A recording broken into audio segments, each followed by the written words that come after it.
does. It kind of does, though. Now, here are your hosts, Brock Eward and Mike Salk. All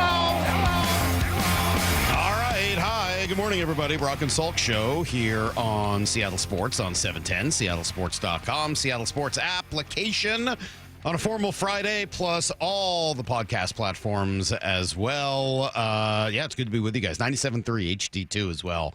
Another good spot to listen to the show. And apparently people are finding us on YouTube, which is great. I know that's where all the kids are. They like to listen, watch things on YouTube. You can watch us every day. After so much grief yesterday about my louder choice in clothing, I'm back to something drab today. I feel like I offended everybody yesterday. Like, oh, Salk, You're just not prepared for it. You got all these colors on today. You look ridiculous. Like, no, well, today, here's what you get. Plain blue hoodie. That's all you get today. Sorry, because I'm supposed to go play golf later. If the weather's okay, and that's why I already said this to Justin and more, but I'll confess it to all of you. I don't even need to, but I will. What does Brock always say? You just called Lyle Justin. Oh, sorry. Well, he's fast asleep anyway. It doesn't really matter. His eyes were closed for the first 3 minutes of the show. Here we go. I would say today, two things. One, I didn't shower. Just didn't shower. Didn't shower this morning. Flat out, did not shower. Didn't shower last night. Showered yesterday morning. Haven't showered since then. Probably won't shower till this afternoon. Just letting you guys know now.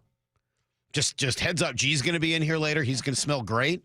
Stacy's coming by later. She's going to be in here too. Haven't showered. So they're going to be in a room with me for a little while. Haven't showered. I did put on more deodorant. Just in case. Threw on a little more Mitchum. Well, that was nice. Well, I try to do the best I can, but I decided I wanted 10 more minutes of sleep. Didn't want to shower. So I stayed in bed 10 more minutes, didn't shower. Kind of feel, I would say, uncomfortable about that, but it is what it is. I'm going to go play golf in theory as long as it's not too rainy. I showered the night before. I'm not getting up any earlier than I have to. Yeah, I didn't want to do that. You know, I had a late night last night, middle school concert, you know. Those go late. Yeah, we had both band and vocal project. So yeah, it was a late night over at Avery School watching middle school concert. So didn't have time to shower after that, quite frankly. And then I threw on these old Lululemon golf pants today, some ABC pants, and I don't know if the ABC part of it is going too well or something, but now there's a hole in them, and not in a good spot. Oh, no. So I just want everyone to be fully aware. I could be off my game today. I haven't showered, and I have a hole in my pants, so I've got to be very careful about keeping my legs, close together, especially while I'm sitting down over the course of the day. I don't know how it all happened. These are pricey pants, too, the Lululemons, man. They should never break.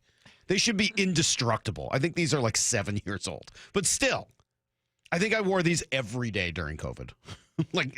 Nobody cares. I'm just going to wear these every day. But still, I wish they hadn't broken in such a uncomfortable spot. Anyway, that's what I'm dealing with this morning. I mentioned, yeah, I know it's a lot, right? It's a lot more. It's a good thing I'm here so that you guys can all help me with things like this. Yeah, all right. So Lyle, I'll start with what you sent over last night. I got Mariner stuff today. Obviously, a lot of it. We're gonna do some crazy around the NFL stuff because there's some weird things going on in the NFL. I've got some offbeat stories, too, today that I got one from Ryan Clark that I got to ask G about later. But I'll start with what you sent over, Lyle. I don't know who this character is. This is Jarrett Bailey, who writes for, USA Today and some other, anyway, Jarrett Bailey. He's on Twitter at JBaileyNFL. And he gave division predictions. I gave a record for every team now that the schedule is out. And I won't go through all 32 teams, obviously, but I'll give you the NFC West. He's got the LA Rams sitting pretty atop the division with 11 wins, 11-6. He's got the San Francisco 49ers at 10-7. He's got the Arizona Cardinals, who still have Kyler Murray as their quarterback, right? That hasn't changed? Huh. Well, he's got them at 8-9. And then he's got your Seattle Seahawks here at 5-12. 5-12. 5-12. So not the worst team in the league. He's got the Saints going 2-15. That sounds right. By the way, the Seahawks play them. He's got the Giants going 4-13. That could be right. He's got the Colts 5-12. Seahawks play them too. The Titans 6-11. Seahawks play them too. The Browns at 5-12 also. So that's kind of the bottom of the barrel. So he's got the Seahawks as one of the 5 worst teams in the NFL. That seems surprising to you. again, I continue to kind of look what they've done this offseason and kind of like it. And it does not appear as if whether it's Vegas or the national media or in this case, Jared Bailey are too impressed with what the Seahawks did. So I assumed, Lyle, that there would be a little bit of elaboration in there somewhere. So I did click through the replies, waiting for somebody to ask him about Seattle. And they did. I was not disappointed. So I got his answer here on why he was unimpressed with Seattle's offseason. So somebody wrote back to him, Inside Slant wrote back to him and said, hey, please elaborate on the Hawks' significant regression. I mean, he's got them winning half as many games as last year with an easier schedule. Half as many in the second year with a coach? Like, does that sound asinine to anybody else? They're going to cut their win total from last year in half?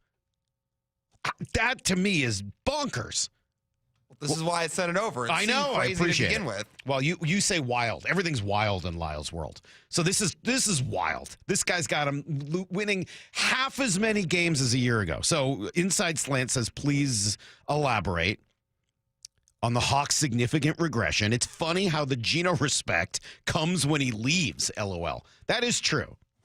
Right? Last year, everyone's like, Geno, he leaves. Everyone's like, hey, what are they going to do without Geno? Like, okay. I think they'll be just fine without Geno. How's that? Anyway, here's Jared Bailey's response. Did you read the response? Do you know why he's down on Seattle? Actually, no, so I'm interested to hear this. You see, Lyle, in this business, we do all the work.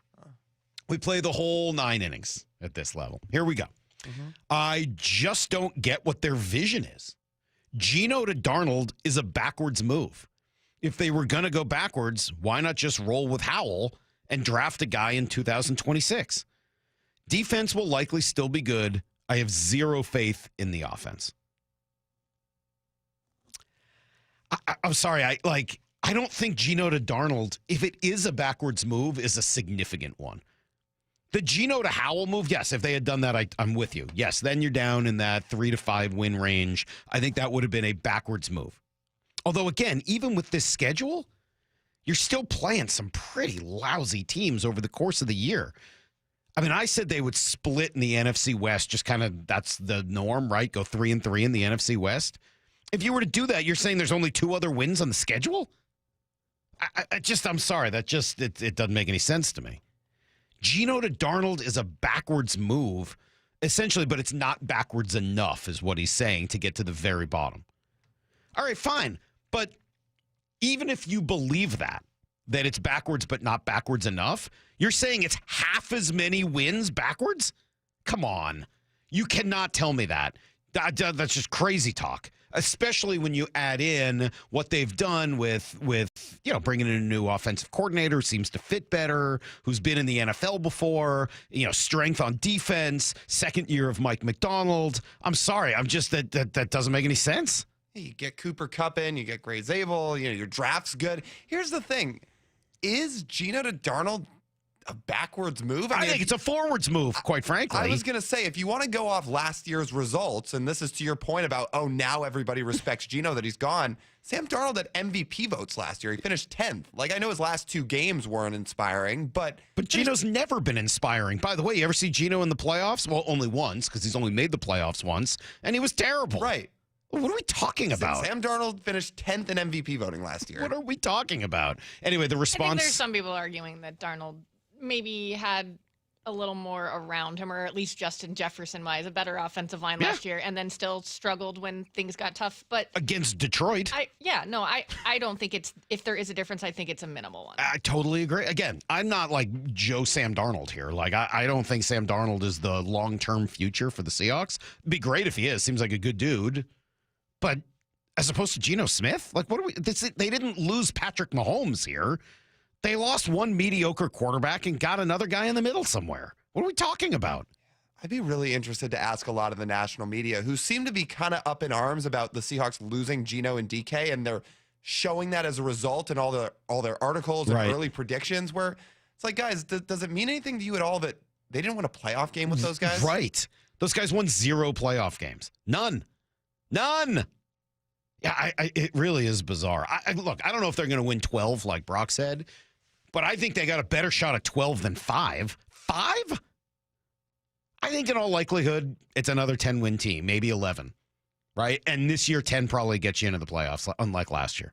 It's a 10 or 11-win team again, and we'll see. I'm not like making a prediction today, but like just kind of what it feels like. 5. That feels like an outlier. Sorry, I'm out on that one. All right, let's see. What do we want to do today? You know what? You know who got kind of short shrift this week was Mike Mayock. Kind of like Jordan Palmer last week.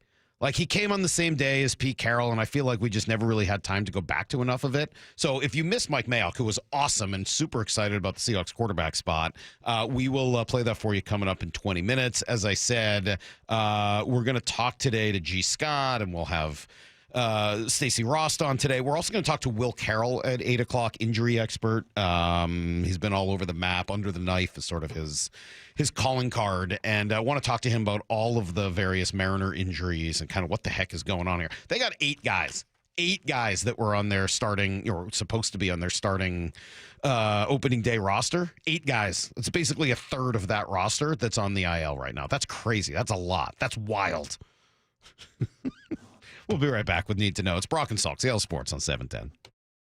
Wyman and Bob, afternoons 2 to 7. The release of the Seahawks schedule, you open at home with the Niners, you close the season on the road with the Niners. You know what's interesting about that is just that where's San Francisco going to be? I'm just curious. They're going to be able to be that team that kind of has dominated. You know, those 2 games I think are going to be really interesting just to see where the Seahawks are. I think this year the tougher challenge might be the Rams. Dave Wyman and Bob Stelton, afternoons 2 to 7 on Seattle Sports, the app, YouTube, and your smart speaker. Hope springs eternal during the start of the season, but unfortunately, so do spring allergies. Hey, it's Dr. Ryan Stern of the Stern Sinus Center. Rhine Air is a simple, non-invasive procedure that significantly reduces your postnasal drip and stuffiness. We're proud this year the Stern Sinus Center was just named a nationwide center of excellence. We're also excited to welcome another allergy surgeon and ear surgeon to our practice. Schedule your appointment in Auburn or Federal Way or go to sternsinus.com. Get ready for an unforgettable adventure at LeMay, America's Car Museum in Tacoma. Marvel at over 300 world-class automobiles and 100 years of history. Don't miss the Shinka exhibit featuring nearly 50 iconic Japanese sports cars. Feel the thrill of driving a Formula One car on the exhilarating race simulators. There's fun for everyone, so grab your friends or the whole family and plan your visit Thursday to Monday. Learn more at americascarmuseum.org. Keeping your engines healthy means protecting them in season and out. Experts trust Stable to do that, and third-party testing confirms it. Stable is the industry leader in preventing fuel-related issues, no matter if you use it in your car, boat, or outdoor power equipment. In season or out, at every fill-up or when you store, start with Stable. Confidence is knowing you're ready to handle whatever comes your way. That's what it feels like to take on your workday with Cintas.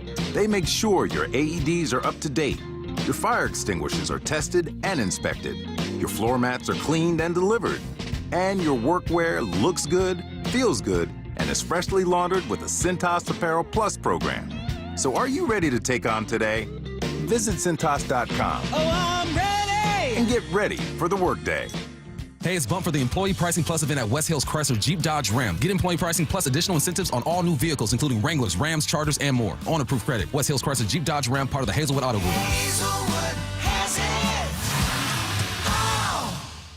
Riverside Roofing is offering $1,000 off a new roof replacement. Book a free estimate online, and when you meet with Brandon, that's Don's son, tell him you heard the message on the radio station. Go to riversideroofingllc.com. It's Riverside Roofing, the roofing company you can trust. All power, zero compromise. Eagle cordless outdoor power equipment features advanced lithium battery technology that exceeds the power and performance of gas without the noise, fuss, or fumes. From mowers and trimmers to blowers and pressure washers, one battery powers over 90 tools. No wonder it's the #1 rated brand in cordless outdoor power. Power beyond belief. Visit egopowerplus.com to learn more or to find an Ego retailer near you. That's egopowerplus.com.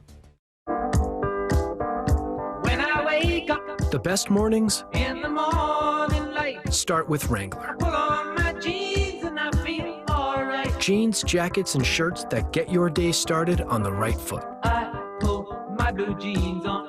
I pull my old blue jeans on. Good mornings make for better days. I pull my blue jeans on. I pull my old blue jeans on. Wrangler, for the ride of life. Heading outdoors or on the water this weekend? Check in with Joey and Nelly on the Outdoor Line from 6 to 8 a.m. every Saturday on Seattle Sports and the Seattle Sports app. We've all been there. Sleepless nights, mind racing, wondering if your business's security service is really protecting what matters. At Bay Alarm, we can put your security insecurities to bed. Video security, burglar alarms, fire alarms, access control, 24/7 monitoring, and more. Our advanced technology and personalized support ensure you can rest easy, knowing we're here for you, your people, and your business. Visit bayalarm.com to talk to a local security expert. Bay Alarm, we got you. I'm attorney Rob Iddens, proud Marine Corps veteran and owner of Warrior Injury Law. We help all types of injury victims like Sean, who was rear-ended in a car accident. They're just easy to work with. They're fast. I like the fact that he had military service. I can see a lot of Marine in Rob. He's very in charge, really gets things done. But I didn't have to do anything. He offered me a settlement, had a number in my head, was nearly double that. I would refer absolutely anybody to Rob. If you've been injured, call us at 253-WARRIOR. Warrior Injury Law. Battle tested. Eddie's! The first Mariners fireworks night is coming up, and we're starting things off with a bang. Be here on Friday, May 30th for our K-Pop fireworks show, presented by T-Mobile, after the team takes on the Twins at 7:10. Jorge Polanco, his second home run of the night. He is absolutely on fire. Get ready for an epic dance party as we light up the sky with a post-game show powered by the biggest global hits, fireworks, and Mariners baseball. That's two spectacular shows in one unforgettable night. JP with a flip, and they got him at first base! How in the world? Visit Mariners.com/fireworks to get your tickets and see the complete lineup of all 6 Mariners fireworks nights this summer, including a sing-along show on June 13th and a patriotic palooza on July 3rd. Plus, check out everything else on deck at T-Mobile Park, like 3 straight Mariners value games against the Orioles starting Tuesday, June 3rd. Mariners baseball. Try dance up. This hour is brought to you by Community Transit. Need to know. 15 minutes past every hour with Brock and Salk. Here's what you need to know. Up first. Well, after weeks of, quite frankly, cruising, the Mariners have hit a bit of a speed bump, and it's coming here on multiple fronts. The injuries, number one. There are a lot of them. It doesn't feel that way necessarily until you read them off. George Kirby, Logan Gilbert, Bryce Miller, Trent Thornton, Gregory Santos, Victor Robles, Luke Raley, Ryan Bliss, all of those guys. That's 8 players who were on or projected to be on the opening day roster that are currently hurt to various degrees. That's nearly a third of the team. Obviously, some key contributors there, and they'll be getting some of those guys back, hopefully even as soon as this road trip. Specifically, George Kirby is probably the closest to returning. After that, Logan, probably still another couple of weeks. Bryce Miller, we know you're going to wait 2 weeks. Everyone else has had surgery and is going to be out for quite some time. So this is, other than those 3 members of your rotation, the biggest 3 members here, obviously, kind of what you're looking at right now. It also not the only problem, right? The bats have trended south during the last week. Some of that was expected. Just after the red-hot start, you knew there'd be some regression. But some of it, I think has got to be a little bit concerning as well. Cal Raleigh on the Cal Raleigh show yesterday said that, they know how to get out of this offensive rut. I think we've still been swinging the bat pretty well. I think it doesn't ever hurt to, go back to your kind of core values and your pillars of what it is that who you are as a team and what makes you go. So it always is going to be good to have those reminders and kind of lean back on those. So just got to, get back to it quicker rather than later. All right, well, they'll head off to San Diego, Chicago, and Houston here on this road trip. Logan Evans tonight, followed by Emerson Hancock and Brian Wu. By the way, congratulations to Logan Evans, who saw his ERA cut in half due to a scoring change from 11 days ago. Remember when I said after that start, and I was telling Brock how it was bad luck and the official score kind of made a wrong decision? Well, it got fixed. It did, yeah. Now his ERA is back under 4, and all of a sudden he looks like a totally different human. They'll face Michael Kolek, Nick Pivetta, Michael King in San Diego. Padres have been really good. 27-15, especially good at home where they're 16-5, right there with the Dodgers in that NL West. They've given up the second fewest runs in the entire league. And, they're 17-10 against teams above 500. The Mariners in that category are 13-12.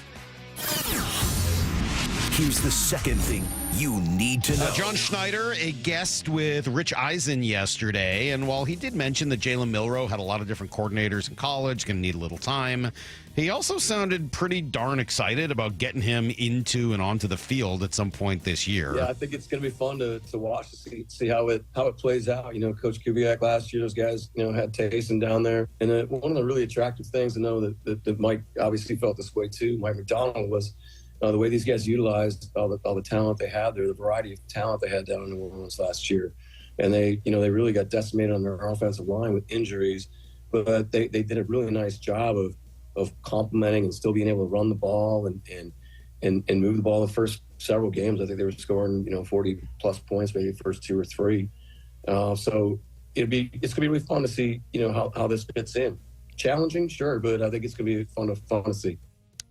I think that's a great way of looking at it. And I will be honest, I'm pretty excited about Jalen Milroe and just seeing him out there at some point early this season. As for Sam Darnold, random writer for USA Today may not be too excited about him, but John Schneider is. He's got high expectations. Yeah, very high, very high. You can see the progress, as you stated, getting with the group and, Kyle and those guys in San Francisco, and then where Kevin and his group, took it last year.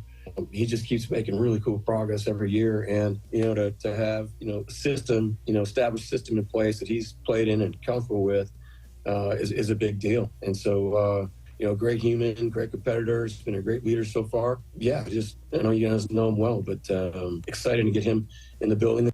Yeah, we'll see. Again, I get Sam Darnold. I don't know what direction all of that is going to go, but it's been now a couple of years that he's played some better football, so I'm certainly open-minded to him having a good season here in Seattle.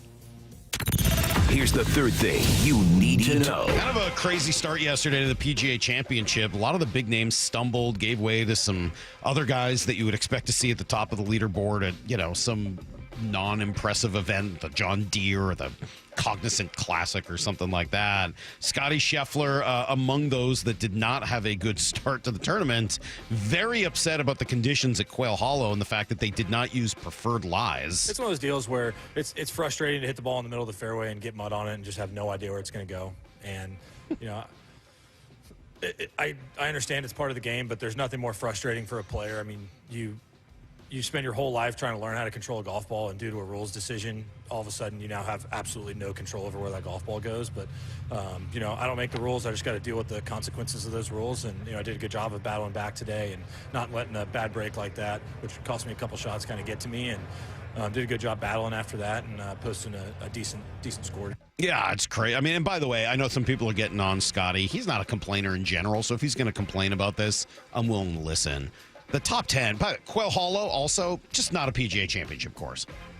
That's a random, non-special event course already on the PGA Tour. Why are they doing a PGA Championship there? That just feels kind of lame. And then you look at this leaderboard, there's not one big-name player in the top 10. Zero in the top 10. Jonathan Vegas, great job by him yesterday. He's been around a long time. He's at 7 under. Cam Davis, Ryan Gerard, Adam Scott back from the dead, Terrell Hatton, Aaron Rye, Michael Thorbjornsen, and then Luke Donald, Ryan Fox, Alex Smalley, Steven Yeager. You guys heard of any of those people? I have. I watch a lot of golf, but have you? Well, I watch a little bit. Say that who's back from the dead again? You know Adam Scott. He won Adam the Masters. Scott. There you go. But Adam Scott. 100 years ago. Right. Then finally you get Max Homa, Colin Morikawa, a couple others. But I'm a big Max Homa fan. Everybody is. He's like the world's greatest dude. How could you not be? All right, there you go. That is everything you need to know.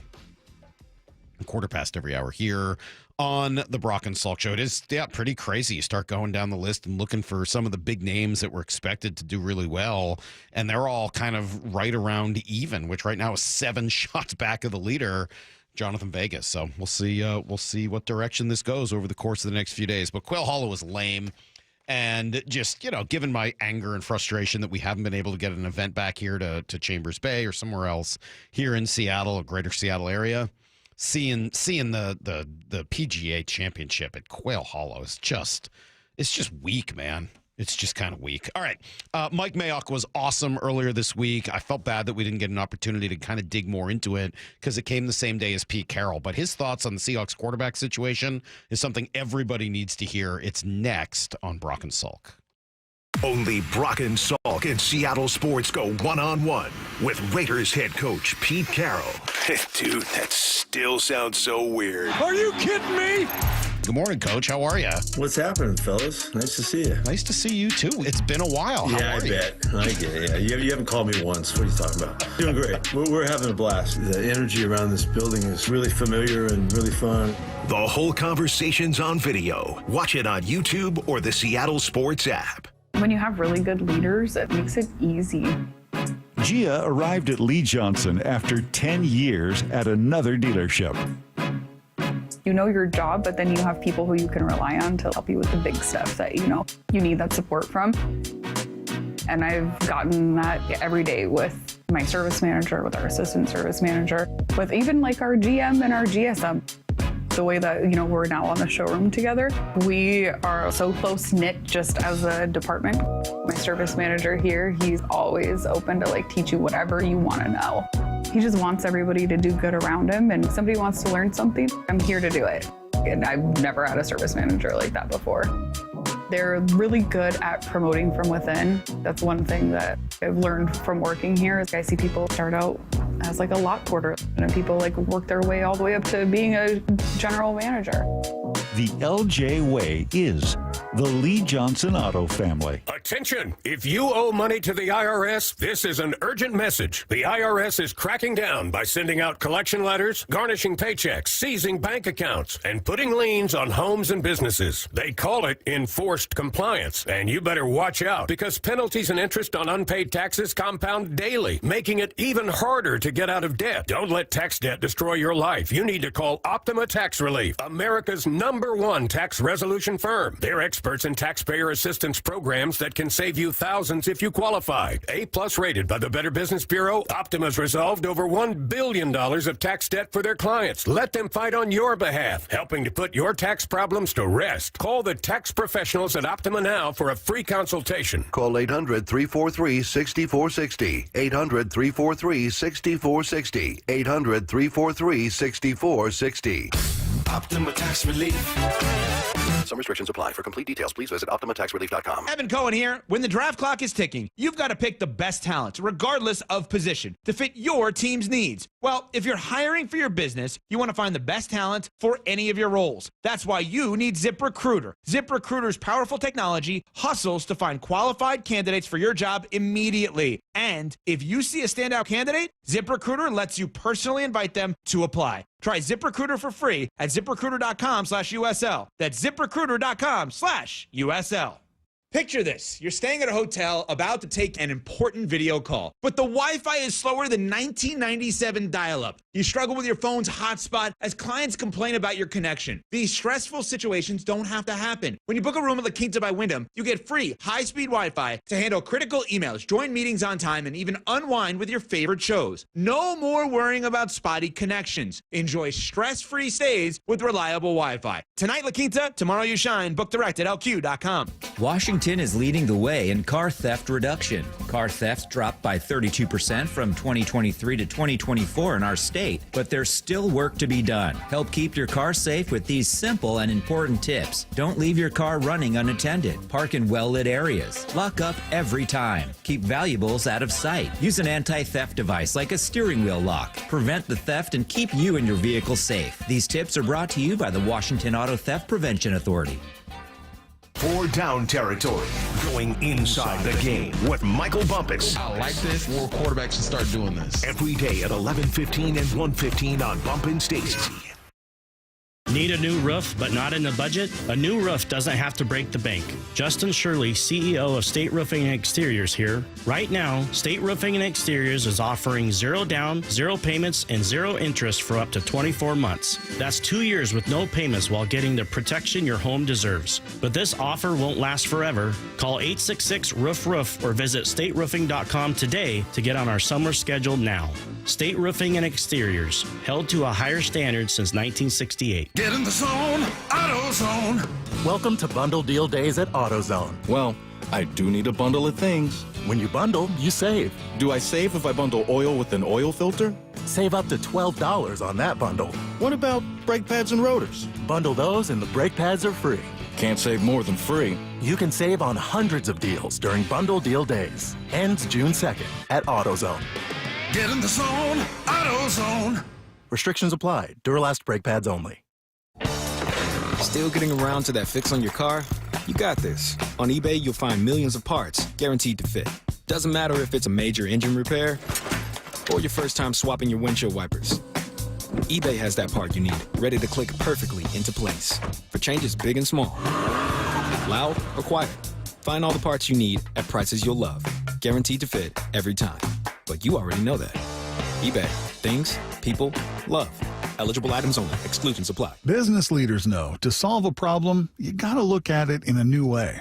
Like travel between Seattle and Portland. Why is it such a pain? I-5 traffic, TSA slowdowns, SeaTac hassles. Seaport removes those pain points. We fly out of Boeing Field and a private terminal at PDX. You park for free, steps away from your plane. And with flights every 45 minutes, you're always home for dinner. Problem solved. Seaport Airlines. It's about time.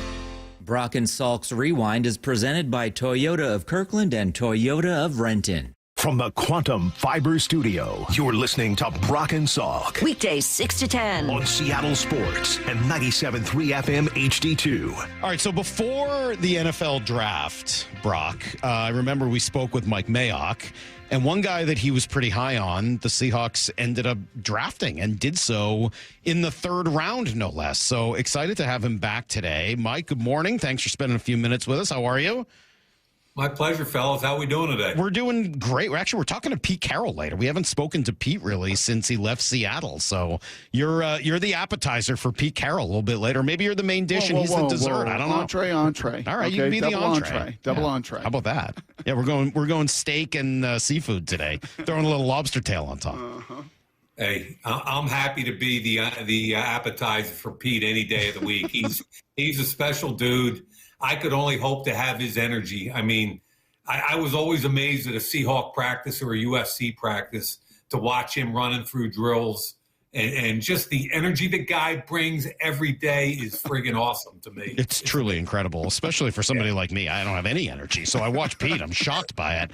But we'll get into Milroe in a minute. But just overall, what'd you think of what the Seahawks did in the draft? 11 players. What'd you make of it? Yeah, you know, I'm a John Schneider fan, always have been. And I think they started with, 5 picks in the first 92. They moved up from either 50 or 52 to 35 to get the safety, Nick Emanwari, from South Carolina. I thought that was intriguing because if you're going to take a guy like him, you got to have a plan for him. What's the fit? Is he going to be Cam Chancellor? Is he going to be a big in the box safety, or is he going to cover people? What's he doing on 3rd down? What's his role in sub? Is he going to be a will linebacker covering running backs or tight ends?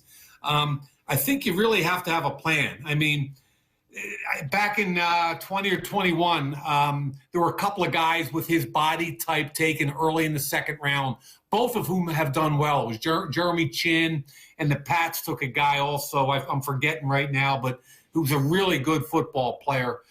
So I'm intrigued by John moving up to 35 to go get him. And really, one of my favorite players in the entire draft was the 1st-round pick, Gray Zabel. And I think we talked with you guys about the need for that interior offensive line. Right? Reminds me a lot of the pick that Tampa Bay made a year ago for Graham Barton, the tackle out of Duke. He started every game for them at center, and he's going to be one of the best centers in the league this year. This kid, Zabel, was a tackle I don't know what happened. Uh-oh. That was the end. I don't know. That wasn't just like, usually with a cell phone or something, you get like some scratchiness, some fading in and out. That was just a like poof. That's the end of Mike Mayock. He's he didn't gone. like being called an appetizer. I don't think he minded at all. I think he actually seemed kind of excited about the whole thing, and he was given a great answer there on why he loved Gray Zabel so much. So I don't know. We'll work on the technology, and hopefully that doesn't happen again. Hopefully it doesn't happen with Pete later either. Yeah, that will be a part of it, though. Finding in what he was chatting about there with E-Man Morey, and I have complete and total confidence that if a staff and a system can kind of be pliable and adaptable, that's one thing that McDonald showed last year. I mean, with personnel, too. Like Kobe Bryant, where's Kobe Bryant fit? Is he going to be a nickel? Where can he play? How can we find a way to utilize him? Oh, we'll grow him into that role as a safety and become a difference maker. These linebackers that we both paid for and brought in here, well, they're not really working. They're not really our kind of fits. Well, then, let's roll with the fourth rounder and let's go trade for a guy that does fit. So as far as just kind of nimble and intellectual agility to put some people in the right spot, kind of have confidence there that Eamon Warry's going to be just that kind of fit. Yeah. Well, and then you kind of hear that it may take them a little time to figure out exactly how the best way they want to use them and all of that. I do like the comp to what's his name, Graham Barton. Yep. I think that's an interesting one for Gray Zabel and a guy that you take from the outside of the offensive line and move to an interior offensive spot and then say, all right, now we need you to kind of excel at that spot. We're making it a little easier on you. They have to have that work, right? Yes. I mean, like of all the picks, that's the one that has to work, right? All the others, like you hope they work, and if they do this, it's great. Zabel kind of has to work, right? Yeah, it's kind of remarkable. Just kind of along that Sam Darnold's kind of silo that we don't talk about Sam quite as much as maybe we should. It's kind of the same thing in this draft. There's a little more Eman Worry. There's a little more Jayla Milroe. There's a little more. Well, what about the first round? Well, we just kind of counting on that guy. Right. Well, you kind of have to. Get it done. Yes. But he better. Like, if he's not that. All right, we got Mike Mayock back. Good morning, Mike. Sorry about that. I don't know what happened, but good to have you. Yeah, let's go. All right. So you love Zabel. You love that he's going to be like Graham Barton. And then let's get to the guy that I know you were high on ahead of time, which is Jalen Milroe. What would your timeline be for Milroe? Well, philosophically, I love what they did because very few NFL teams are intentional about the quarterback position, in my opinion, the way they should be. So basically, it's two moves, right? They go out and they trade Geno at age 35 for a 27-year-old Sam Darnold. They pay Sam a reasonable starting salary that they can effectively get out of after 2 years for plus or minus $65 million and a reasonable dead cap hit. And then they draft a developmental quarterback behind them. So there's a plan A and a plan B here. And I love the fact that, let's root for Sam Darnold to be who he was last year and continue to get better. But let's also develop this young kid who had the best physical traits of any quarterback in this draft. And, does he need 10,000 reps and time on task? Absolutely. But the fact that Darnold is there and can play at a highly competent level, I just think that John doubled down on it, not unlike signing Matt Flynn years ago and drafting Russell Wilson in the third round. And I'm just a big fan of what John did there. When you were with us in March, Mike, you talked about so many teams in the league are just kind of done before they ever hit the field because there's not alignment from ownership to front office to coaching staff and everything else, and kind of praised the alignment that we have seen here in Seattle under John's leadership for a lot of years. This draft felt like, Mike, there was a little bit more Mike Macdonald influence. Just looking at the sum of all the parts that they added and just some of the process that they went through, is it an overreach for me to say that, yeah, there was a big part of the Ravens and what Mike Macdonald experienced for a decade? You do feel that in this draft class? Yeah, I don't know if there's any kind of I don't think you're alluding to a misalignment. I think you're just saying that the head coach has stepped up a little bit and said that I feel – and look, Baltimore is one of my favorite 2 or 3 teams in the league. because they've been consistent for the last 25 years, whether it's Ozzie Newsome or Eric DeCosta. They know what a Raven looks like and smells like, regardless of X and O's. And there is nothing wrong with that. I think John Schneider has always known what a Seahawk looks and smells like. And I kind of like the fact that Mike McDonald's coming in with a philosophy and marrying it, the Amanwari pick. I think that's a marriage of old school Cam Chancellor and new school Kyle Hamilton. It's kind of cool to see that. I think the 5th round pick, Riley Mills from Notre Dame, I think he's got versatility to play any position from tackle to tackle, whether they're in their base 3-man front or a 4-down look. Also on top of that, and again, the marriage of the two philosophies, it comes back to toughness, love of football, consistency. I mean, your 5th round wideout that got hurt, Horton from Carolina State, I had a higher grade on him. And again, consistency, toughness. I really liked what the Seahawks did in this year's draft. And Brock, I think you're right. I think there's kind of a blend in philosophy. So we both liked it a lot too, but let me give you the one criticism we've heard, and I think I read this in Sando's column, came from another executive in the league who said essentially the biggest problem with the Seahawks draft was that they spent their first 3 picks on non-premium positions, right? Going interior offensive line, going safety, and then going tight end. Is there any concern that they didn't go with premium positions near the top of the draft, and maybe there was more of a need situation there instead? I struggle with that a little bit because I think you get caught up in that, especially in today's shifting NFL. I believe you draft great football players regardless of position. The Zabel pick to me is, he could kick out and play right tackle on a pinch. There's no problem there. I mean, if you look at that draft, my biggest question is less about that and more about just, I don't know, because I didn't do the tape of the 6th and 7th round offensive linemen. So I don't know how good they are or what they're going to contribute. But my biggest issue going into last year was the O-line. And going into this year, Zabel will be the one addition. I don't know if Josh Jones is going to win a spot, but he's more of a swing tackle to me. So that was kind of my biggest. Okay, you took care. Gray Zabel's a great addition. He fits what they do. But I love the signing of Cooper Kupp. I love Torrey Horton. I love Arroyo and Font. I love that. I think they're going to become a much better run game if that offensive line can handle it. So I think from a skill set, offensively, I think they're in really good position. I just hope the offensive line is able to allow them to run the football and protect the quarterback at a higher level than last year. You all know the voice that is Mike Mayock. So back to your day as a GM, Mike. When did you know? When did you know with these draft picks, right? It's kind of like a Christmas present. Here we go. We got our guy. They're all in our uniforms now. We get to see them at rookie mini camp, and now they're going to blend into the OTAs. When did you know, ooh, okay, this was a good one, or boys, maybe we misevaluated this one just a little bit. Yeah, we had some uh-ohs. I'm not going to hide from that. But I think the answer to your question is, all the preliminary stuff, the OTAs, the mini camps, the meetings, they help you understand how a kid learns, how quickly he can process information and take it to the field.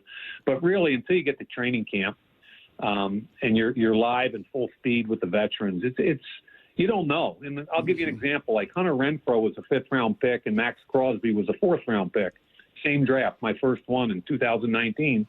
Hunter Renfro's first live one-on-one rep, he jumped up in the slot, and we had a veteran safety jumping across from him, and he ate Hunter alive.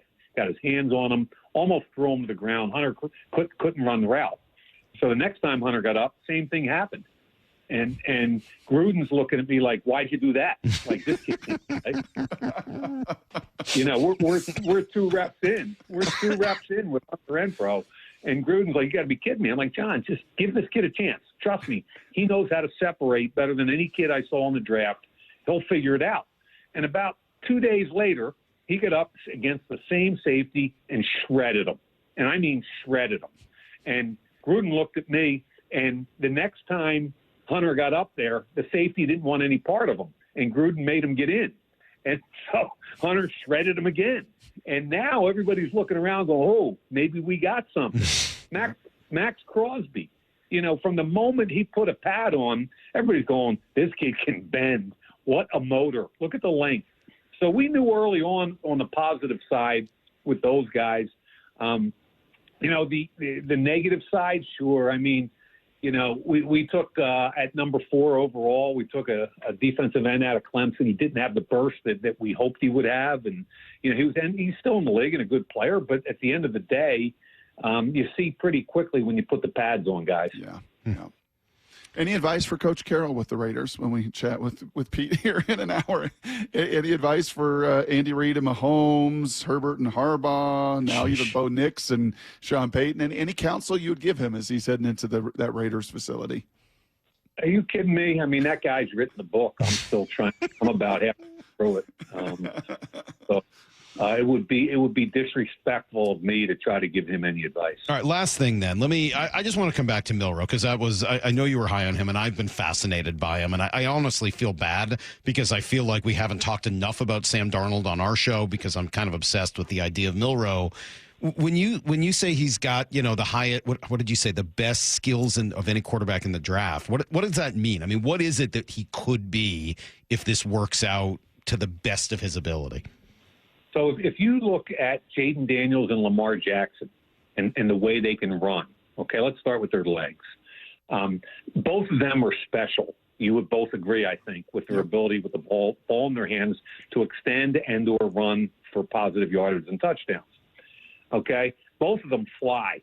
They're plus or minus 4.4 guys. Milroe is 20 pounds heavier and faster. And with all three of them, like people ask me how fast they are, and my answer is for all three of them is as fast as they need to be. They run away from safeties. They run away from corners. They're just different because they're different. Okay? As far as arm strength, arm talent, just, Brock, you know when you see a kid live, when you stand next to him and the ball comes out of his hand, you go, oh, my God. Different. And, yeah, he's got all kinds of arm strength and power. Lower body strength to generate and help the arm.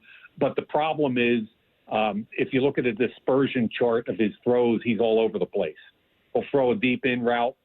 It's covered by 3 guys and put it in the perfect place and then miss the next 2 or 3 throws badly. And so I always, Brock, I'd be curious as to your thoughts, but I always look at quarterbacks and try and, are their feet and their eyes connected? Mm-hmm. And when I say that, Brock, do you know what I mean? Oh, 100%. And Jordan Palmer, his throwing coach and kind of guru that he works with, Daniel Jeremiah, the exact same thing, right? That it's alignment, Mike. It's the same thing you talk about in an organization, in a game plan. It's the same thing fundamentally with a quarterback. Is there that kind of consistent alignment? Because if there's not, then you're going to be a spray thrower. Yeah, and you're going to have your off-balance throws. That's part of being a quarterback in the NFL. But if you don't have the basic infrastructure and alignment, which is a good way to put it, Brock, you're going to have trouble ever being a consistent quarterback at that level. So that's where it starts with from him, is to getting him the basic alignment and infrastructure so that he can build off of that. Well, Mike, the audience wants to thank you. All you've done is further add fuel to the Mike Salk, Jalen Milroe hype train. I'm excited about him. How could you not be? He's now going to be like an Elon Musk missile that's going to be traveling. I'm not sitting here saying that he should start week 1 or anything like that. But if you're not excited about Jalen Milroe, you're not doing it right. This guy's super exciting. Yep. You got to calm down a little bit though, and you might be talking about week 1, but year 3. Sure. Okay? Yeah. Exactly. Yeah. Okay. I'm good with that. Yep. Oh, and in our business, that's a long way to wait, and you're going to get frustrated, and you're going to see him throw the ball in the dirt, and you're going to go, why did we draft that guy in the third? So you just got to put it all in perspective, okay? And then my pet peeve in the NFL is, how are we developing quarterbacks? Why have we missed so often? And now you look at Darnold and Baker Mayfield and Geno and their revitalization. Let's develop this kid properly and not show him to the world till he's ready. Mike, thank you so much. It's great to have you on again. We love chatting with you. We really appreciate it, and let's do it again soon. Thank you so much. All right, the great Mike Mayock, 206, says, I find it funny how every time a football guest comes in talking something slightly more technical, they address only Brock, LOL. 100%. That's happened for 16 years, and I don't blame them. Why wouldn't they? I mean, they know Brock. First of all, Mike Mayock's on because he knows Brock. They have a relationship, and he knows that they're speaking the same language. I don't pretend to speak that language. I don't know all that technical stuff. I mean, I can sort of listen and learn, and, I could fake it if I needed to. But that's not who I am. I don't get offended by that at all. I like it. Like, yeah, talk to Brock. Talk to him about that stuff. I asked Brock about those things. That's why it's great to have him here. Yeah, I know that people laugh about that, and I will chuckle about it too. Brock, you know this. Every guest wants to say that. But I don't know. That doesn't bother me. There are other things that bother me. That one does not. I think Brock likes it when people say that. Oh, of course, as he should. It's a sign of respect. When you get that, in this case, from a former general manager in the NFL, that's absolutely a sign of respect. For sure.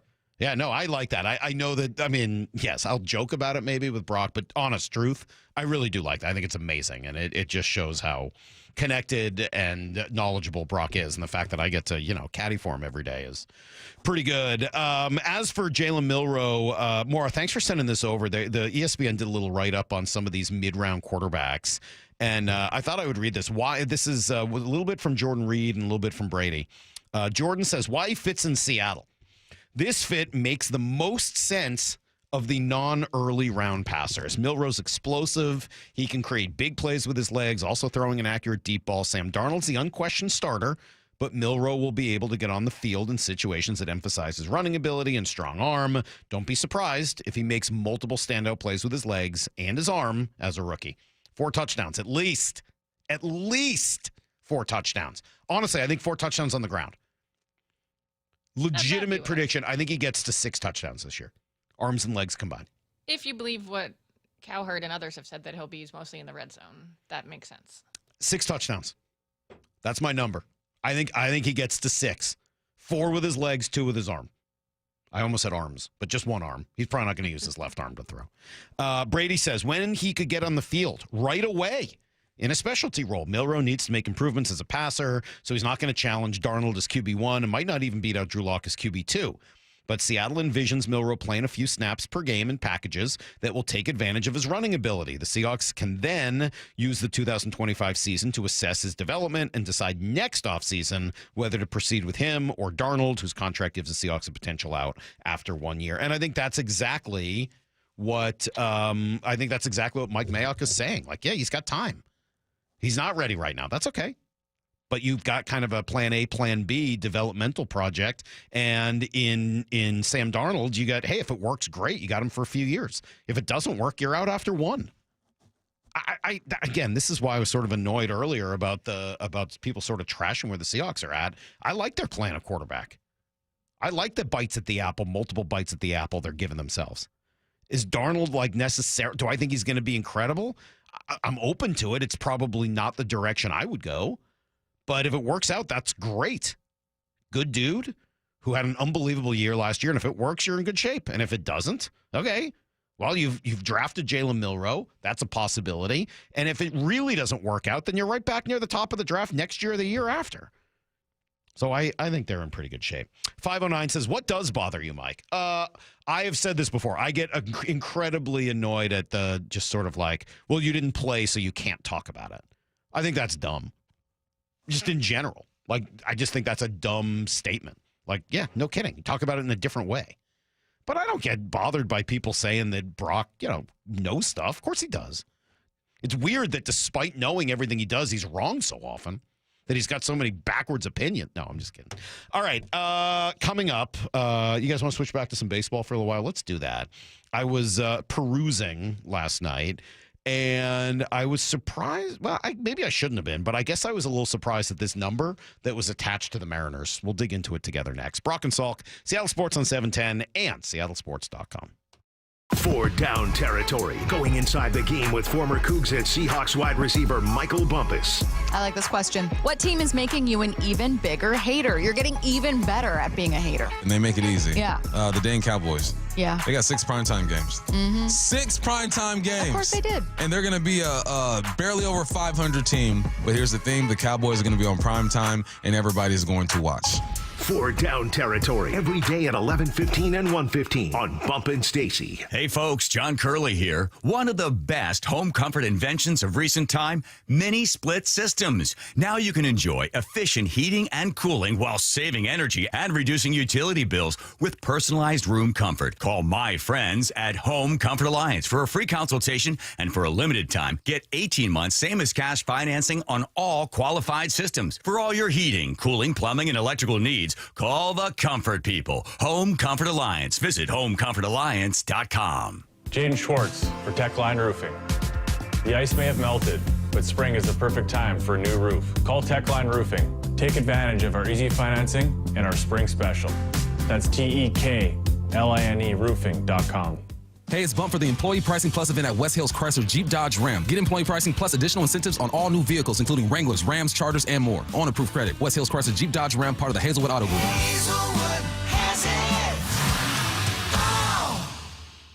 Testing. We're live from Chick-fil-A. This is Grant. And this is Laura. And a little thing we love about the Chick-fil-A Smokehouse Barbecue Bacon Sandwich is that sweet bun. And that chicken filet was perfectly crispy and soft at the same time. And that Smokehouse Barbecue sauce, it's a lot of fun. And the brown sugar bacon definitely had a little bit more pizzazz. Also, the Mac, one of the all-time greats. Man, I'm getting hungry.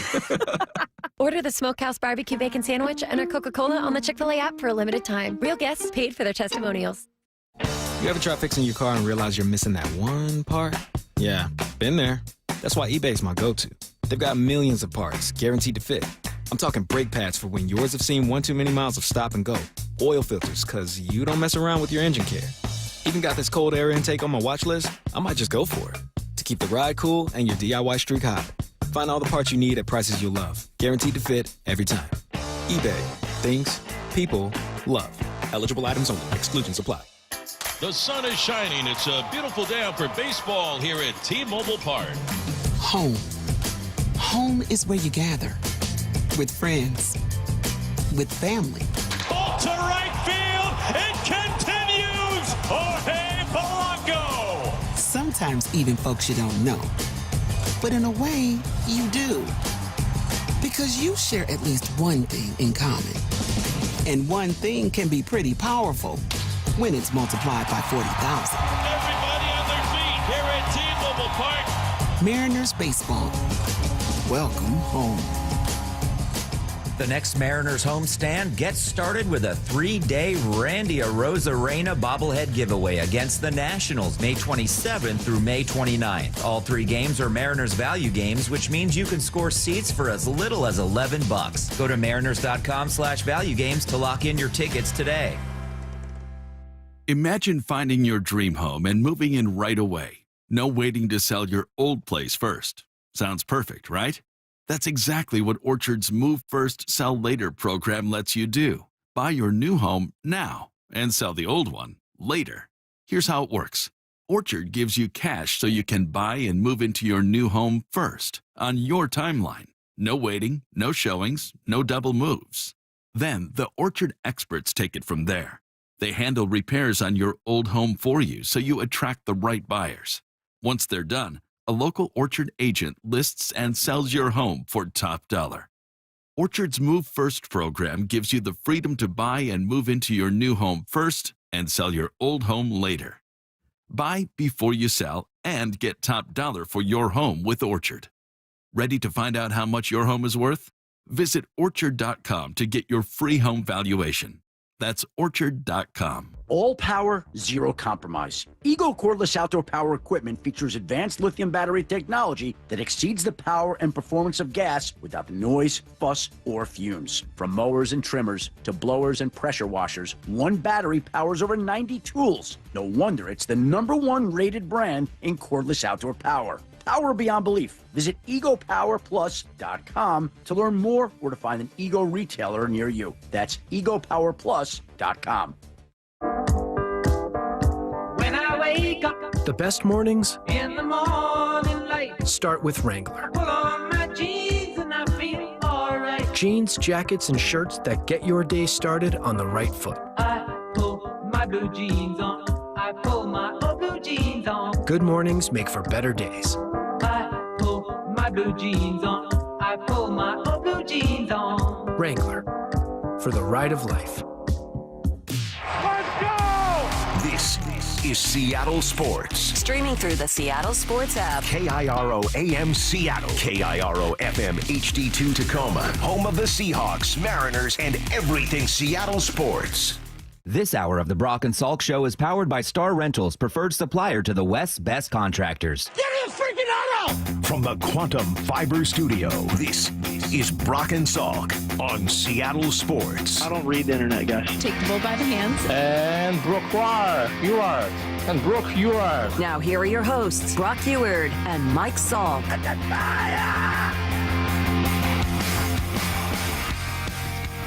Brock will be with us. God, we're going to talk to a million people today. You guys want to hang out and just talk to friends all day? That's what we're going to do. Brock will be by at 7:45 for Blue 88. Then Will Carroll, old friend of mine who does Under the Knife, to talk through all these Mariner injuries. Excuse me, there's a lot of them. G. Scott, we'll still call G a friend, right? G's a friend? He's a friend. Why are you questioning that? I mean, just, he's a friend. He's a sometimes combative friend, but he's definitely a friend. So G at 8:30.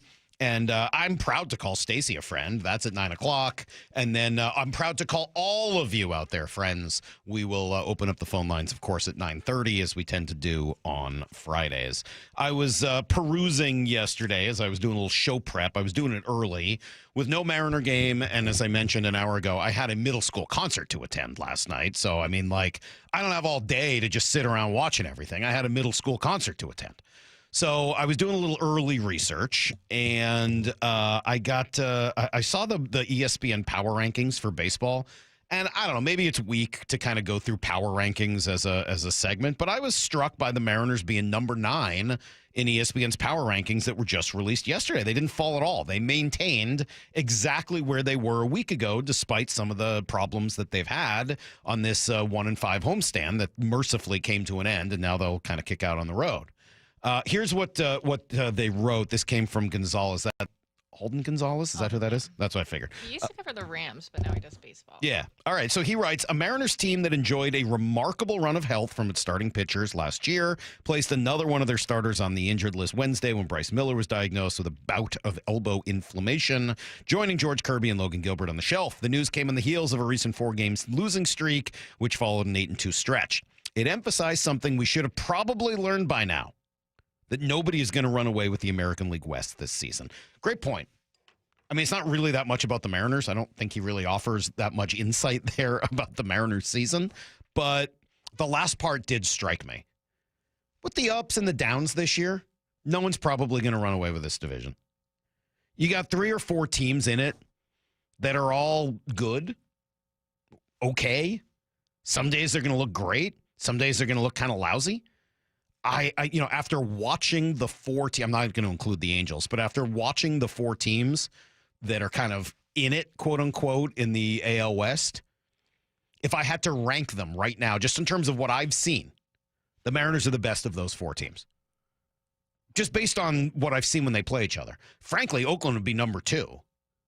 And then I'd probably go, I don't know, Texas and Houston both look like crap to me when I saw them. I'm sorry. I was super, super unimpressed. Doesn't mean they're not going to figure it out, get it together. Texas has some dudes on their roster, and obviously that pitching staff, if it comes together right, could be pretty good. So I'm not writing either of those teams off. And, there's still some pedigree in Houston, and, Jordan, if he really gets it going, can carry a team for a month. So I'm not saying those teams are bad and that they're going to go away, but just based on what we've seen, the Mariners are the best team in this division. They've really done well against the division. The A's are really the only team that's given them a problem at all. And we'll see what it looks like heading to Houston here at the end of this road trip. But, if the Mariners went from number 9 a week ago to number 9 yesterday, where are they going to be next week? Because I will say one thing that tends to happen with these power rankings is that they take a little while. I feel like they're a week or so behind Do you know what I mean? Like it takes, first of all, in baseball, you don't necessarily believe what you see right away, right? You try not to overreact to a couple of games either way, which is one of the reasons that weekly power rankings in baseball is sort of dumb. But all right, it's what they do, and it happens to be the basis for this segment. So we're kind of going with it. It's like suspending your disbelief for a sci-fi movie. But like they tend to, baseball writers tend to want to not overreact to a couple of games here and there, which makes sense. Furthermore, I think it just takes people a little while before you start to notice, hey, this team's actually winning. They're changing my perspective of them. Oh, wait, hey, man, they've lost 5 in a row, 7 of 9, whatever the case may be for a team. No, I'm not just talking about the Mariners. Man, maybe I do have to start to change. And then it takes another week before you actually change your opinion. So I don't know, maybe everything is a week behind. But where do you think they are next week in these power rankings? And I would guess that answer probably depends on a few things. How healthy they are, number one. Are they going to be able to get these 3 pitchers back? All of them are kind of in a holding pattern of various degrees. It probably depends on whether this offense is returning to earth or truly has a problem. And I'm not sure I know the answer to that yet. Cal Raleigh did the Cal Raleigh show yesterday with Shannon, which you can hear on Wyman and Bob at 4 o'clock or at 5 o'clock. And he said he gave a little kind of assessment of where they're at. I think we're pretty pleased with where we're at. Obviously, the last 4 games haven't been great, but if you're looking at it through one quarter of the year, I think we're in a pretty good spot. Also looking at, where we've been at with injuries. So, you look at, I feel like we've had the injury bug. We got Rails, Robles, George, Logan. It's just kind of been guys over and over falling. I just think we're just trying to, really lean into that identity of, committing to a plan, being a certain type of team. And overall, grand scheme of things so far, it's been really good. We just got to keep hammering it home. It's not about reinventing the wheel. It's not about trying to do more, trying to do something different. It's just continuing to lean on, what we've talked about and the identity of who we are. All right, so let me ask you this. Lyle Moore, let me just ask you a straight-up question. And if you guys want to text in on this, you can, 866-979-3776. I suppose I could have done a poll, but whatever. The Mariners obviously had a 1-5 homestand that sort of took a little wind out of everybody's sails. Was that 1-5 skid? Was that about the injuries, or was it about a return to earth for the offense? What was it more about? Was it more about the injuries that they're dealing with? As I went through these earlier, I'll do it again and need to know. But 8 guys of the original 26 that you were expecting to be on your opening day roster, 8 of them are on the injured list right now. 8 of 26, nearly 1/3. So is it more about the injuries, and obviously the 3 guys in your starting rotation, or is it more about an offense that was way over what anybody would have reasonably expected or predicted that eventually just had to come back down to earth because that's what it was going to do, no matter how great Dan and Edgar and Seitzer and Bobby Mangiano, all of them. It was just unsustainable because Jorge Polanco isn't going to have a 250 OPS plus all year, whatever the heck it was. What is it more about? I don't want to downplay the injuries, but I think it's more about the offense. Why? Because they didn't score a lot of runs in this series, and especially with your corner infield spots now. We highlighted it yesterday, right, where all these guys are at offensive production-wise. And, man, in general in baseball, corner infielders are really supposed to be focal points of an offense, and right now – you're not getting that. Ben Williamson in the last 2 weeks, I'm not saying he can't turn this around, but it's clear the league's figured him out over the last handful or 2 of games because he's got a 7 WRC plus in the last 2 weeks. And you got to give him the opportunity to try to readjust. That doesn't mean you send him right back down. You give him an opportunity. And, because of his defense, because he has battled at the plate. It's funny, even when he's not producing, the at-bats still look pretty good. They don't look like some of the at-bats we've seen the last few years from guys who are like, dude, you're just overmatched. And you know what it is? Like, in terms of the production, in terms of the numbers being down, he just doesn't walk. And that's what it comes down to. It's like, you're right. Like the at-bats don't look totally overmatched. It's not just resulting. It's just not ending up with results right now. That's all. And I wasn't suggesting sending him back down. I was just saying, he's had a tough couple weeks. He has. And, Polanco was not going to continue like that forever. He's still been good. But it wasn't going to be like that. That is otherworldly, right? there is one way in which all of that can change, right? You can talk all you want about, kind of where they're at with their offense and whether or not it's going to come crashing back down to earth. There is one way in which the offense can continue to be exactly what it's been, and it's if Justin Hollander was right in what he said to Bump and Stacy on Wednesday. I think Julio's in a really good place right now. Obviously, it was a little bit of a slow start over the first couple weeks in April. If you look at what he's done in May, the quality of contact, the amount of contact, I think his defense over the last month or so has been game-changing. I don't want to wing it off the top of my head. I think he's on pace for like a 6 wins above replacement season. That's kind of what superstars do. Again, I would love it if it were 8 or 10 or 12 or whatever. I don't know if that's super realistic for anybody, but he's off to a good start, and he's in a really good place right now. And I think we're seeing the beginnings of one of those streaks for Julio where it's otherworldly. Well, obviously that would change things, because we've seen what it looks like when he does that. They play unbelievably well when he does. Let's see, a bunch of texts. It was about the offense showing who they really are and the bullpen being bad. Also, Texas is much better than Seattle. I don't know whether that's what I've seen. Injuries. It's been about the injuries. It's been about both. It was more about the injuries and the quality of teams they played. Salk, not an interesting answer, but both the offense coming down to earth and the injuries. A lot of people saying both. That's fair. It is obviously an element of both, or else it wouldn't be a question. But, hey, I got to make this hard. Just saying both, you can't. That's a cop-out. Which is it? See, even Lyle came out strong with an opinion. Maura, which is it? I'm going to go with the offense. Oh, wow. Both of you. Well, I mean, you look at the pitching held the Yankees, other than the first game with Emerson Hancock, to some of the lower totals that we've seen from them. They're putting up 12 runs a game on almost everyone. You had a great outing from Castillo, a great outing from Wu, and you just couldn't score enough runs to. All right, so I would probably agree with you guys that it is more I the guess offense. They did win one of those. Maybe then the thing is, this has got to be like one of these like flow charts where if you choose it's the offense, which I think all three of us would choose by a nose, not by a lot, but by a nose.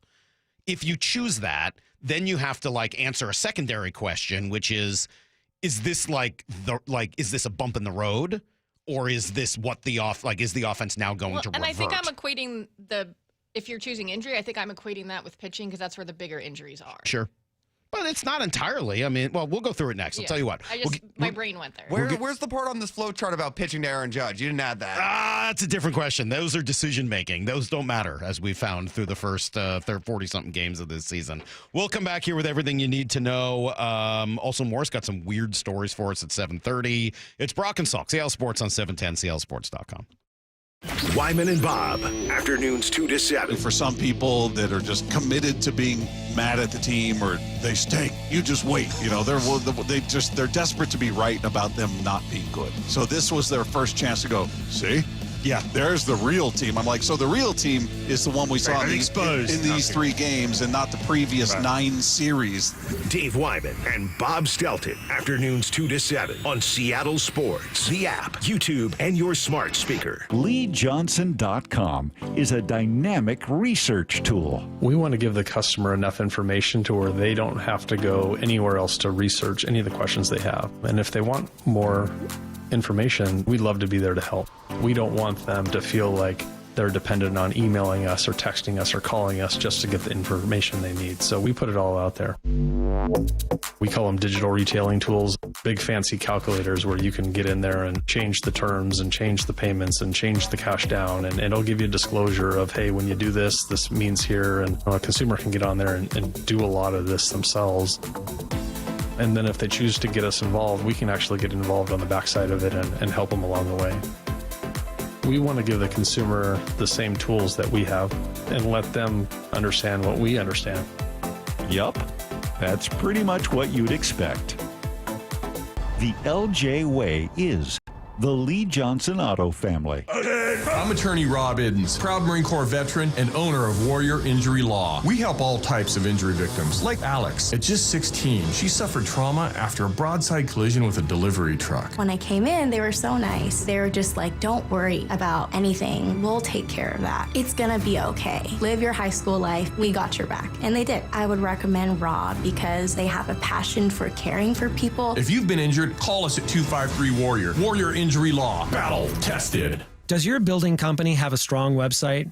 One with a solid organic search presence, engaging prospects, and filling your pipeline? You know, a site that speaks loud about your company. I'm Rusty George. My local agency specializes in creating websites and marketing strategies for building companies, including construction, manufacturing, and material suppliers. We develop strategies and tactics to attract and win more quality business. See how we can help your business get louder at rustygeorge.com. That's rustygeorge.com. We've all been there, sleepless nights, wondering if your business's security service is really protecting what matters. At Bay Alarm, we can put your security insecurities to bed. Our advanced technology and personalized support ensure you can rest easy knowing we're here for you. BayAlarm.com.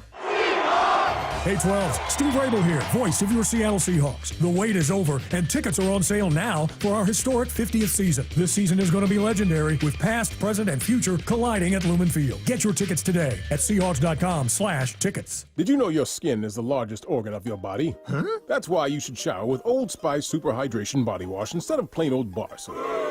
Love your skin by super hydrating it with vitamin B3 and glorious notes of vanilla and shea. Did you know that my superhydrated skin is the second largest organ of my body? The first is my heart. Old Spice. Men have skin too. Old Spice Super Hydration Body Wash. 24/7 renewing moisture. With daily use. For 70 years, we've been known as the Humane Society of the United States. But as the challenges animals face have grown, so have we. We are now called Humane World for Animals. And with you on our side, we are going to end animal cruelty around the globe. Humane World for Animals. The end of animal cruelty.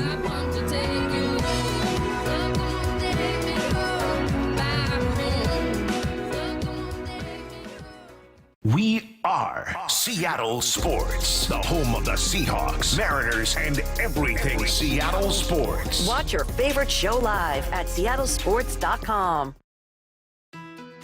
I like my teacher because she helps me with my problems at school. No matter how old you get, you always remember that one great teacher. Hi, this is Rick Riz, inviting you to join WSECU in celebrating Teacher of the Week. This year, we're going to honor 24 great teachers with grants of $500, sponsored by WSECU, the credit union for Washington. Nominate an exceptional teacher now at mynorthwest.com/teacher.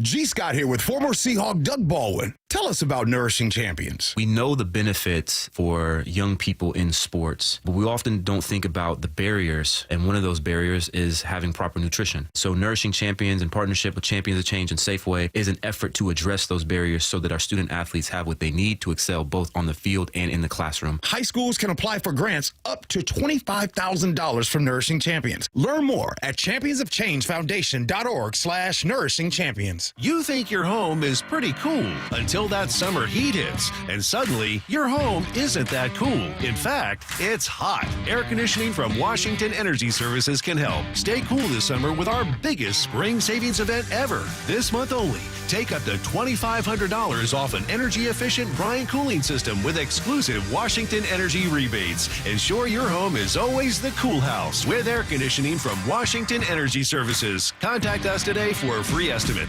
Warmer weather, more sunlight, and your new car. That's right. At Toyota of Kirkland and Toyota of Renton, summer starts here. With their combined inventory of new, used, and certified pre-owned inventory, you're in for a summer to remember. Their fantastic teams will set you up with a test drive so you can ride off into that summer sun the same day. Summer starts here at Toyota of Kirkland and Toyota of Renton. Whether you're in the north or the south, they got you covered. Visit their incredible showrooms today or online at toyotaofkirkland.com and toyotaofrenton.com.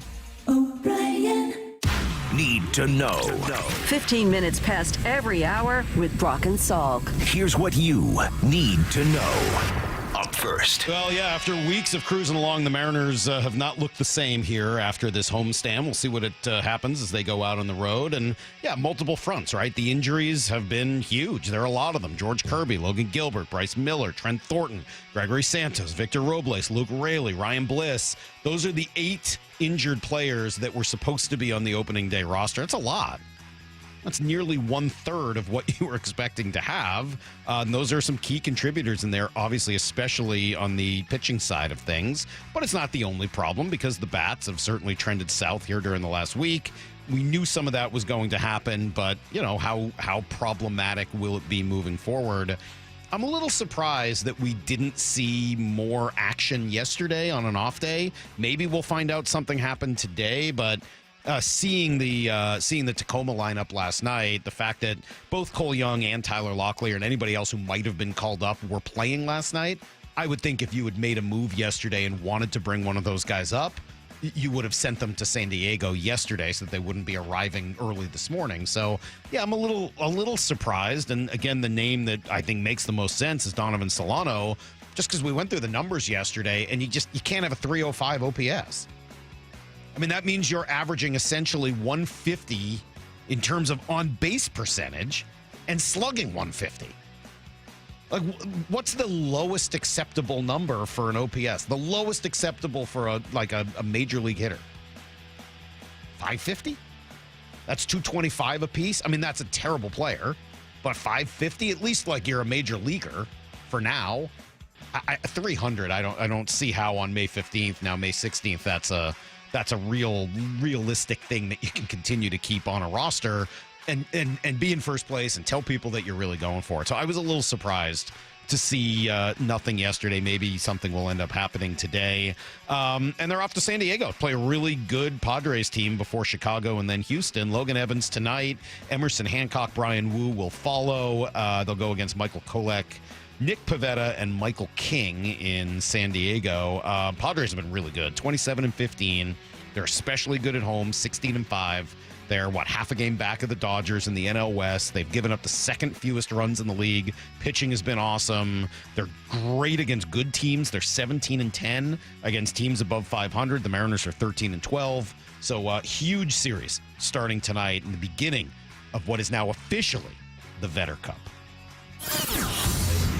Here's the second thing you need to know.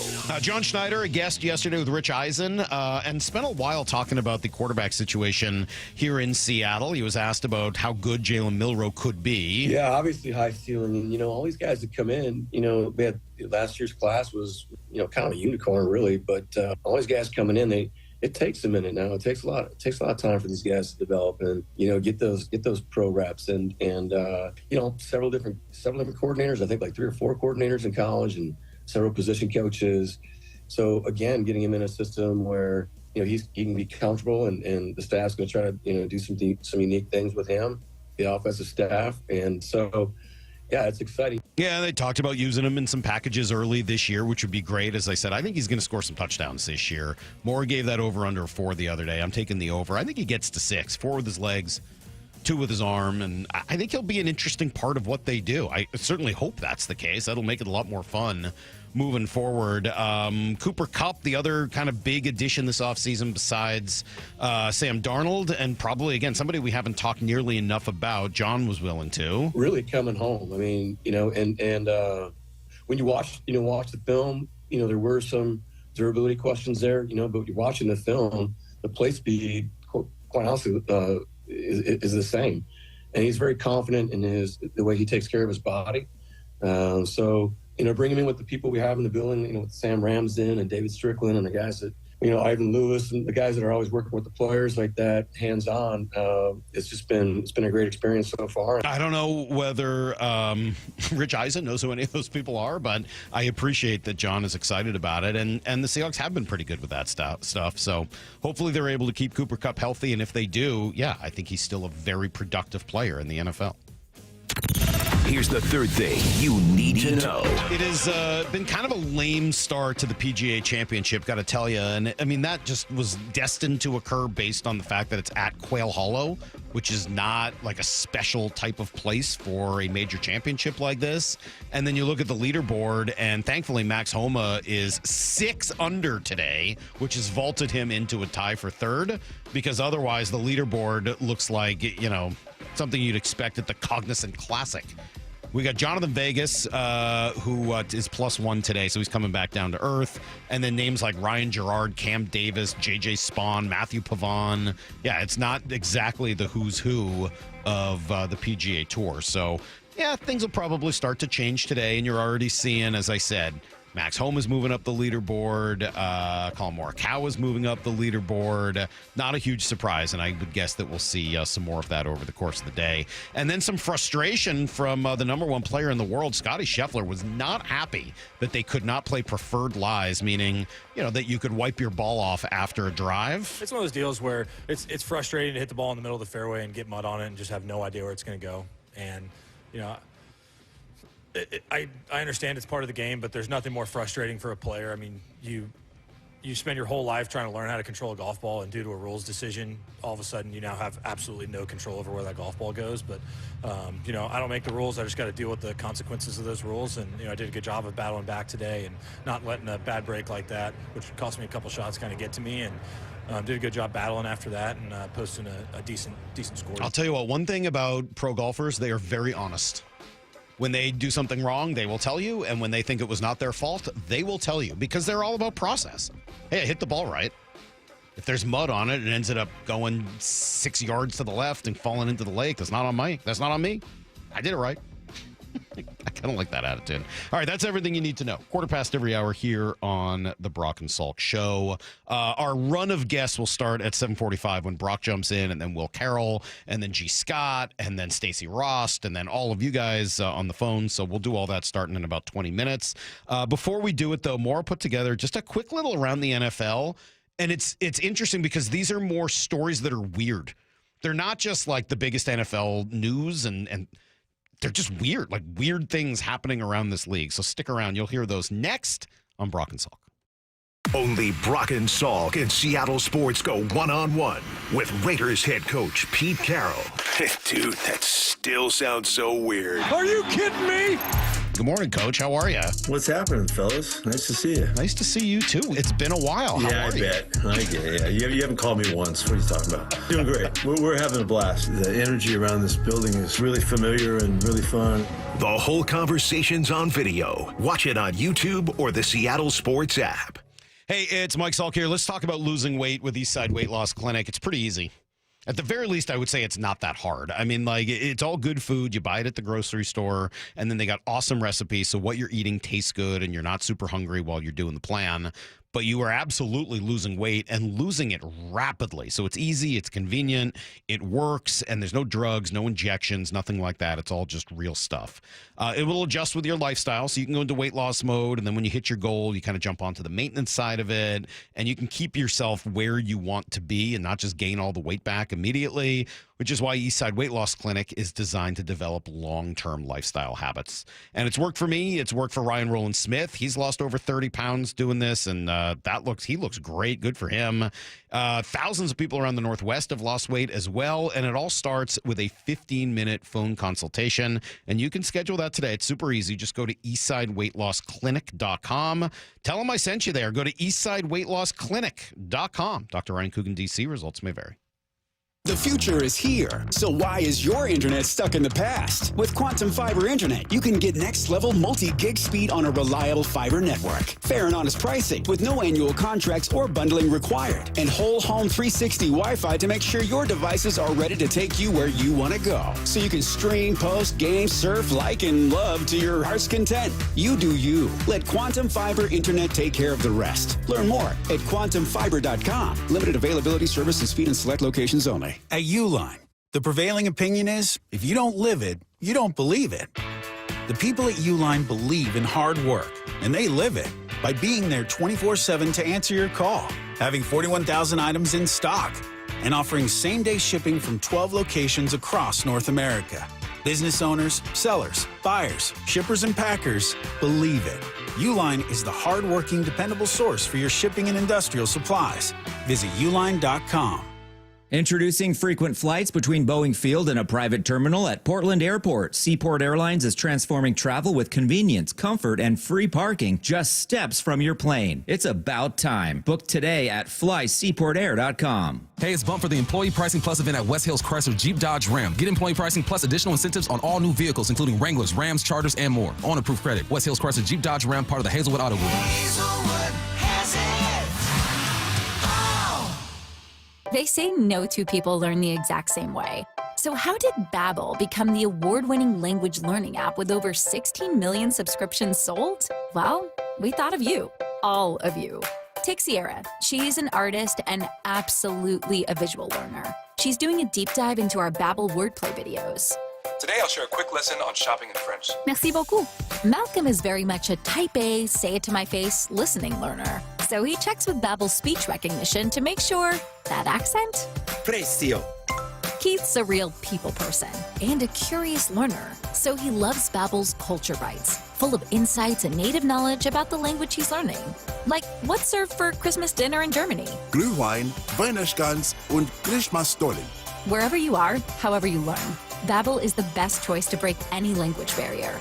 Save up to 50% on your Babbel subscription when you sign up at Babbel.com. That's BABBEL.com. Babbel.com. Get ready for an unforgettable adventure at LeMay, America's Car Museum in Tacoma. Marvel at over 300 world-class automobiles and 100 years of history. Don't miss the Shinka exhibit, featuring nearly 50 iconic Japanese sports cars. Feel the thrill of driving a Formula One car on the exhilarating race simulators. There's fun for everyone, so grab your friends or the whole family and plan your visit Thursday to Monday.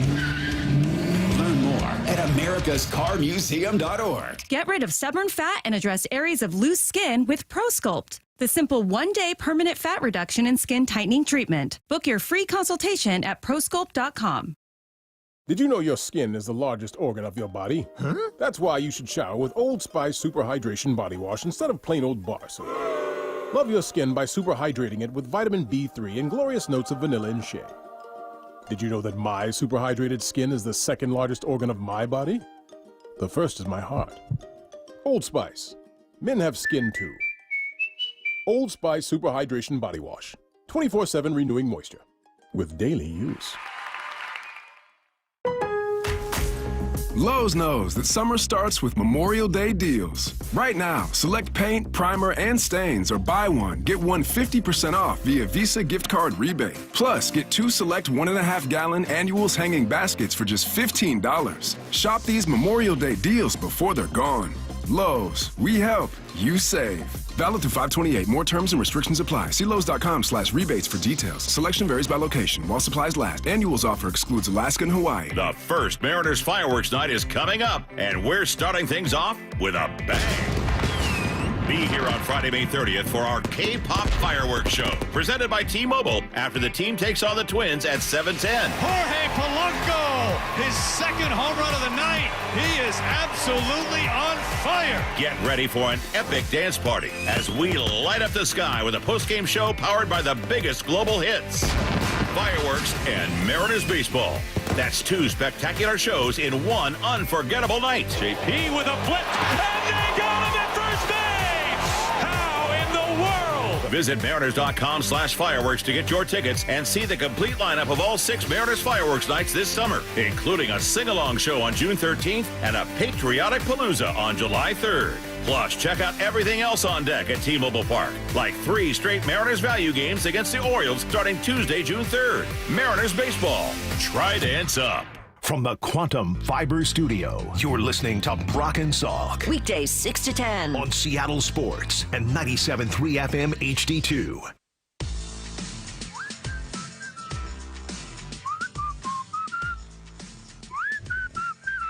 Just whistling along, a little flow rider this morning, Brock and Salk.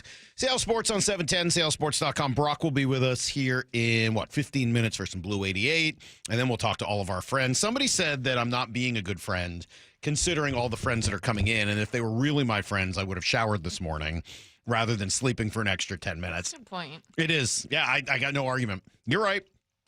It's also Formal Friday. I know. I'm failing on all levels today, Maura. I'm sorry. I didn't shower. I'm going to go play golf in the rain, and I guess I just kind of figured I'd be showering later this afternoon anyway, but it's really not fair to mostly you and Lyle, although you're mostly in the other room. But Stacy and G are both going to come in here and sit down just, a couple of feet from me, and I didn't shower. Just didn't do it. Didn't shower this morning, and I'm not even really that ashamed of it. In fact, I'm kind of proud. I might start doing it more often. Let's buzz around the NFL. Oh, boy. What an intro. Thank you. Well, got more whistling? More flow rider? There's never enough flow rider. He's coming. I saw he's coming to Emerald Queen. Oh. Would you go see? I mean, we went to go see Ludacris. Would you go see Flo Rida? I'm not as big of a Flo Rida. Same. He's fun, but yeah. I don't think I'd go on a field trip. I saw the ad. It was like musician and lyricist Flo Rida. I was like, is that how you describe him? I don't know. I really liked him. He was really big, I feel like, when I was in like elementary school and middle school. Mhm. So I think Flo Rida is great, and I think that it's one of the all-time great names. Like taking Florida and turning it into Flo Rida is unbelievable. I think it's tremendous. Well, it's shock you to know that you just figured that out this moment. Not just figured it out, but it was like in middle school, high school, that it took me way longer than it probably ever should have. Be like, oh. No, it took me longer than it should have also. I'm with you on that. But it was not today, obviously. No, it was, again, it wasn't today. I had a fear as you were just looking at your face like, oh no, oh no. Did I just discover it? Yeah. No, but I think I realized in, I don't know, sometime in middle school or high school. It's a pretty great name. It's pretty clever. The name thing just reminded me that I watched the Liver King documentary on Netflix the other What's day. up, Primals? Yeah. His sons introduce themselves, and his one son goes, "Hi, my name's Rad Ickle Johnson." Oh, He no. literally named his son first name Rad, middle name Ickle, No. and last name. And then his other son's name's Stryker. 509 says Flo Rida was awesome in Spokane, worth the trip. And 425 says I'm 34, and today I learned that Flo Rida was Florida. Wow. So did 360. Oh, no. Come on, people. Flo Rida, Florida. Oh, that's tough to hear. All right, Maura, give us some of these weird stories. We've already taken half the time. The NFL scheduled the Steelers to play Aaron Rodgers' most recent team, the Jets, in Week 1, and his other former team, the Packers, in prime time on Sunday Night Football Week 8. This is prompting some to suggest that the schedule makers must know that Aaron Rodgers is going to be the Steelers quarterback. NFL Vice President of Broadcasting and Scheduling, Mike North, did kind of some media hits yesterday. I saw him on with Ross Tucker. He also did a conference call with reporters. So Steelers reporter for ESPN, Brooke Pryor, had the quotes. He said, "We don't know anything more than anybody else. The schedule was built for Coach Mike Tomlin, and if Aaron decides to play, it probably just makes many, if not all, the Steelers games a little more interesting." However, he didn't deny that they thought about the possibility of Rodgers. He said, "If you put that game in a window where it does become something even bigger, we wouldn't want to unbalance maybe one of the partners. If it fell on a Sunday afternoon, for instance, it becomes a dominant story of the day. Aaron Rodgers' first game against his old team. So put it in a national window. If Aaron's the quarterback, it's a great story. If he's not, it's still Packers-Steelers Sunday Night Football in Week 8. I think that makes sense. Yeah, I mean, you're right. It is kind of a weird story, but this to me did not insinuate, like I saw it and did not think, oh, the league knows Aaron Rodgers is going to Pittsburgh. I did not think that.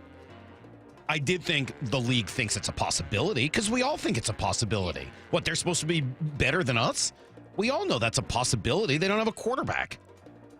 So, yeah, why wouldn't you put him against those two teams? And he's absolutely right. Pittsburgh Green Bay, just on its surface, is a big game just because of the history of the two franchises. I get no problems with that. None. Zero whatsoever. I know that it's fashionable in sports radio to complain about everything, but I get no issues. I think that's totally fine. All right, we also have... also, I hope he doesn't play. Just for the record. We also have Seth Wickersham with a new book out called American Kings, a biography of the quarterback. In it, he details Caleb Williams and his father Carl's resistance to him being drafted by Chicago. He says Carl Williams, Caleb's father, said Chicago is the place quarterbacks go to die. Wickersham also mentions Caleb having reservations about Shane Waldron specifically. In the book, it says Caleb Williams indicated to confidants he didn't think he could work with then offensive coordinator Shane Waldron. Bears general manager Ryan Poles then told him, "We're drafting you no matter what." So this was Wickersham talking about it on Rich Eisen's show yesterday. You know, look, I think that Carl has been very clear publicly about his opinions of the NFL draft process and the fact that the worst team drafts the best player. And he was looking for ways around it because he saw a system where his son was locked into the team that drafted him, like all number one picks are, for basically 8 years. And so he was trying to find a way around it. And he, met with people like Marvin Demoff and Archie Manning and lawyers and people like that, all trying to find loopholes around the draft. And at one point, they even considered joining the United Football League if it would give him a chance to be an unrestricted free agent in 2025. Ultimately, none of those really were things that he wanted to do. He went on to say that in the end, Caleb basically said that would be like torching the entire city of Chicago, and he wasn't prepared to do that. He told his dad, I can do it for this team. I'm going to do it with the Bears. I like that. I got no issues with it. Again, no issues whatsoever. Seth Wickersham is a phenomenal reporter. He really is. He comes out with everything, man. And he's a really nice guy. We've had him on the show a bunch of times. I've interacted with him. I think the world of Seth Wickersham. So not surprised that he's dropping bombs like this in his book about a quarterback. That's great reporting. That's super in-depth. And, you know, I'm sure if you only read the headline that there's, you know, it's easy to get caught up in, oh, he's selfish or he's arrogant or this and that. I mean, he's human. Who would want to go to that situation? I take it exactly that way, especially when you hear the whole context, right? Where you're like, hey, he thought about all these other things. He examined all of his options and ultimately said, you know, I'm just going to go do it. I'm just going to go see what I can do. And look, when you hear Jackson Smith and Jigba saying good luck about Shane Waldron before he even gets there, I think it's difficult to blame him. The other story that came out here is that last year Waldron and who was the coach? Matt. What is it? Eberflus? Yeah, Matt Eberflus. That neither of those guys would even watch film with him. He's the quote I read is he was sitting around being like, "Oh, I'm watching film by myself. I don't really know what I'm looking for, but I'm here watching film. I'm ready to do the work. Too bad neither of the offensive coordinator nor the coach are willing to do it with me." Yeah, man, It'll be interesting to see what Ben Johnson can do. Well, I'm gonna guess he'll at least watch film with his quarterback. just a hunch. I mean, he's supposed to be a quarterback guy. Yeah. That's a bad story. Also, in terms of for them, not for Caleb Williams. I think Caleb Williams comes out looking pretty good. Yeah. I mean, in terms of them saying the Bears are where quarterbacks go to die, I mean, Bears have never had a 4,000-yard passer in the history of the franchise. I mean, when they were at their best, Jim McMahon still wasn't like what was running that. He was not very good. They haven't had like a franchise quarterback. In my lifetime, I'm 47 years old. The Bears have never really had a good quarterback. Yeah.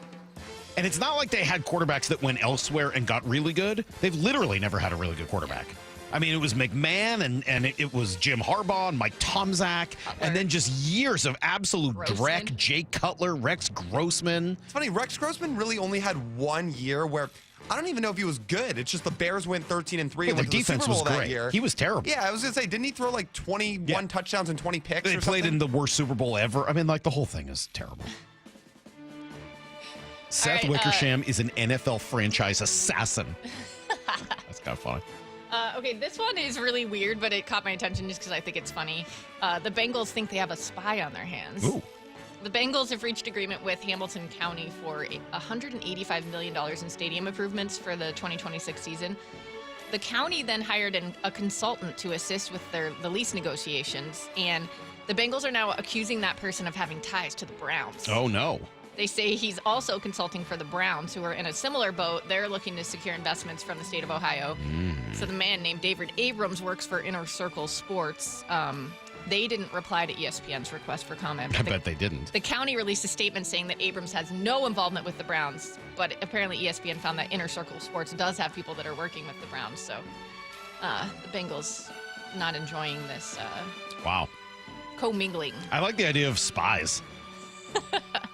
I'm not really sure what they could do. I guess they could just It's maybe not really they a think spy. It's more of a double agent. Maybe they think they're competing for the same money since it's within the same state. Yeah, could be. Yeah. Connor Stallions isn't at Michigan anymore. What's he up to these days? Yeah, maybe he's become a lobbyist. Who knows? That's funny. That's funny. All right. That's and then, one sorry. more. No, go ahead. Just the Giants. Jordan Raanan from ESPN that covers the Giants kind of did a whole piece on their quarterback search. Says that they would have taken Jaden Daniels or Drake May last year, but the teams at the top were not willing to work with them. They also attempted to trade for Matt Stafford this offseason and then tried unsuccessfully to lure Aaron Rodgers there. So by the time they added Russell Wilson and Jameis Winston and then looked to the draft and got Jackson Dart, I guess their GM, Joe Shanes, told reporters after the draft that it was the quarterback search was exhausting. No kidding. And then Raanan says that another coach in the league told him that you need a reality show for that quarterback room. I was just wondering if that was a show that you guys would watch. I would, although obviously it would have some cringeworthy moments because I can't stand Jameis Winston, and Russell Wilson is a cringeworthy guy. Russ is just cringe 24/7. But to see the two of them and interacting then you got with Tommy each other. DeVito in the background. Yeah. I will say this: I do wonder if some of the problems they had trace back to Joe Shane just being so unwatchable on that Hard Knock show.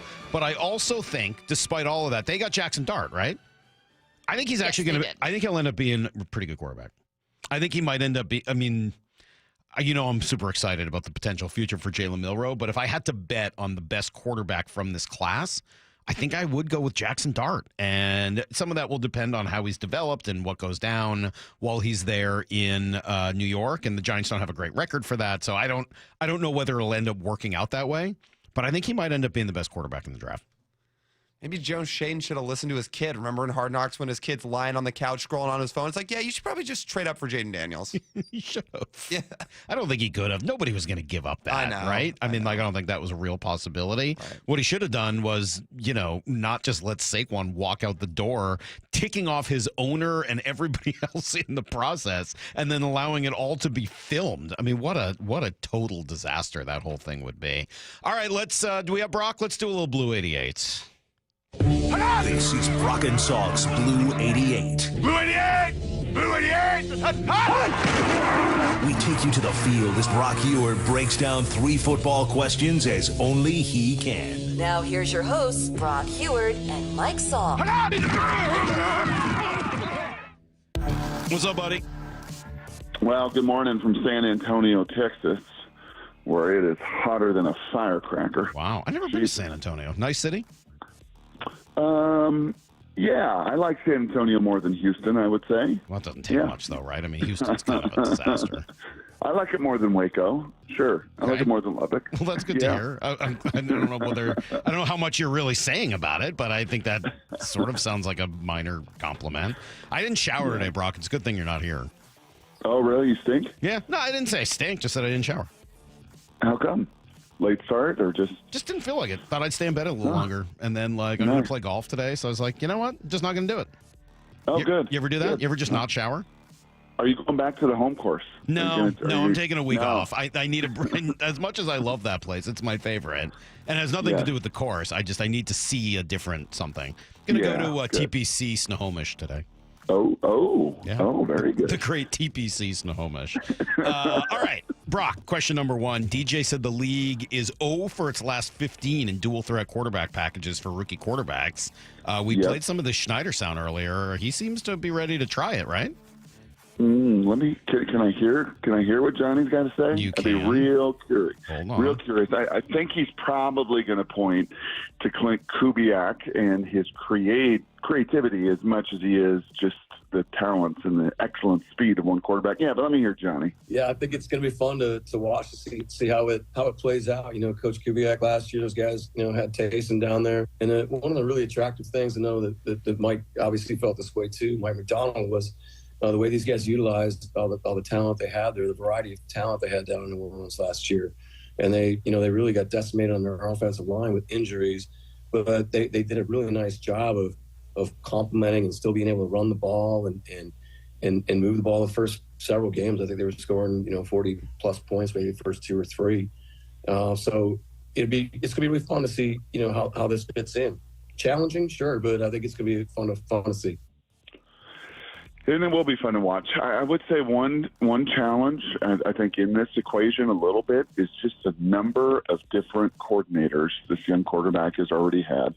And how much do you want to do what Mike Mayock has said to us, what Daniel Jeremiah has said to us, and that is, hey, man, give this guy some runway. Really give him a chance to settle in and learn a system and really – ingratiate, is that the word I'm looking for, himself with the level of detail this thing takes versus, that Taysom Hill role also, if my memory serves me, was one that grew over time more so than it did right away as a rookie. So these are all things that they will work through, but ultimately it'll be Jalen Milroe deciding it. Jalen Milroe is going to go out there and he's going to play in these preseason games. He's going to get a lot of run. and he goes out there and he just absolutely forces their hand to put him on the field, I would, and I know you would not be too unhappy about that. No, that would be pretty fun. Question number 2. Yeah. I don't know if I want to hear this, Brock. What do the Seahawks and Giants have in common this offseason? Well, they attacked the quarterback position with a similar mindset, I'd really say, over the last couple years with Brian Daboll, and that is volume, volume, volume. Right, it is. Let's take as many whacks at it as we can. And for Daboll, and I think Joe Shane, the GM there, it's very much to try to save their job. But look at what they did. Last year they tried to trade up for Drake May and Jaden Daniels. Couldn't do that, even though they had Daniel Jones on the roster. This year they first went after Matthew Stafford, and by some accounts offered him even more money than the Rams. And he said thanks but no thanks. They went after Aaron Rodgers.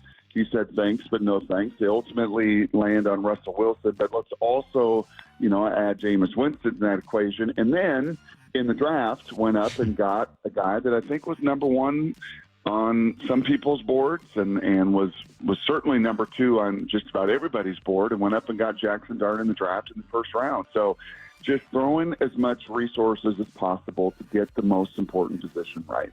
And the Seahawks have done that this offseason by drafting, by adding Drew Lock, by trading or signing Sam Darnold. So, in a similar vein, that is a position you cannot throw enough resources at to try to figure it out right.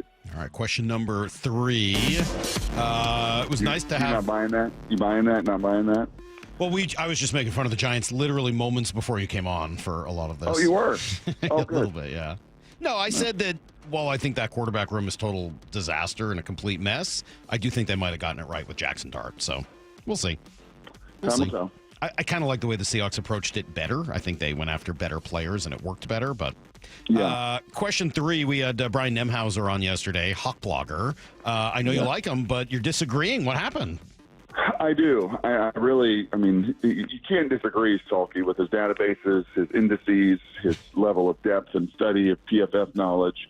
But I do disagree because I asked him yesterday, what are some of the next headlines, the big headlines, the big moves the Seahawks can make? And I think he and I both settled in on Charles Cross. You can get a deal like that done. He talked about June kind of being the month the Seahawks do that as they wrap up OTAs and everything else. And then he talked about paying Rick Woolen, and I don't see any world where that's going to happen this offseason. Now, if he goes out there and is a grown-up and is disciplined and is physical and wants to tackle and do those things consistently, then Brian's right. His play and his coverage grades and his contested ball rate and every other index they look at, it's pretty darn good next-level numbers. But just my eyes and even more old school, just the coaching hat of the level of discipline and attention to detail, I don't think they even entertain that a little bit at all this offseason. That would be a next December, January, February kind of conversation. All right. That is today's Blue 88. By the way, he did text me later and say he wanted to add one more, which was the potential trading of Noah Fant, which he thought could be on the list of things that they could be doing here before the season starts.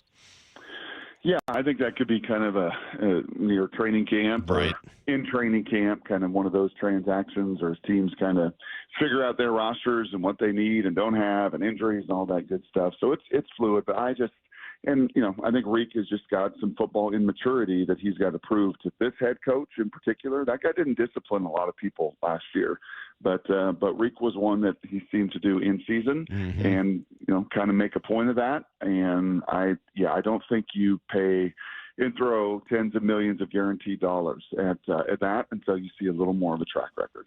All right, good stuff. TPC Snohomish, huh? TPC Snohomish. I didn't realize that. That was also TPC up there. That's cool. Yeah, the world famous. Island Green, right? It's got its own floating green. It's amazing. I started off the show today. Lyle had sent over. Did you see this little prediction that this guy did? He predicted the records for all the teams. Has the Seahawks at 5-12. Yeah. That had to get you going because I know you thought potentially 12-5. But what was interesting, this guy Jared Bailey, I went through and kind of looked through the reasoning that he had for it, and it was all about the offense, which I thought was interesting. He says, I just don't get what their vision is. Geno to Darnold is a backwards move. If they were going to go backwards, why not just roll with Howell and draft a guy in 26? Defense will likely still be good. I just have zero faith in the offense.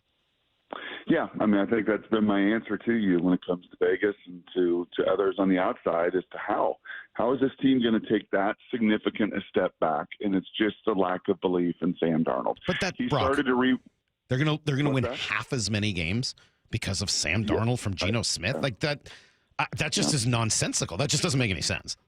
No, I disagree strongly with that. But man, narratives are hard to break, and I think that there was a really strong narrative that Sam Darnold couldn't play in this league. But where was the strong narrative that Geno Smith was a savior? Yeah. I mean, they're in the same category. It's hard for me to say you could love one, hate the other. They're in the same category. Well, Geno did it and has done it for 3 years? Yeah, and during the 1 year, 1 year Darnold did it, he did it better. Yep. I don't know, man. That one was tough for me. I'm not trying to argue with you. It seems like you are. It seems like you like it. It seems like you think the Seahawks are going to win 5 games. So when you don't shower, do you double up on the deodorant? Double up? I mean, I did apply it, but I don't know whether I didn't double apply it. You go stronger? You don't go stronger? No. Because it's a 48-hour protection already from Mitchum, so I feel like I'm pretty good. My unscented Mitchum is already 48 hours, so I'm probably in that way already doubling up. I think I'm in pretty good shape. I think I can make it through the day. But you'll have to ask Stacy when she comes in, ask G when he comes in. They're the ones who are really going to know whether or not this thing's working for me. Have fun in San Antonio.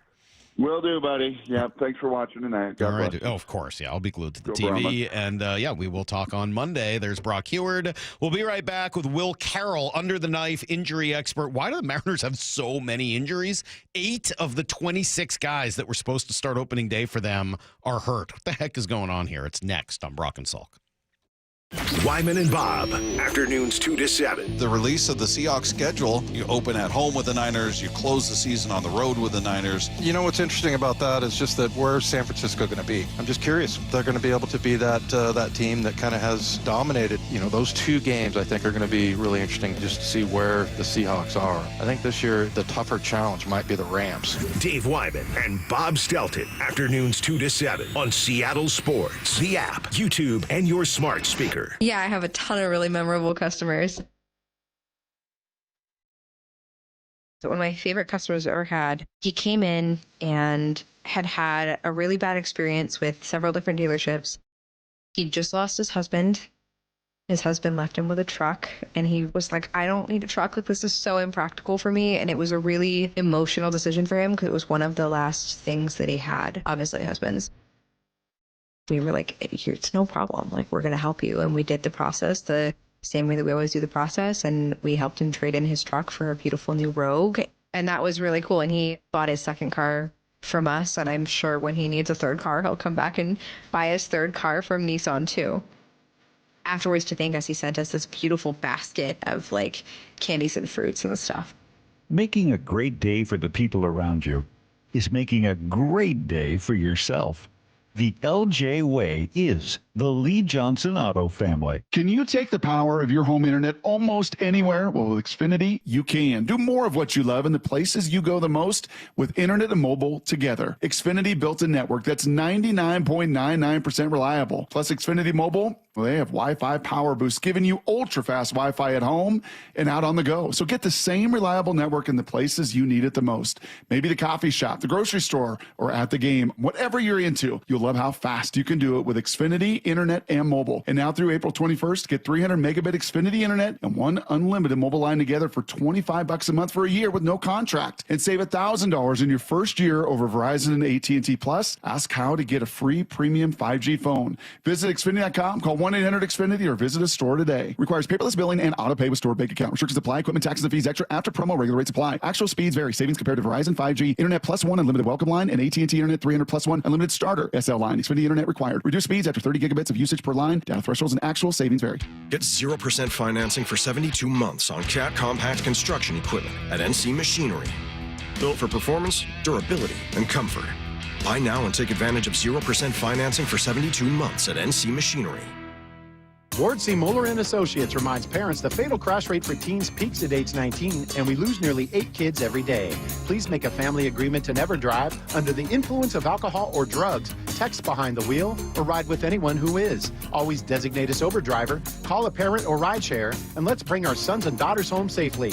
Best wishes to the class of 2025 from the entire team at Ward C. Mueller and Associates. Family owned since 1955, providing top quality services for all your land surveying needs. He's the best catcher in baseball. Cal Raleigh with a home run. And he's on Seattle Sports Thursday afternoons all season long. Anytime you can get wins, that's always huge. It's the Cal Raleigh Show. Presented by the Puyallup Tribe of Indians. Get the podcast on the Seattle Sports app. This message comes from Viking, committed to exploring the world in comfort. Journey through the heart of Europe on an elegant Viking longship with thoughtful service, destination-focused dining, and cultural enrichment on board and on shore. With small ships that bring travelers closer to the destination, there's more time to explore. And every Viking voyage is all-inclusive, with no children and no casinos. Discover more at Viking.com. What was that? That is business phone bliss with the Ooma Cloud Phone System. It handles all our voice, video, and messaging needs. You sound very calm. I am. Ooma has everything I need to run my business more efficiently, like virtual receptionist, call routing, and video conferencing. And it starts at just $19.95 per month per user, plus taxes and fees. Ooma. Nice. Find your business comm at ooma.com/radio. This is the story of the one. As a safety manager at a manufacturing plant, he does everything he can to keep his coworkers safe. From finding ways to reduce risks to keeping safety supplies in stock. And for that, he relies on Grainger. Grainger offers a broad range of quality products and next-day delivery, so he can always play it safe. Call 1-800-GRAINGER, click Grainger.com, or just stop by. Grainger, for the ones who get it done. Get ready for Camping World's Red, White, and New trade event, May 15th through the 18th. Get the highest value for your RV guaranteed during the biggest RV trade event of the year. Shop the best RV deals in America with new RVs starting as low as $92 a month. Get ready for the holiday weekend with up to 45% off grills and 25% off product installation. Plus, we'll have free hats, free propane refills, free food, and fun for the whole family. Don't miss the incredible Red, White, and New trade event, May 15th through the 18th at your local Camping World. See dealer for full details and disclaimers. Let's go! This is Seattle Sports. Streaming through the Seattle Sports app. KIRO AM Seattle. KIRO FM HD2 Tacoma. Home of the Seahawks, Mariners, and everything Seattle sports. Give me a freaking auto! From the Quantum Fiber Studio, this is Brock and Salk on Seattle Sports. Brock Heward and Matt Marcus. Sorry about just Mike. Heward, not exactly Joe Cap there in the pocket. Now here are your hosts, Brock Heward and Mike Salk. All right, so final couple hours here of our week, and as I said, it's all friends from here on out. G. Scott's going to pop by in a half hour, Stacy Rost at 9 o'clock, and then we'll have you guys, of course, at 9:30 as we open up the phone lines to finish out the week as we do every week. I thought I'd go into the Wayback Machine for Friend Day and talk to Will Carroll, who I've loved for years and years and years, ever since we first met. I don't know, it's got to be 18, 19 years ago, almost 20 years ago at a winter meetings in Florida. And he's kind enough to join us on video right now if you're watching on YouTube. Hi, Will. How are you? I'm doing great. Certainly better than the Mariners rotation. Ooh, well, obviously, that's why I wanted to have you. And I know you wrote about it in the Under the Knife newsletter, which is great. And if you're not subscribed to it, you should. There's a lot of cool info in there. And I just found myself reading the stuff on Oswaldo Cabrera, which we all watched. And maybe I'll ask you about that before we're done here. But how much concern should the Mariners have? It's 3 pitchers from your 5. But also, none of them are like, UCL elbow. So what do you think's going on? Well, there's 2 things here. I want to make it clear that, losing 60% of your expected rotation is bad. I mean, there's just no way around that. It's all arm problems. They're all minor. And yes, you've got to give the medical staff some credit for catching these things early enough that they don't blow out, that they're managing the things they can manage, that they have just enough depth to get everybody back. I mean, Kirby's really, really close. Logan Gilbert is likely to go out on rehab assignment basically about the time Kirby comes in. And everything seems, not good with Miller's elbow, but a lot of times you get these, inflammations, and they don't know what it is. They're treating the symptom rather than the cause. From everybody I've talked to, that doesn't seem to be the case here. This seems like they actually know what it is, and they can attack it and get through it. So, you're going to have injuries in the course of a season, but minimizing those is one of the things that a medical staff doesn't often get credit for, and the Mariners should.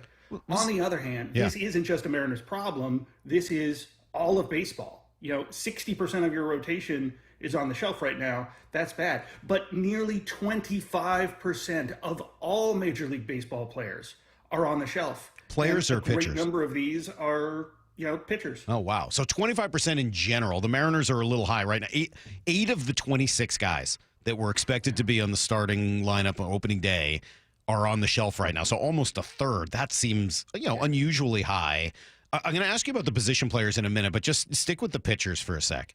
Is this nothing more than just inevitability? I mean, we have Passan on every week, and he obviously wrote the arm, did a great job with it. Mm-hmm. He kind of makes it feel like it's just inevitable, and the Mariners have kind of been lucky, essentially, for the last few years with this rotation, but they've also thrown a lot of pitches. What do you think it's luck? Is it connected to how many pitches they've thrown? What do you think's happening? I don't think pitch count has anything to do with it. I think we're learning more and more. Look, we've had this pitch count thing for years. When I worked at Baseball Prospectus, one of the things we did was we had something called pitcher abuse points, which, the clear thing is fatigue breaks arms. The more force you put on them, the more you're throwing in a fatigued state, the more likely something is to break. And as we've seen velocity go up, we've seen pitch counts go down, but that hasn't helped. I mean, like I said, 24.6% of all players are on the injured list, the vast majority of them pitchers. So what we're doing does not work.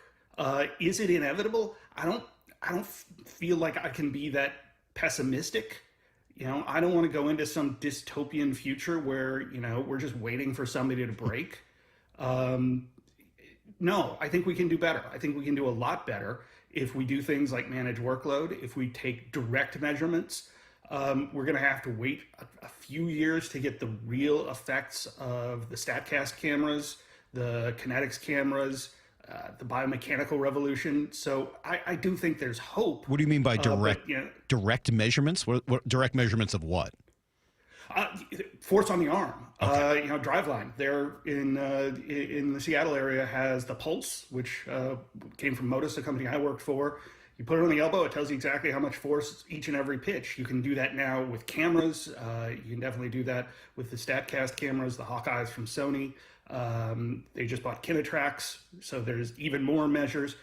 So we're learning more and more. We have more and more data, and it's going to take a while to figure it all out. Do you think, and this is maybe a more broad question, I posed this idea the other day. It's more of a hypothesis. I can't prove this. Do you think that there is a relationship between an aggressive style of play offensively, stealing more bases, diving into more bags, playing all out aggressively all the time, and injuries to players on your team in general?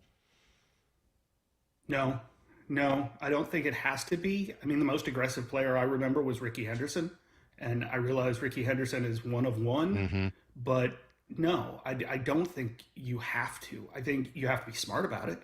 I don't think you can just be reckless and diving and running into walls. And I think players learn that as they mature. I mean, if you remember Bryce Harper's early career, he played like his hair was on fire. Now, he's got beautiful hair, but it's not nearly as flammable. He plays within himself, but he's had some injuries, overcame them, Tommy John surgery, a number of others. He had that ankle injury that was pretty bad. So I don't think aggression necessarily does it, but I think it has to be smart aggression. It has to be aggression with value. Yeah, it's interesting. The two guys that kind of get held up here in Seattle, Ken Griffey Jr. and Ichiro, two guys who played the game totally differently and are in the Hall of Fame for different reasons. But Ichiro was very much, hey, I'm not going to die for everything. I'm going to try to play 162 every year, and I'm going to be very kind of cautious about it. And Junior was sort of the opposite, right? Ran headfirst into everything and probably did take a couple of productive years off of his career or game, certainly, by crashing into walls and doing all the things that made him Ken Griffey Jr. I think of it more broadly, just, watching this team, and the Mariners are running a lot, and they're super aggressive. And I just have this kind of memory from 100 years ago of Tommy Harper telling me when Jacoby Ellsbury first came up, like, he'll learn. Like, you can only do this for so long before, A, the other players tell you to stop, and B, you're going to get hurt. So they'll just tell him to stop running so much. If you can't handle it, you can't handle it. And sadly, the one way to learn is when you start breaking. The whole diving head first thing, people are like, oh, more injuries from that. No, I mean, you get some broken fingers, but now we got those oven mitts. The worst injuries come when somebody, stuffs the bag and breaks an ankle, but that doesn't happen very often. I don't know that we've got any really good study that shows, sliding and diving and things do that. When you look back at Griffey, great example. I mean, Mike Trout has basically turned into Ken Griffey in terms of career path. It wasn't some wear down for him. It was his hamstrings. It was his legs just gave out, and that happens to some people. We're seeing that with Trout. His knees are shot. So how much longer is he going to play? A guy who we thought was going to be Mickey Mantle turned into, Mickey Mantle. Last thing, just because you brought up the slide, and we saw this Oswaldo Cabrera deal just a couple days ago. It was horrifying to watch. What do you think happened there? Where do you think that goes? Yeah, it wasn't even a slide. I mean, he dodged the tag there at the plate since he can't bowl over a guy anymore, which is good. It was the cut. He just set his foot and tried to come back to the plate, and that's not a usual motion. So maybe it was a little bit of, it's not like he's a receiver and is cutting out there. It was just one of those, he took a bad step, his cleat caught, something happened, and the bone just snapped. It's as simple as that. It was gruesome. It was painful. You saw the athletic trainer, Tim Lentich, was out there basically hugging him to hold him down from A, seeing it, and B, screaming in pain. It was handled perfectly. They did everything right. You could see the two medical staffs working together. The ambulance guys were actually watching and got out there quickly. The funny thing is, he's probably going to be back, probably August. That's crazy. Bones heal. Little Timmy falls off his skateboard. Nobody thinks, oh no, he's going to lose that arm. So he'll come back. Question is how much soft tissue damage is. And the really disturbing thing was the story afterwards, where Aaron Judge came out and was comforting him, and he was like, "Judgy, did I score?" And I was like, "Judgy? That's the best nickname we can come up with." Yeah, we got to come up with something better than that. Sake. Even AJ would be better than that. I mean, something has got to be better than Judgy. Yeah, I mean, I was hoping we were getting out of the A-Rod, J-Lo era of just shortening things. I mean, but we used to have nicknames. We had players named Dizzy and Dummy and the Wild Horse of the Osage. I know you can't just call somebody that in normal conversation, but for God's sakes, Judgy? All right, so as I let you go here, of the 3 pitcher injuries the Mariners are dealing with, if I understand you right, none of them should really be long-term cause for concern. They're just a matter of, hey, you got to get these guys back. Yeah, you got to get these guys back. You can't go that far down the depth chart.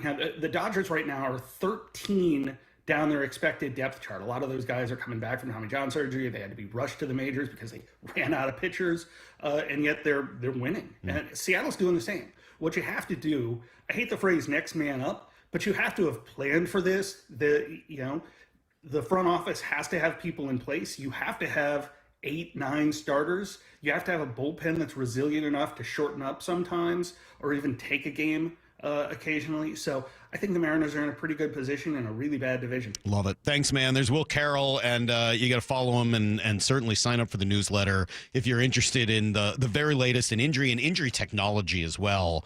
He's a great follow and just a great person. I'm always happy to have him on the show. We're going to come right back here with everything you need to know. Then G. Scott will stop by. Stacy Rost, your phone calls. It's Brock and Salk. Seattle Sports on 710. After a tough homestand. Next offer to Judd, swinging a well-hit ball deep to left field. The Yankees have the lead. The first-place Mariners are back on the road, where they've been at their best so far this season. Call them the Road Warriors. In the clutch. Tonight, the M's kick off a 10-game trip in the first of 3 against the Padres. First pitch at 6:40, with Wyman and Bob taking you up to pregame at 5:30. Hear every pitch on 710 and the Seattle Sports app. Hi, this is Nancy Penrose, owner of Big Trees in Snohomish. Spring has sprung. Need color to brighten up your yard or privacy trees to keep your neighbors guessing? Now is the time to buy. With hundreds of trees arriving in the nursery daily, Big Trees has the perfect tree for you. Check out our updated inventory list online at bigtreesupply.com or come visit the nursery today.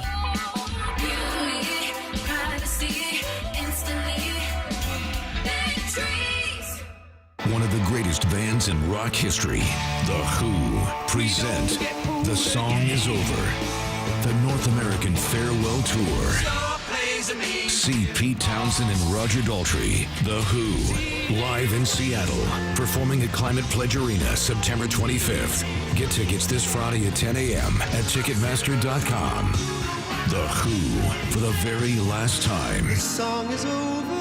For more, visit thewho.com. I'm attorney Rob Iddens, proud Marine Corps veteran and owner of Warrior Injury Law. We help all types of injury victims like Sean, who was rear-ended in a car accident. They're just easy to work with. They're fast. I like the fact that he had military service. I can see a lot of Marine in Rob. He's very in charge, really gets things done. But I didn't have to do anything. He offered me a settlement, had a number in my head, was nearly double that. I would refer absolutely anybody to Rob. If you've been injured, call us at 253-WARRIOR. Warrior Injury Law. Battle tested. Eddie's! Hey, it's Bump for West Hills Ford, the big Ford store. Right now, during the From America for America event, Ford is offering employee pricing to all U.S. shoppers on many new Ford models. Lease the 2024 Ford F-150 STX four-wheel drive Super Crew, only $549 per month for 36 months, with $4,999 due at signing on improved credit. West Hill Ford, the big Ford store, just off the Auto Center Way exit. Highway 3, Bremerton, part of the Hazelwood Auto Group. Hazelwood has it!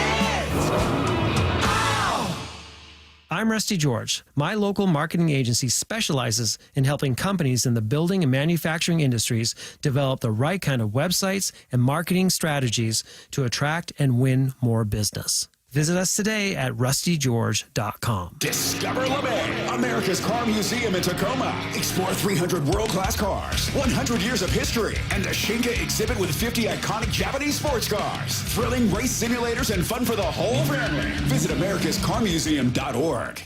The sun is shining. It's a beautiful day out for baseball here at T-Mobile Park. Home. Home is where you gather. With friends. With family. Ball to right field. It continues. Jorge Polanco. Sometimes even folks you don't know. But in a way, you do.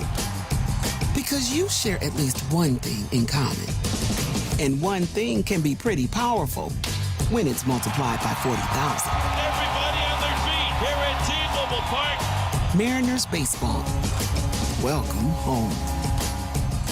The next Mariners homestand gets started with a 3-day Randy Arozarena bobblehead giveaway against the Nationals, May 27th through May 29th. All 3 games are Mariners value games, which means you can score seats for as little as $11. Go to mariners.com/value games to lock in your tickets today. Subscribe to the Seattle Sports YouTube page to find new and exclusive content from your favorite shows and personalities daily. Just head to YouTube, search Seattle Sports, and click subscribe. Business leaders know to solve a problem, you got to look at it in a new way. Like travel between Seattle and Portland. Why is it such a pain? I-5 traffic, TSA slowdowns, SeaTac hassles. Seaport removes those pain points. We fly out of Boeing Field and a private terminal at PDX. You park for free, steps away from your plane. And with flights every 45 minutes, you're always home for dinner. Problem solved. Seaport Airlines. It's about time. Synthetic Turf Northwest is now open in Fife, the South Sound headquarters for premium synthetic turf. They help homeowners with a turnkey solution, DIYers, and contractors and landscapers needing quality products. With premium turf in stock, expert advice, and pro installation services, everything you need is under one roof. Visit their new showroom off I-5 in Fife, Synthetic Turf Northwest. Supplies and installation expertise all in one place. Mention radio for up to $1,000 off. SyntheticTurfNorthwest.com. You're free now. Free to stream beyond your wildest dreams. Rom-coms, slasher-coms, space operas. Free to fill your feed with impossibly chunky chunkers. Cats, corgis, babies on demand. Free to make your smart devices do silly things. Bowl of chips on the Robo-Vacuum. Free to open a world of remote work and Gametopia. Who's the boss now? Free to be everything you imagine. That's how it feels to have Quantum Fiber Internet. Your world unleashed. Learn more at quantumfiber.com. Limited availability, service in select locations only. Hey, Mike Salk here, and great news this August. Luxury awaits at Snoqualmie Casino and Hotel. Yes, the hotel is finally opening. You can book now for an unforgettable summer experience at snocasino.com. Breathtaking views of the Cascades in Snoqualmie Valley, an expanded non-smoking gaming floor, awesome destination spa, a 2,000-seat entertainment space and convention center, and yes, new food venues, restaurants as well. You can book at snocasino.com. Seattle's closest. It's now Snoqualmie Casino and Hotel. Need to know. 15 minutes past every hour with Brock and Salk. Here's what you need to know. Up first. Mariners have been cruising right along, and now they're not. They've lost 5 of 6 thanks to a terrible homestand, and now you got to go out on the road and try to make up for it. Injuries have been a problem. We just went through it. George Kirby, Logan Gilbert, Bryce Miller, Trent Thornton, Gregory Santos, Victor Robles, Luke Raley, Ryan Bliss. I don't know if we have enough time left in this show to list all the injuries, and those are just the 8 that were expected to be on the opening day roster. It's also not the only problem. They're not hitting right now, and they need to. It's not going to be easy to do in San Diego, one of the best pitching staffs in the league. They will face Michael Kolek, Nick Pivetta, and Michael King. Padres have actually given up the second fewest runs in the entire league. Logan Evans tonight, Emerson Hancock tomorrow, Brian Wu will go on Sunday against the Padres. Here's the second thing you need to know. Yeah, we've been playing some of this sound from John Schneider, who was on yesterday with Rich Eisen, talking about Jalen Milroe. Brock was excited about just the package for Milroe that we'll probably see out on the field. I also think asking John about how good the kid could be is important as well. Yeah, obviously high ceiling. And, all these guys that come in, we had last year's class was, kind of a unicorn, really. But all these guys coming in, it takes a minute now. It takes a lot of time for these guys to develop and get those pro reps and several different coordinators. I think like 3 or 4 coordinators in college and several position coaches. So again, getting him in a system where he can be comfortable and the staff's going to try to do some unique things with him, the offensive staff, and so. Yeah, it's exciting. I think it is exciting, and I think they've gone about doing this the right way. Also from John yesterday, he was asked if DK left just because of money. No, it really wasn't. It was interesting because it wasn't like animosity either. It was like, somebody's really, really, he really wanted a fresh start. And, it's not like, we went into the offseason thinking this would be a possibility, but he was just... He was pretty dug in on it. So ended up working out for both clubs, working out for us, working out for Pittsburgh, and we wish him the best. He's a great guy and obviously a high-end competitor. Still seems like it was sort of about money. I mean, maybe it was about money from the year before, but I think it was still at least a little bit about money. Here's the third thing you need to know. Let's see what's going on at the PGA Championship at Quail Hollow, which I maintain is just kind of a lame spot for a major championship. Jonathan Vegas still in the lead. He's even today, but 7 under for the tournament. And then you're starting to see a couple of bigger names, a few of them at least. Max Homa is tied for 3rd at 4 under.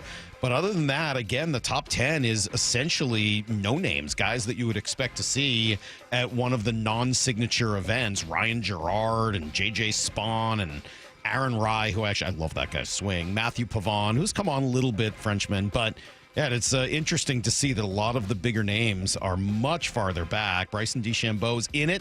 He's at 2 under, so we'll see if Bryson can kind of get himself back into contention. Yesterday, the weather had been kind of wet, and so they thought they might have played preferred lives where you can, wipe your ball off, etc., but they did not. Scotty Scheffler not happy about having to hit a ball with mud on it. It's one of those deals where it's frustrating to hit the ball in the middle of the fairway and get mud on it and just have no idea where it's going to go.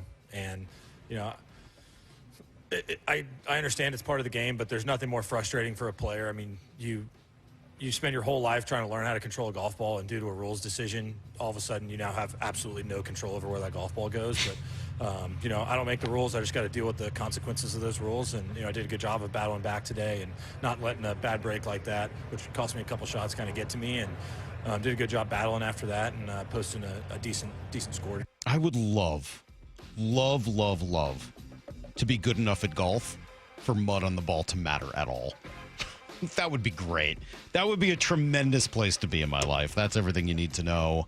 1/4 every hour here on the Brock and Salk Show. Yeah, mud doesn't mean much if you don't strike the ball anywhere near the middle of the sweet spot. When you're hitting it on the hosel, when you're hitting it on the heel, when you're hitting it on the toe, when you're duffing, it really doesn't matter whether or not there's mud on the ball. That's the least of your concerns. It must be nice to be Scotty Scheffler. And I know some people are kind of, getting after him. I don't have a problem with it. He's pretty honest about things, and he's not a big complainer. I got no problems there. 206, heaven forbid PGA come back to Tacoma. I know. I would much rather have it here than Quail Hollow. At least this would be something different and unique. I did think, I was kind of annoyed because I think there are some other cool courses. Like that Whistling Straits one was on TV the other day from when Jason Day won the PGA there. And I was like, well, why don't you go back there? They can't because they moved it from August to May. And so because of that move, not all of the courses, especially, north, are ready for championship golf. And Whistling Straits, unfortunately, I guess, is one of them, which is funny because I think they just had a college championship there like last week. So obviously you can do some stuff there. Anyway, it's kind of a bummer. Quail Hollow's just kind of lame. Okay, G. Scott's coming in next. I got a ton of stuff for G, including something I saw yesterday from a former player. Kind of curious what direction G will go on this. It's always a great mystery to me. So that's next. It's Brock and Salk. Seattle Sports on 710, seattlesports.com. Only Brock and Salk and Seattle Sports go one-on-one with Raiders head coach Pete Carroll. Dude, that still sounds so weird. Are you kidding me? Good morning, Coach. How are you? What's happening, fellas? Nice to see you. Nice to see you, too. It's been a while. How I are you? bet. I get it. Yeah. You haven't called me once. What are you talking about? Doing great. We're having a blast. The energy around this building is really familiar and really fun. The whole conversation's on video. Watch it on YouTube or the Seattle Sports app. Comcast Business is celebrating Small Business Month by giving you a $1,000 small business bonus when you switch to a qualifying gig speed package from the company with over 99.99% network reliability. Just imagine the thousands of possibilities of a $1,000 prepaid card. Like possibility number 1, company merch for staff. Styling. Or possibility number 24, the latest software. Upgrade. Or possibility number 192, new equipment powered by gig speeds. Or possibility number 555, a 3D printer. Rapid prototyping, anyone? Switch to Comcast Business for over 99.99% network reliability, advanced cybersecurity, and now get started with a $1,000 small business bonus. Comcast Business, powering possibilities. In 6/22/25, new customers only with 2-year agreement. Other restrictions apply. Warmer weather, more sunlight, and your new car. That's right. At Toyota of Kirkland and Toyota of Renton, summer starts here. With their combined inventory of new, used, and certified pre-owned inventory, you're in for a summer to remember. Their fantastic teams will set you up with a test drive so you can ride off into that summer sun the same day. Summer starts here at Toyota of Kirkland and Toyota of Renton. Whether you're in the north or the south, they got you covered. Visit their incredible showrooms today or online at toyotaofkirkland.com and toyotaofrenton.com. O'Brien. For over 113 years, Pacific Lamp and Supply Company has been your #1 lighting specialist in Washington, from the Space Needle in Seattle all the way to the Riverwalk in Spokane. With the largest lighting inventory in Washington, Pacific Lamp's knowledgeable and experienced staff can assist with any lighting issue, including intricate lighting and control designs. Plus, they work with all utilities in Washington to get you the best available lighting rebates. Pacific Lamp and Supply Company, Washington's lighting experts since 1912. Visit pacificlamp.com. Imagine finding your dream home and moving in right away. No waiting to sell your old place first. Sounds perfect, right? That's exactly what Orchard's Move First, Sell Later program lets you do. Buy your new home now and sell the old one later. Here's how it works. Orchard gives you cash so you can buy and move into your new home first, on your timeline. No waiting, no showings, no double moves. Then the Orchard experts take it from there. They handle repairs on your old home for you so you attract the right buyers. Once they're done, a local Orchard agent lists and sells your home for top dollar. Orchard's Move First program gives you the freedom to buy and move into your new home first and sell your old home later. Buy before you sell and get top dollar for your home with Orchard. Ready to find out how much your home is worth? Visit Orchard.com to get your free home valuation. That's Orchard.com. Headed to the ballpark? Skip the traffic jams, parking fees, and the stress of driving. Make riding transit part of your game day ritual. Roll in with your crew, talk stats, and meet fans. No traffic, no stress. Community Transit riders enjoy seamless connections to light rail and ferries to get to Seattle and beyond. And youth 18 and under ride the bus for free. All in for the win. Plan your trip with Community Transit at ctgo.org/homerun. Headed outdoors around the water this weekend? Check in with Joey and Nellie on the Outdoor Line from 6 to 8 a.m. every Saturday on seattlesports.com.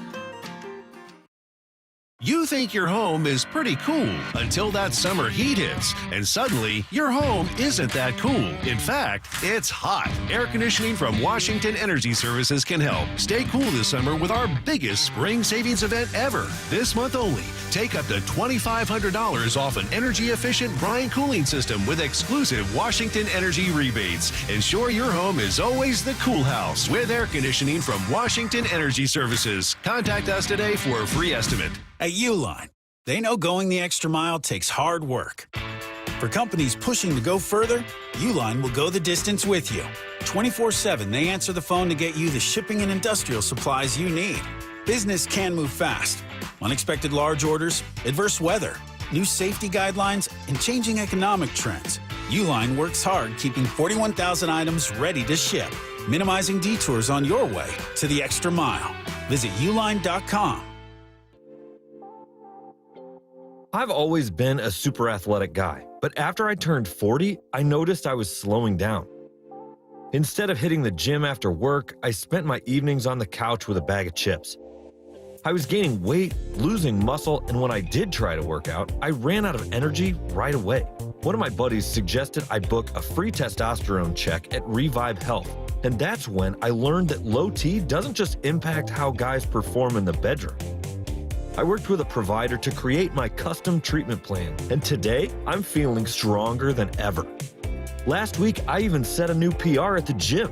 My only regret is not reaching out sooner.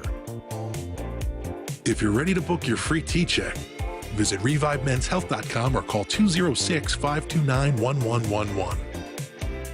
Again, that's 206-529-1111.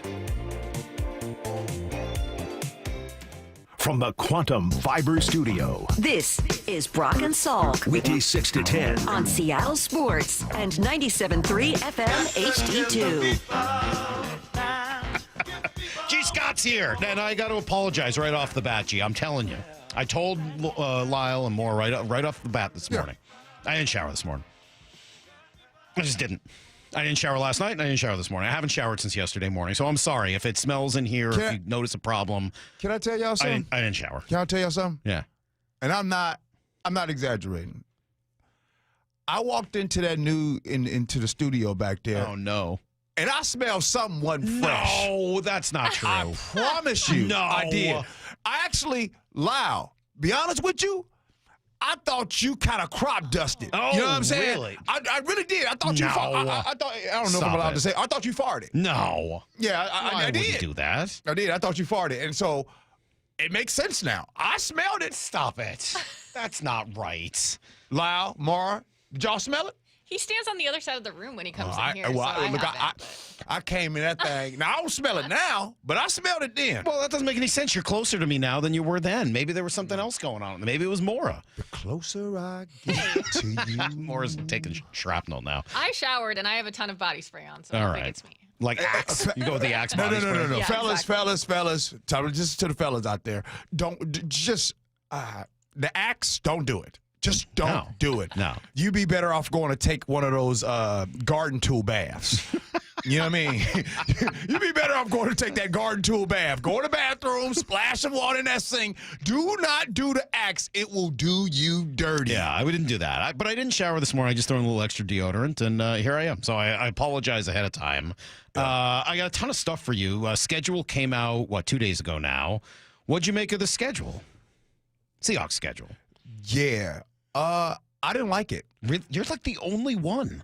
Yeah, it's fine. Usually my opinions are usually not groupthink. That's true. You know what I mean? But what didn't you like about it? I just don't like how you start off the first game. The first game of the season reminds me of getting on the scale after a Sunday night on a Monday. You just don't want to do it. You want to build up into it. Mm-hmm. It's like going on a first date and saying, "Hey, baby, I want to get married." Right? I want to build into the season. So here's the good news and bad news. I'll start off with the bad. The bad news is we're going to find out right away what this team is about, and the good news is we're going to find out what this team's all about. A divisional rival, game one here at home. Glad it's here at home. I mean, I'll take that. That's favorable. But there's a lot of new things going on with the Seahawks, right? And I just don't think the Niners have a lot of – they got some new things going on, but not to the detriment, not to what the Seahawks have. So I would like to figure out Sam Darnold and Cooper Kupp and everything new going on. They got the new toys. Mm-hmm. Can we play the Niners game 3 or 4? It is a little odd to open up with the Niners, but I don't know. I don't have a huge problem with that. Like, cool, let's go. Yeah, and then they end with the Niners too. They bookend the season. Yeah, and then you, after game one, then you go across town, right across the country to the Pittsburgh Steelers. Who don't have a quarterback. It's the Steelers. They don't have a quarterback. Yeah, it doesn't matter. It kind of matters. No, don't worry. They will have a quarterback come game time. It's going to be Aaron Rodgers? Yes.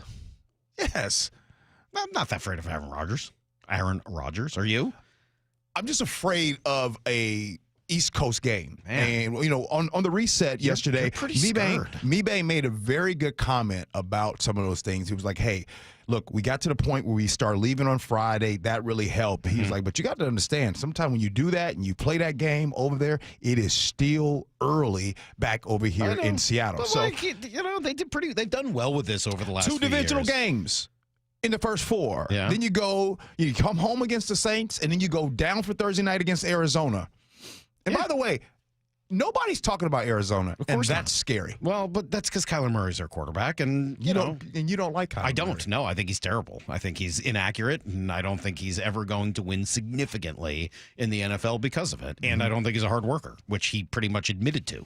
So you put all of those things together, I don't think a lot of them. Their coach is a lot better than I thought he would be. He's done I got to give that guy some credit. You know what? He's done a pretty good job. You know what the Arizona Cardinals remind me of? They remind me of the Chargers, maybe about 6 or 7 years ago. And what I mean by that is that's a good comp. The Chargers had accumulated so many Phillip Rivers era Chargers, like late Phillip Rivers era. Late, not early, but like late Phillip Rivers, where if you don't take them seriously, they'll come beat you. By that time, if you guys remember, they had accumulated first and second rounders all over the board. Look at Arizona. Arizona has, on both sides of the ball, because of their records the last few years, they have accumulated some players across the board. That have. Some of them are popping into year 2 and year 3 coming up into this season. So, look, I think the NFC West division is I hope you all agree, is a very tough division. I'd argue the toughest division in football, maybe NFC North. NFC North is pretty good. The AFC West is pretty good with all the old coaches, but a lot of good quarterbacks. right? I mean, I'm not really sold on the AFC North. Really? AFC West. Excuse me, AFC West. I'm not. I love Pete. But bro, you in Vegas. Like, there's a lot to be said. Until Vegas proves me wrong, I don't think you can win in Vegas. Pete's a big rules guy, so I don't think that'll be a problem for him there. He's really big on making sure that all the guys, like he's a kind of old school, tough guy, hardcore rules guy. So I'm sure Vegas won't be a problem there. Yeah, you stink with sarcasm. You like how I did that? No, you're being mean. I can't believe you. How dare you? Yeah. All right. So, but again. But you also get to play both the South and the South, which helps. Sure. Now, you're right about that. That NFC South is cheeks. Yeah. You know what I mean? How's the AFC South? Cheekish. They're not that great. So they have one good team. You do benefit by playing the NFC South and AFC South. But the thing is this, and here's what we're going to find out. Sam Darnold. Like, we're going to find out right away. It's not going to take long. Right away. And in order for the Seahawks to be successful, game one, the first 4 games of the season, they're going to have to lean heavily on the run game. Has to pop. It can't be the on again, off again. They got to pop in the red zone. And they got to get it done. Seriously, with the run game would help Sam Darnold be successful here. Still, I'm surprised you're this down. I saw this guy. I was mentioning this to Brock, and Lyle sent this over. Some guy from USA Today had the Seahawks at 5-12 in his predictions. 5-12. You see the Seahawks cutting their win total from last year in half. No, I mean, me neither. Especially with a weaker schedule. I don't see that. Here's the thing. I don't. However, I don't think any NFL fan base, well, outside of the Cleveland Browns, because every year you're going to be just terrible. Their schedule, by the way. Oh my God! Just do yourself a favor later. Just go look at the Browns schedule. It is nasty. I'm glad you're bringing this up. This whole which schedule, we base the schedule I know, it's so dumb. Off of what they did last season. I know, and I used to get so mad at Clayton about this. It's so silly. You all know how the NFL is. I know, but I was just looking at the quarterbacks that they face and kind of when they face them. Yes, things will change and all of that, but I think I can reasonably say that Baltimore will be pretty good this year. True. I can reasonably say that Buffalo will be pretty good this year. True. I can Kansas City. True. I'm with you. You can't just look at last year's record. Teams change, but you can kind of look at the cream of the crop and kind of know who's still going to be pretty good. So, what's your list? What have your listeners been saying about this season coming up? The record, the schedule's out. What has Brock said? What have you said? Yeah. What record? Win-loss record have you all put? By the way, if you're listening, text in. Brock saw that yesterday, or came out yesterday and said 12-5. I don't know that I'm quite there, but I'm with him. I think it's a very favorable schedule. I mean, you're getting to play both the South and the South, which really helps. Kind of went through the win, game by game thing, and I just sort of assume you're going to split with your division and kind of go from there. And I think I got to 10, maybe 11. But, obviously you're going to win some you expect to lose and lose some you expect to win. That's the nature of every season. Yeah. And you're the games where you've got to fly across the country are spread out. You don't have a lot of short weeks. You've got 2 Thursday night games, but so do the teams you're playing. You only play one team that's coming off of a bye week, and you do it on Monday Night Football, so that you do at least have one extra day compared to their full week. And then you've got your bye week coming after Monday Night Football, so you don't have to deal with a short week then either. I mean, that 3 games in 11 days last year, I think, really hurt them. And this year, they don't have anything like that. It's just a kind of normal, straight schedule, and you kind of take each game as it comes. I think that's a positive thing. So Brock said 12-5. He said 12-5. And what are you saying? I'll take the over still on 9. I think they're as good as they were last year. I don't know whether I'm ready to get to 11 yet, but I mean, I got to see them. I got to see Sam Darnold with my own eyes. I got to see kind of whether this offensive line, that's still my biggest concern. I mean, the guy who picked them to win 5 games was going off on the quarterback situation, that they stepped back at quarterback. I don't necessarily think that. Whoa, time out. They stepped up? I don't know about that either, but I don't think they stepped back. Look, I don't. I know this is Brock and Salk show, and I know that partners, Seahawks, and we're all Seahawks fans, and we're kumbaya and rah, rah, rah, and yes, Seahawks and everything. But you can't do both. You can't say they stepped up. I don't know if they stepped up, and I don't know if they stepped down from Yes, quarterback. I can. You just gonna stay on the fence on the quarterback? No, I'm going to say they're in the same category. Like my man Graz used to always say, "Have an opinion." I do have an opinion. My opinion is that those two guys are reasonably similar in terms of their ability to play quarterback, except one guy is 7 years younger and a whole lot cheaper. So yeah, I'll take the guy who's about the same and take him for less money and lower age. I'm not saying he's better, but I don't think he's any worse. I think he's about the same level quarterback. Yeah. I don't think and I think he's a better leader, and I think he's a better person around the building, and I'll take that. And by the way, for their trouble of upgrading in terms of price, upgrading in terms of age, they got another quarterback on the roster with the third-round pick that they got back for Geno. And so they end up now with Jalen Milroe. I don't know whether he's going to matter this year or not, but I'm excited about him. I'm excited about the possibility. Moore had thrown out this question the other day. I'll ask you as well. Over under 3.5 touchdowns this year for Jalen Milroe. Total touchdowns, running, throwing, etc. Take my money over. Thank you. Same here. Take my money. What number would you put on? Because I said 6. I said by the end of the year he has 4 rushing touchdowns, 2 throwing touchdowns. Yeah, and 6. I'm with you. That's a fair Nice. number. That's a fair number. Awesome. That's You want to come hug? No, not today. Not today. But wait. 6 touchdowns. I wish Brock were here to defend. Like, do I think the Seahawks are going to win 5 games? Heck no. No doubt about it. Do I think and as far as 12 games, to make that assessment, that means that Brock says Sam Darnold is the guy. Brock is basically saying, I know that Sam Darnold is going to do this. What he did with the Minnesota Vikings last season, he will do it again this season. I think Brock believes that's true. And, I don't know whether I'm quite there. And even Brock was struggling with 12. He's like, maybe 12, but he's probably, if pressed, would say 11. Yeah, I mean, I think it's possible that Sam Darnold is what he was last year.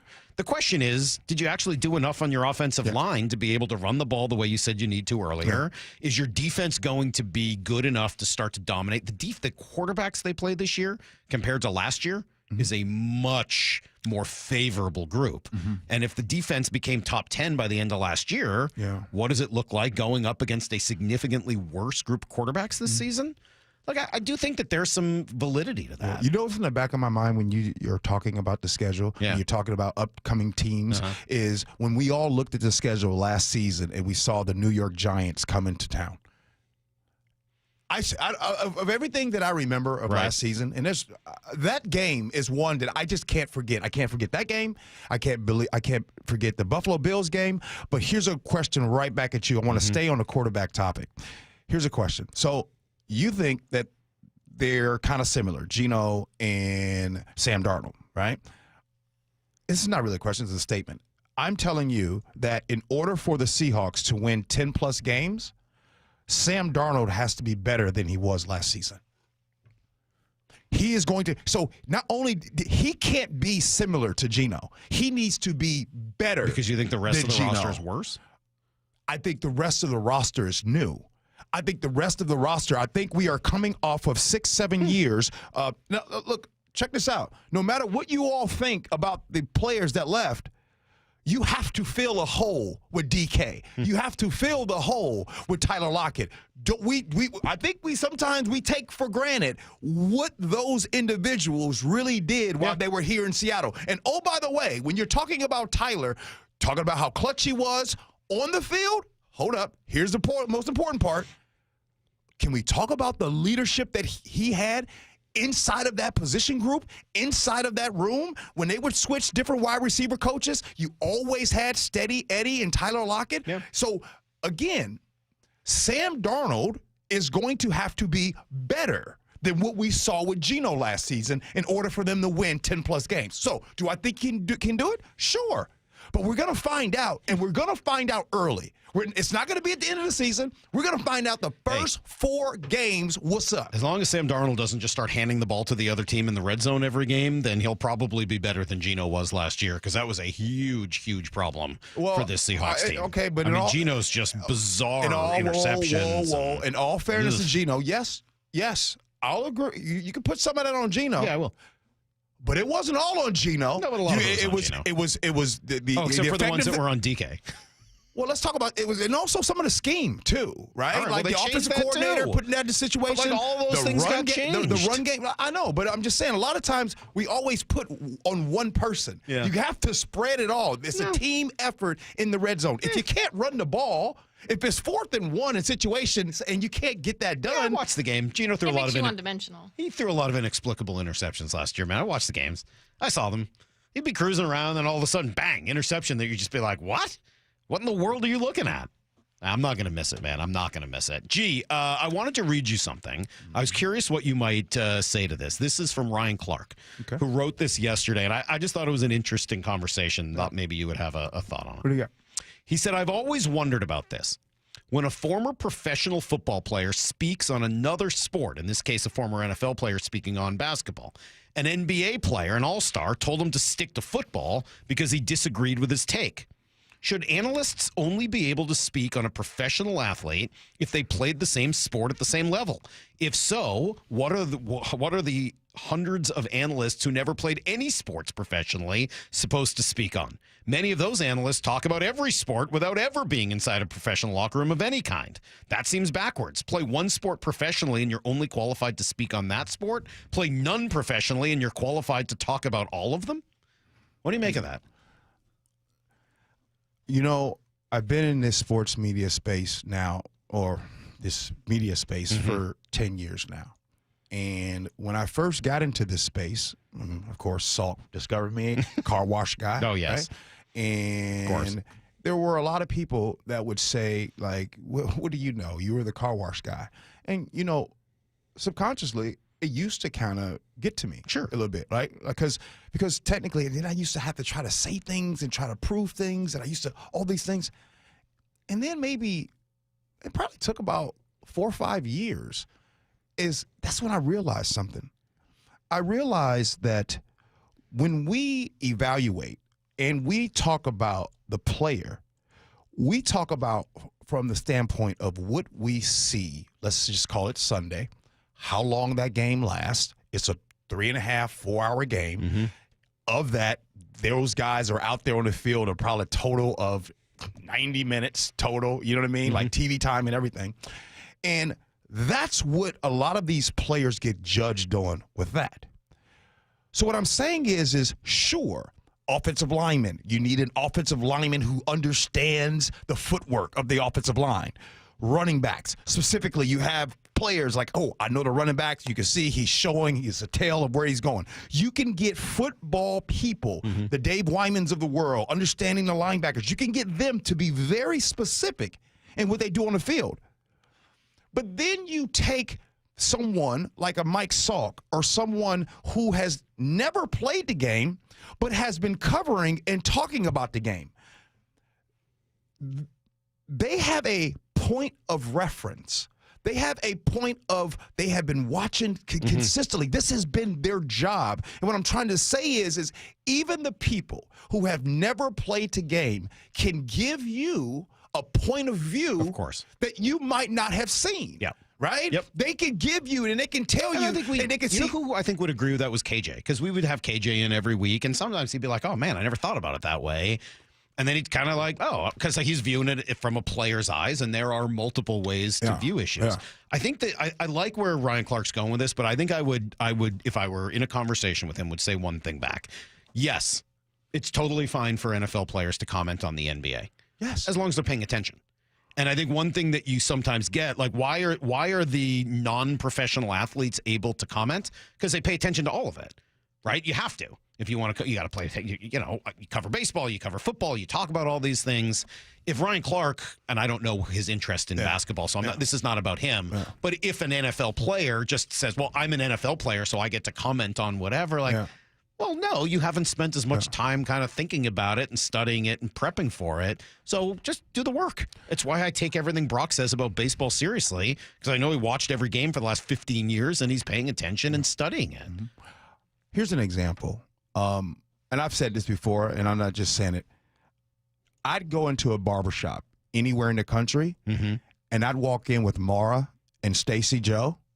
I'd walk in with them too, and we destroy you on a conversation about football. And the reason why I'm bringing those two up specifically is this. Sometimes there's comments, and they say things like, oh, what do they know? Mm-hmm.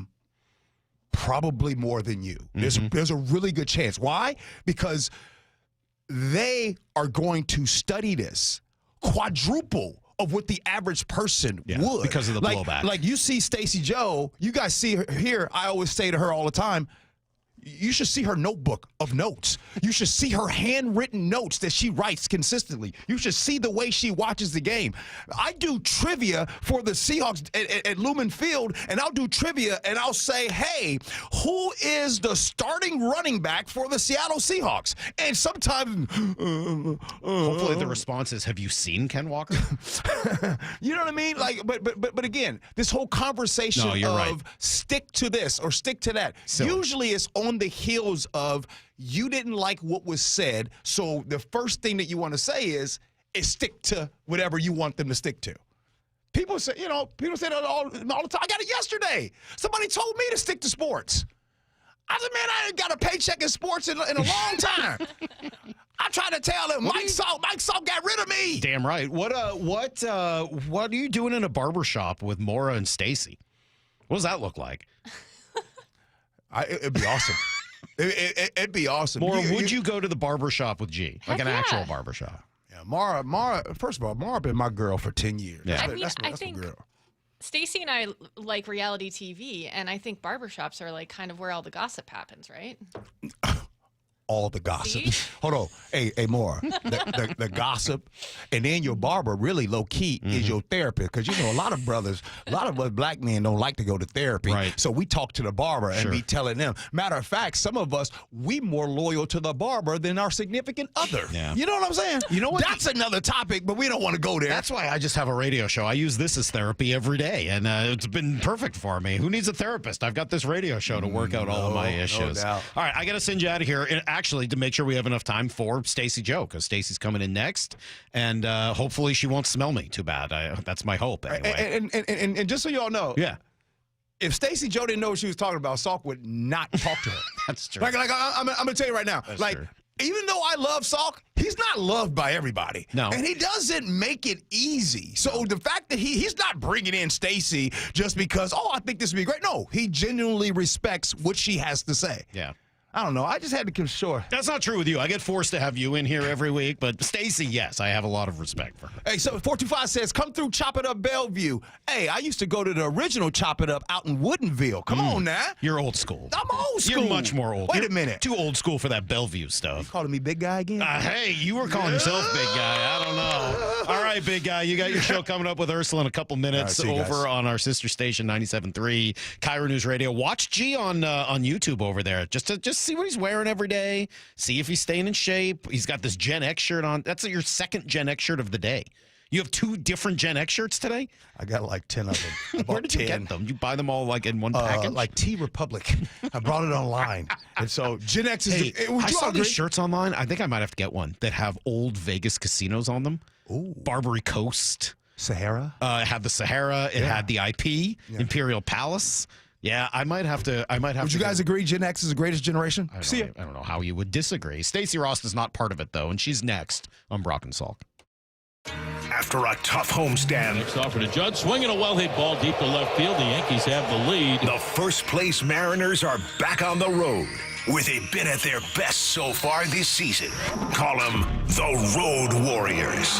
In the clutch. Tonight, the M's kick off a 10-game trip in the first of 3 against the Padres. First pitch at 6:40, with Wyman and Bob taking you up to pregame at 5:30. Hear every pitch on 710 and the Seattle Sports app. When you have really good leaders, it makes it easy.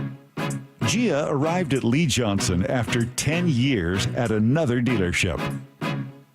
You know your job, but then you have people who you can rely on to help you with the big stuff that you need that support from.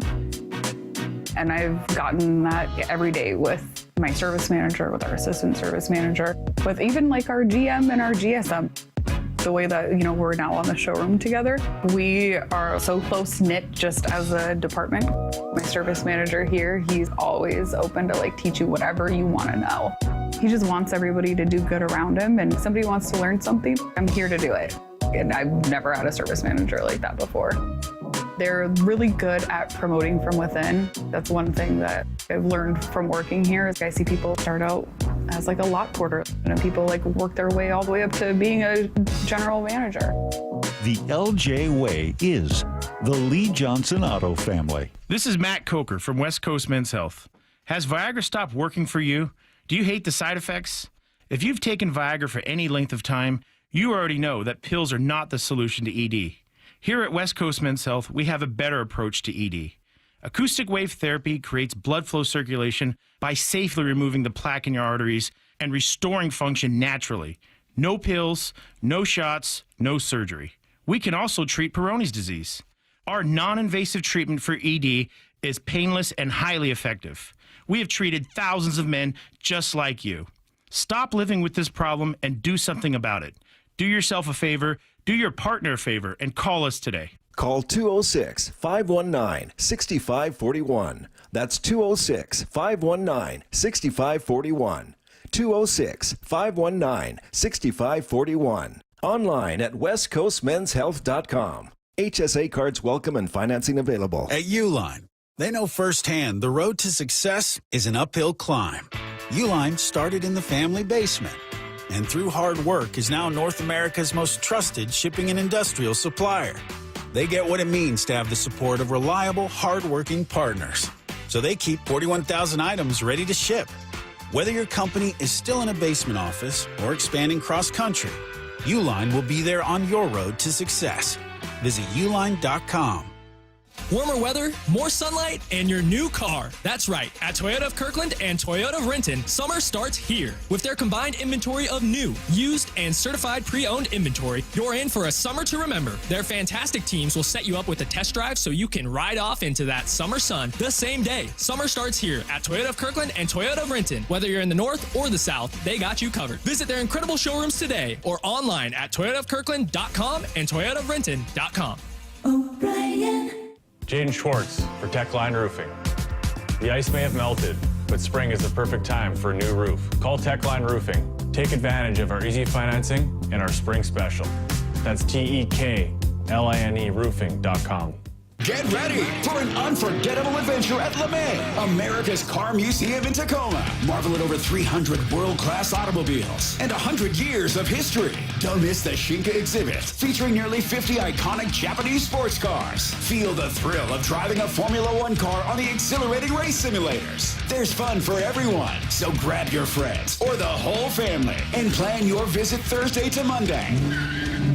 Learn more at americascarmuseum.org. Introducing frequent flights between Boeing Field and a private terminal at Portland Airport. Seaport Airlines is transforming travel with convenience, comfort, and free parking just steps from your plane. It's about time. Book today at flyseaportair.com. Attention! If you owe money to the IRS, this is an urgent message. The IRS is cracking down by sending out collection letters, garnishing paychecks, seizing bank accounts, and putting liens on homes and businesses. They call it enforced compliance, and you better watch out because penalties and interest on unpaid taxes compound daily, making it even harder to get out of debt. Don't let tax debt destroy your life. You need to call Optima Tax Relief, America's #1 tax resolution firm. They're experts in taxpayer assistance programs that can save you thousands if you qualify. A+ rated by the Better Business Bureau, Optima's resolved over $1 billion of tax debt for their clients. Let them fight on your behalf, helping to put your tax problems to rest. Call the tax professionals at Optima now for a free consultation. Call 800-783-8055. 800-783-8055. 800-783-8055.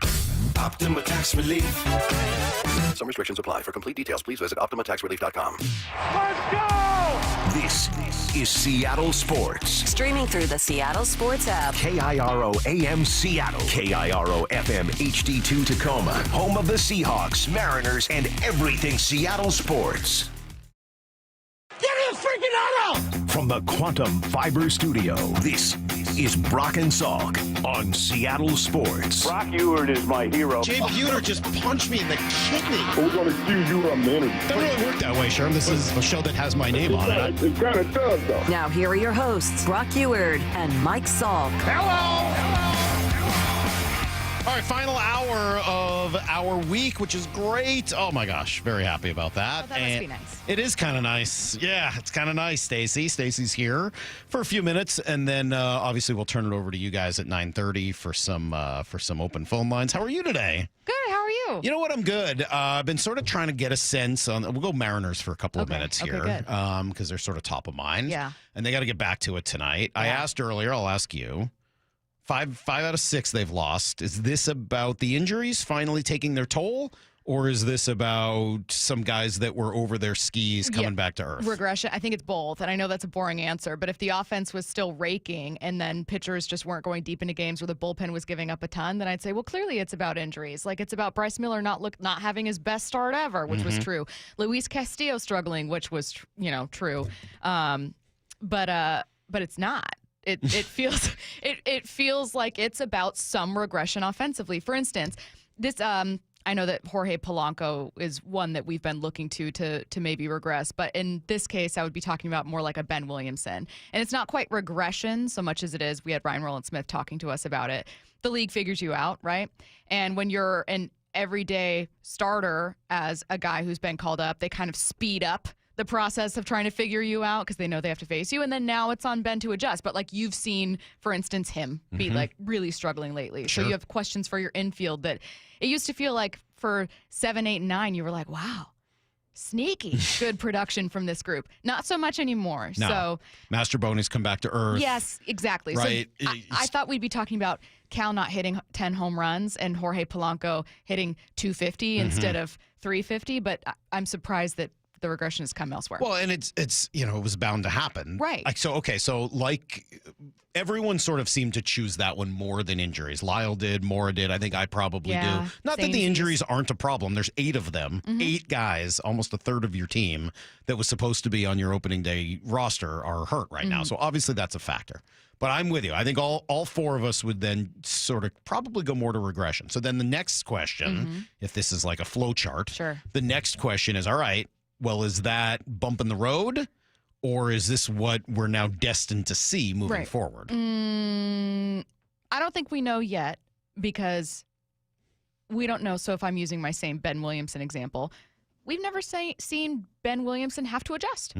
What if he does, and he does so successfully, right? It's not like, pick a player that, Lyle, pick a player that no one really liked so we can kind of throw him under the bus. Colton here. Wong, Really that's bad. usually Wong, the perfect. easiest thing. That's a perfect example. Everybody Lyle, likes to throw Colton Wong under the bus. Well, there's one guy that likes to be thrown under the bus. Tommy Lascelles. That's not fair. Tommy was barely Leave here. Tommy alone. At least Colton was here long enough to get time to adjust. By the way, in the last 2 years, I have seen 4 separate Tommy LaStella jerseys around T-Mobile Park. Lyle, this is feeling very anti-Italian right now. No, Okay, it's not I think it is. Yeah. I just can't understand for the life of me who's paying $200 for that jersey. Oh my God, I saw it. Not to say anything about a current player, but I saw someone wearing a Rowdy Tellez jersey, and I literally thought to myself, did you? I did wonder, did you have to get that custom made or like custom ordered? You would almost definitely, because Avery got a Riker Evans jersey for the Kraken, and we definitely had to get that custom made. Anyways, at least Riker Evans going to be here longer than a few months. That's a rough purchase on the Rowdy Tellez deal. So with Colton Wong as an example. Yeah.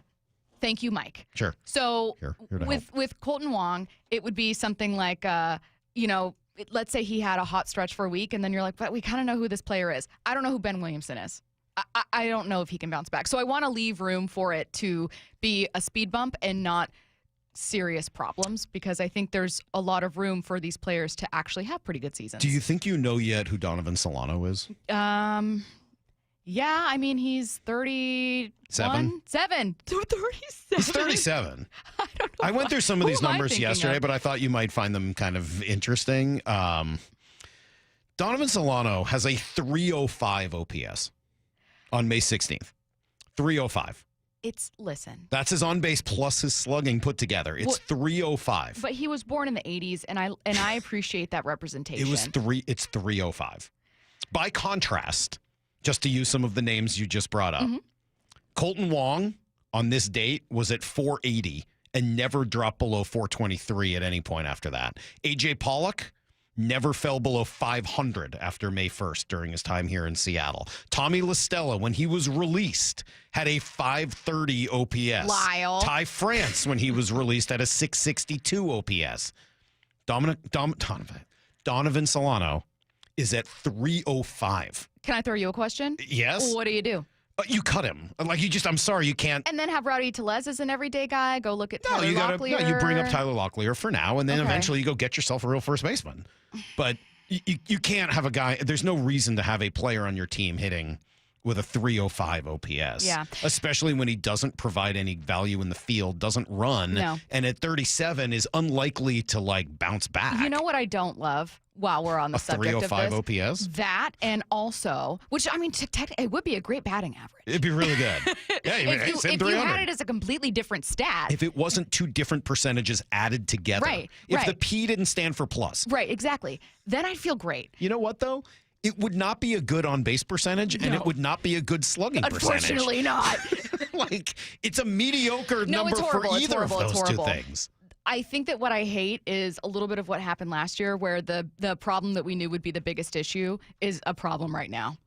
You know? Mm-hmm. And like the biggest surprise you've had from a group of people you were counting on for your infield is DHing. And Jorge Polanco. It's true. And JP Crawford, cool, he's injured. We'll see, what that shoulder injury is about. But like, you knew that they would have massive questions at the infield. We went into, the offseason going, what are you going to do here? And then the group that they assembled has at times surprised you.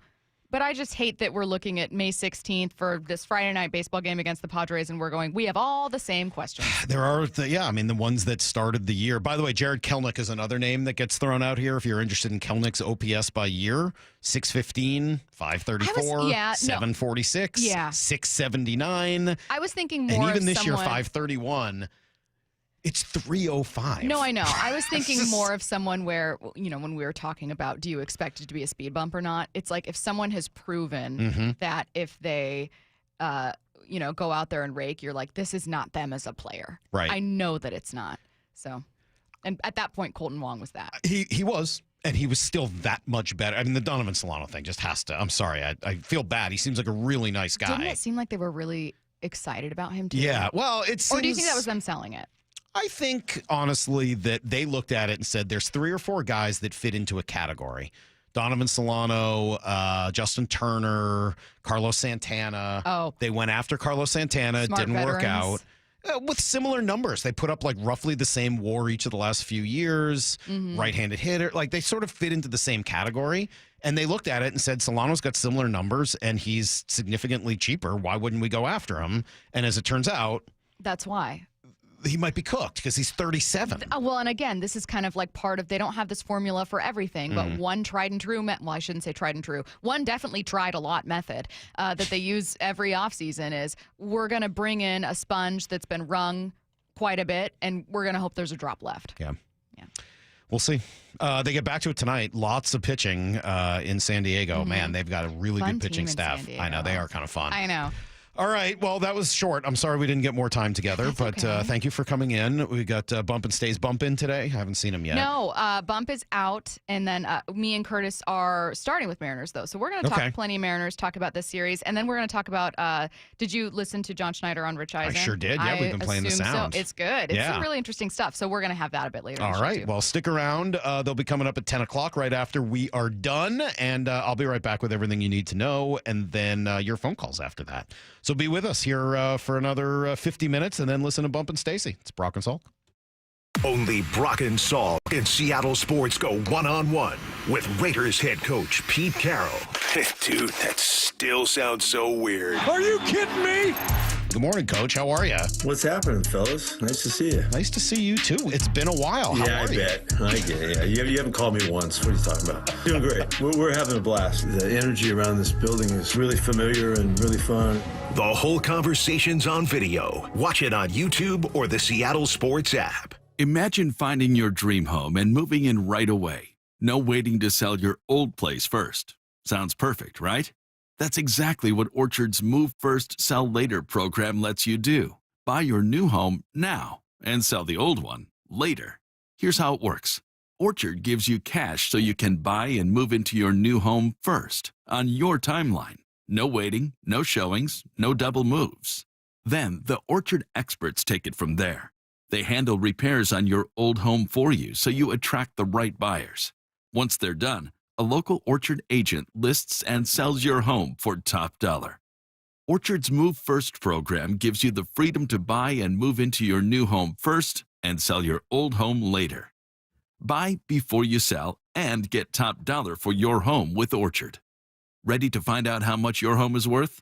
Visit Orchard.com to get your free home valuation.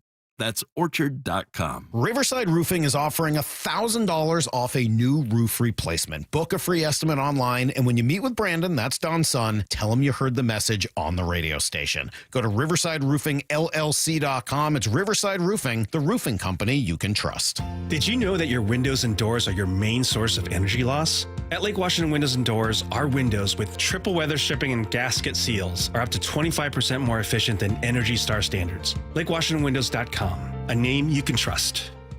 Get ready for Camping World's Red, White, and New Trade Event, May 15th through the 18th. Get the highest value for your RV guaranteed during the biggest RV trade event of the year. Shop the best RV deals in America with new RVs starting as low as $92 a month. Get ready for the holiday weekend with up to 45% off grills and 25% off product installation. Plus, we'll have free hats, free propane refills, free food, and fun for the whole family. Don't miss the incredible Red, White, and New Trade Event, May 15th through the 18th at your local Camping World. See with the full details and disclaimer. Did you know your skin is the largest organ of your body? Huh? That's why you should shower with Old Spice Super Hydration Body Wash instead of plain old bar soap.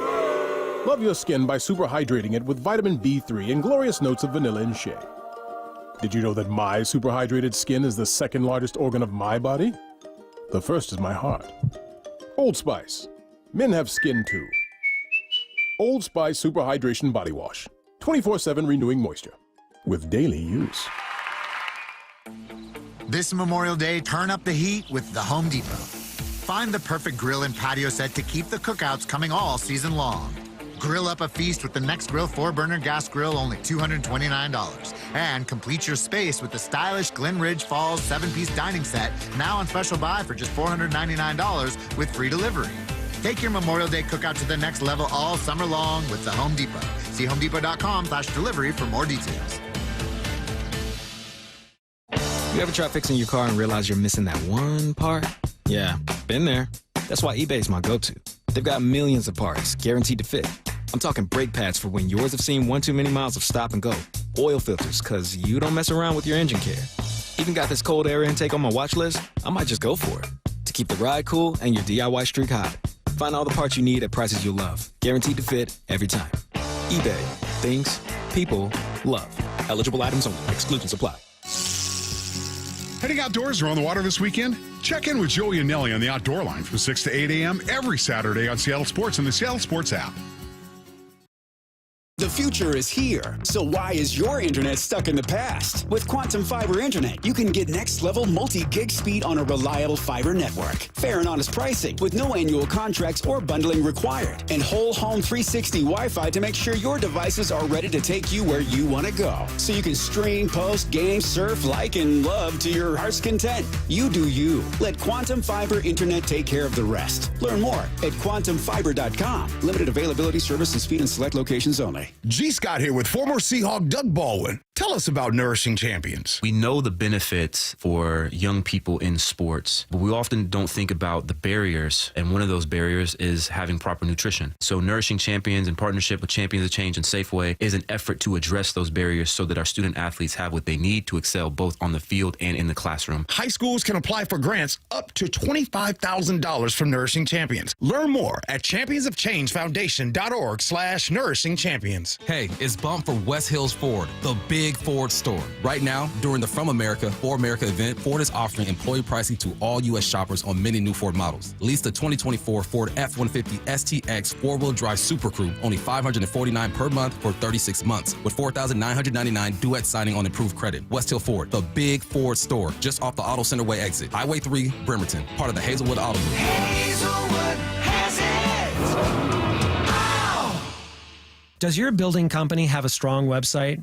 One with a solid organic search presence, engaging prospects, and filling your pipeline? You know, a site that speaks loud about your company. I'm Rusty George. My local agency specializes in creating websites and marketing strategies for building companies, including construction, manufacturing, and material suppliers. We develop strategies and tactics to attract and win more quality business. See how we can help your business get louder at rustygeorge.com. That's rustygeorge.com.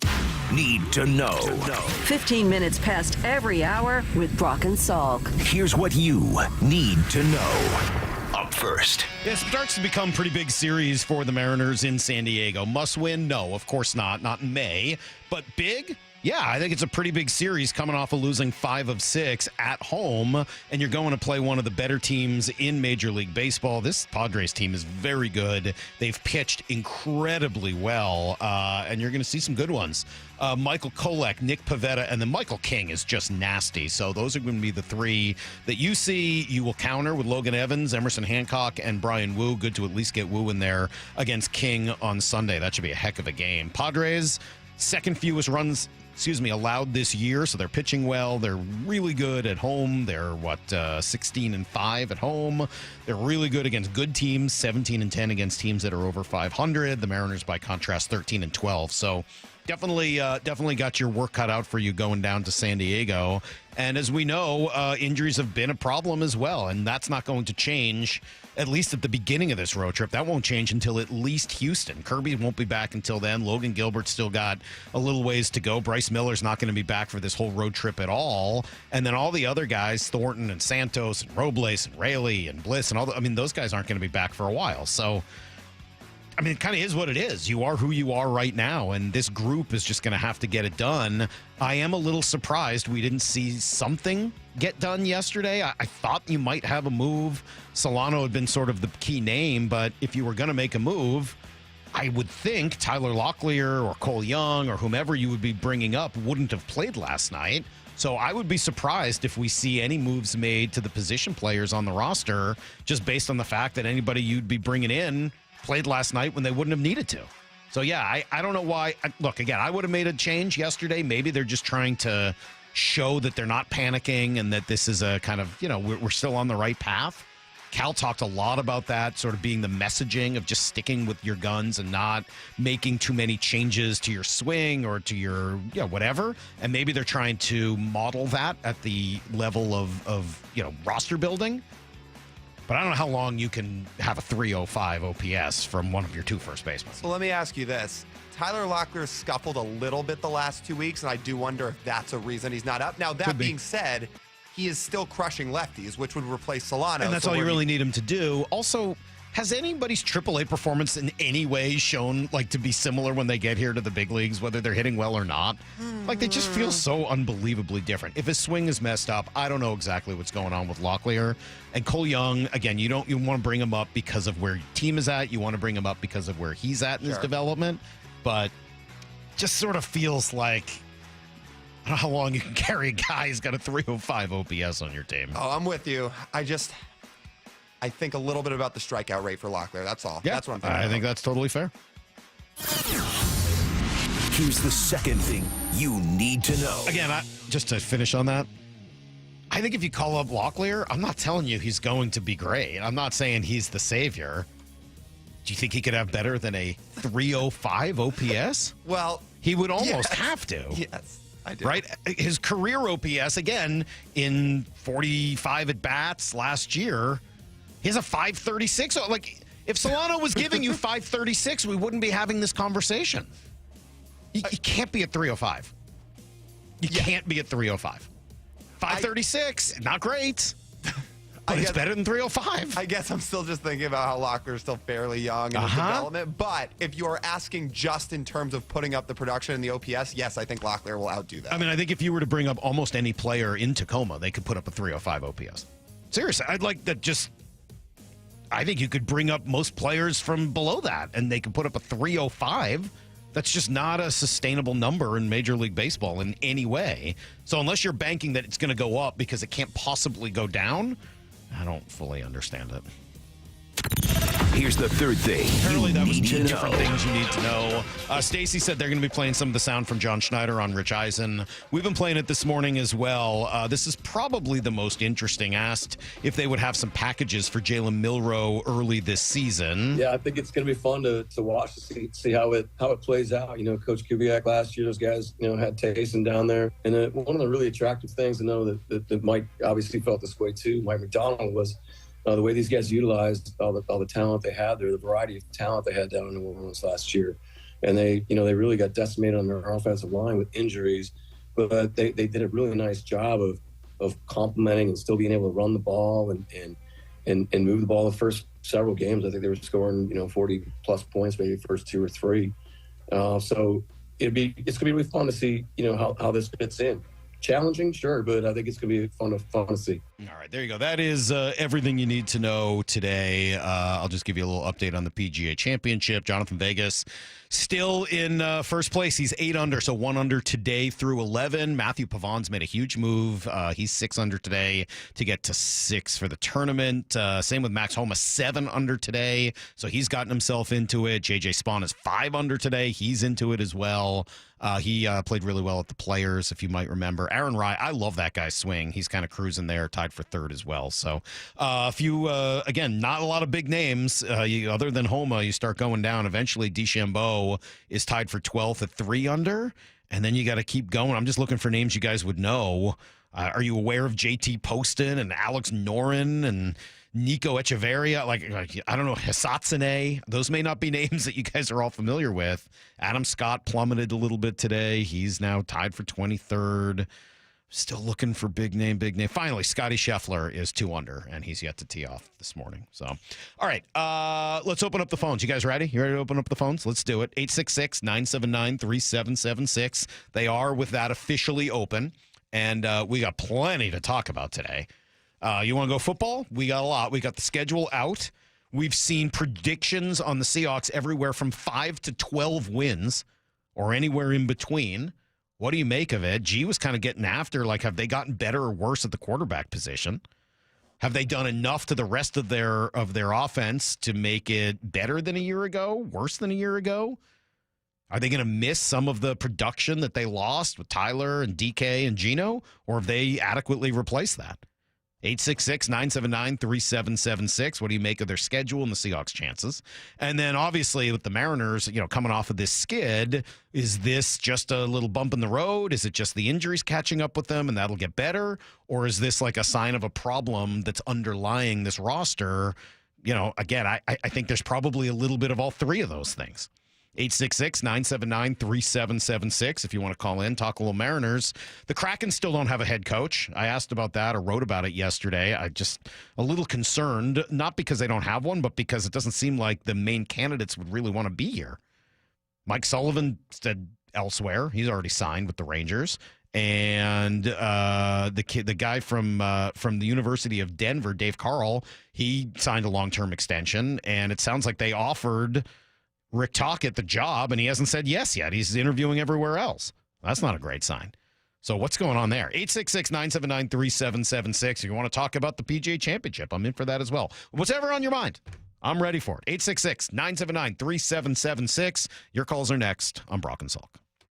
For Down Territory, going inside the game with former Cougs and Seahawks wide receiver Michael Bumpus. I like this question. What team is making you an even bigger hater? You're getting even better at being a hater. And they make it easy. Yeah. The Dane Cowboys. Yeah. They got 6 primetime games. Mm-hmm. 6 primetime games. Of course they did. And they're going to be a barely over 500 team. But here's the thing. The Cowboys are going to be on primetime, and everybody's going to watch. For Down Territory, every day at 11:15 and 1:15 on Bump and Stacy. All right, we're getting towards the summer here, and the summer's going to be awesome at Snoqualmie Casino and Hotel. Book now for an unforgettable summer experience. Just go to snocasino.com because, luxury is waiting for you. Bookings are now open for the hotel, which is opening up in August, just a couple months from now. Great views of the Cascades and the Snoqualmie Valley, an even bigger expanded non-smoking gaming floor, the destination spa, the huge new 2,000-seat entertainment space and convention center. The whole thing is just going to be awesome. New restaurants and the whole deal. It's going to be great. Seattle's closest. It's now Snoqualmie Casino and Hotel. One of the greatest bands in rock history, The Who, present The Song Is Over, the North American Farewell Tour. See Pete Townsend and Roger Daltrey, The Who, live in Seattle, performing at Climate Pledge Arena September 25th. Get tickets this Friday at 10 a.m. at Ticketmaster.com. The Who, for the very last time. The song is over. For more, visit thewho.com.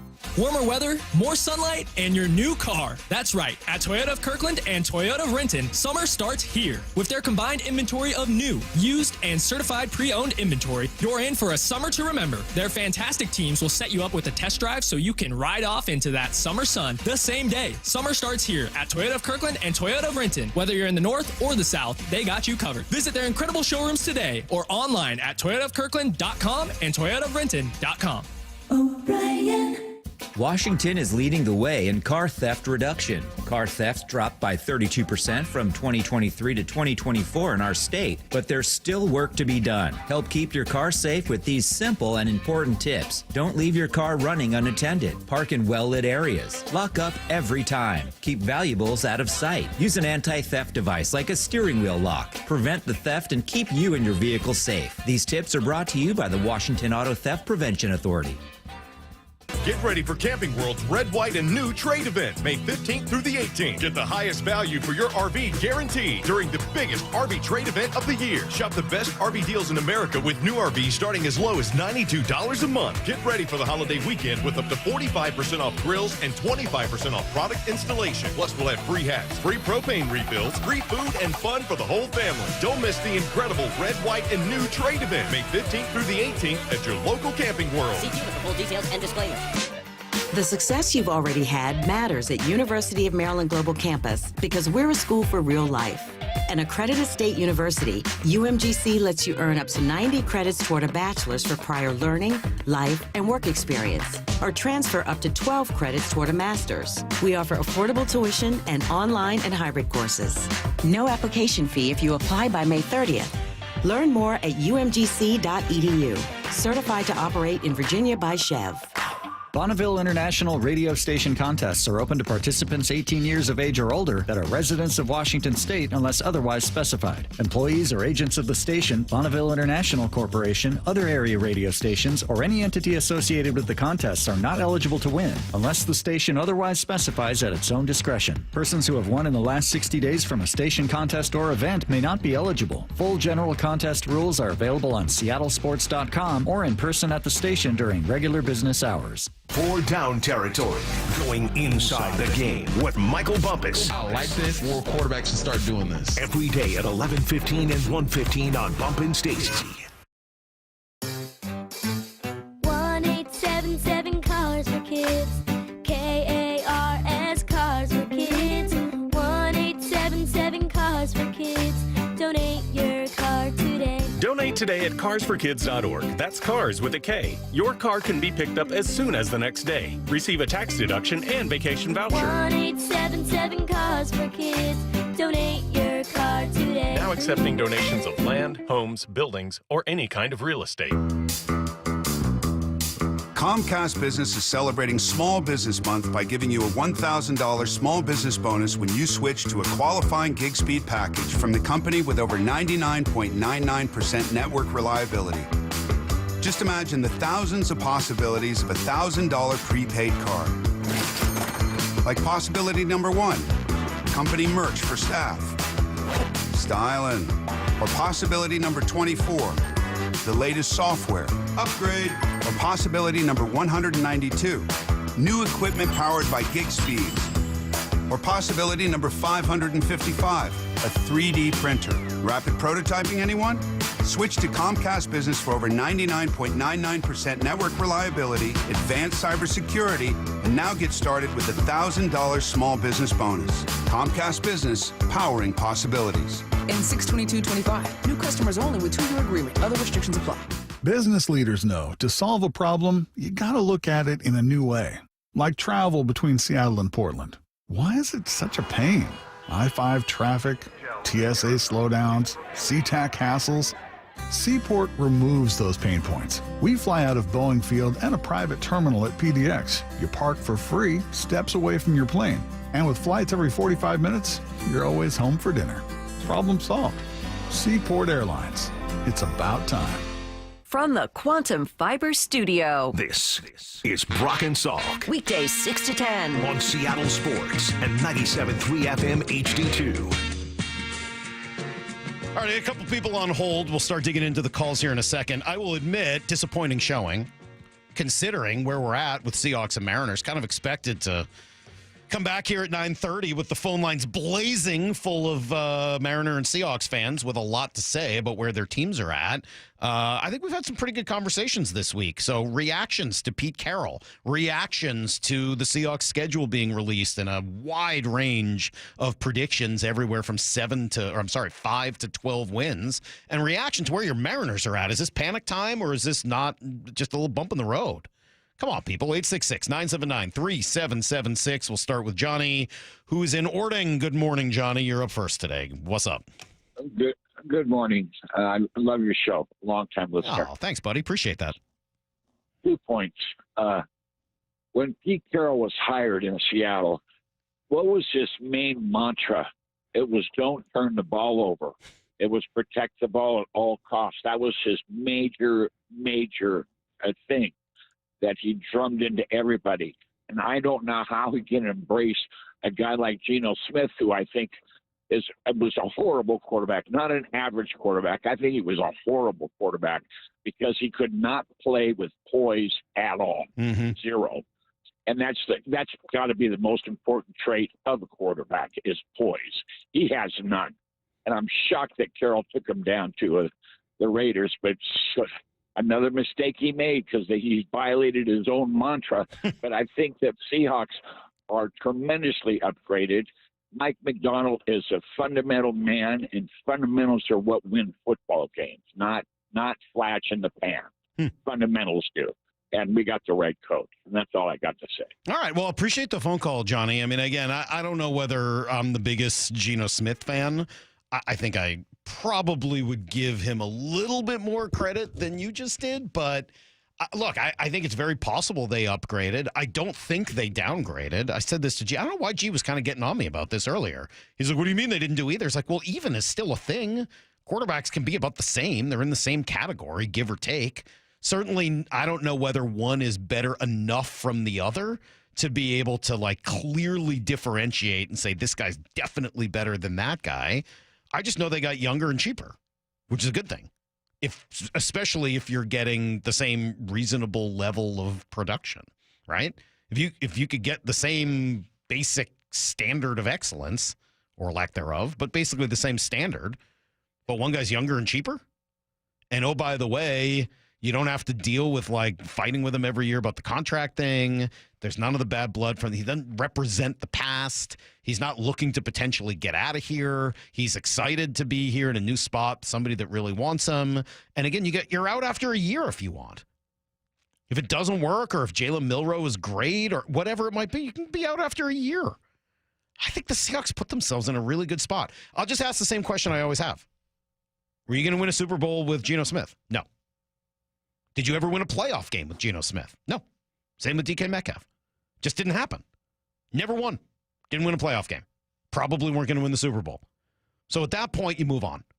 That color was definitely a little harsh. I thought that was a little much. Horrible. Yeah, that's a little much. There are plenty of other quarterbacks in the league that I would not want over what Geno did. Right there with you. Especially under all that pressure. I totally agree. That is a little farther than I'd be willing to go. But I think it's fair to say you weren't going to win a Super Bowl.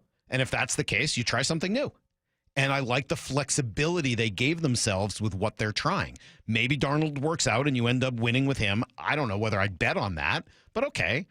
Well, and I think it's just important to note that from everything we've heard after, it feels like maybe Geno and DK were really into the Pete era, and they weren't so sure about the McDonald era. And at that point, it's better to just start fresh. Absolutely. That's what I think. And by the way, you get Jalen Milroe as part of that. And if it doesn't work, you can draft somebody else next year. And I think it will work to some degree. So I don't know. I kind of like the direction they've gone with the whole quarterback thing. I still would like to see more on the offensive line. That still would be my chief concern. The thing that holds me back from seeing them win more games than last year is I don't know whether the offensive line is going to be good enough for it. That was Mayock's point. Yeah, that's my fear. I have no problem with them not taking non-premium positions early in the draft. I'm not sure they did enough in offensive line early in the draft. Because they didn't do anything before the draft to significantly address the offensive line other than adding a swing backup tackle. So, look, when I start thinking about the Seahawks, roster and win total for this year, it's going to be hard for me to say they're going to win fewer games than last year because I don't see them having gotten worse. And I think the schedule's easier, and I think you're in year 2 of McDonald, and I think you got an opportunity to make the defense even better in year 2. But what holds me back from saying 11, 12 wins is probably just, what did you do in the offensive line? I'm excited about Gray Zabel. History has told me not to count on a rookie. Doesn't mean you can't play the rookie and get good things from him. But sitting here saying they're going to win another game or two because Gray Zabel is an upgrade, I don't know that yet. You have to really believe that what they're trying to sell, that, it was more the scheme, and Kubiak can do more with the guys that they already had. Yeah. And that's possible.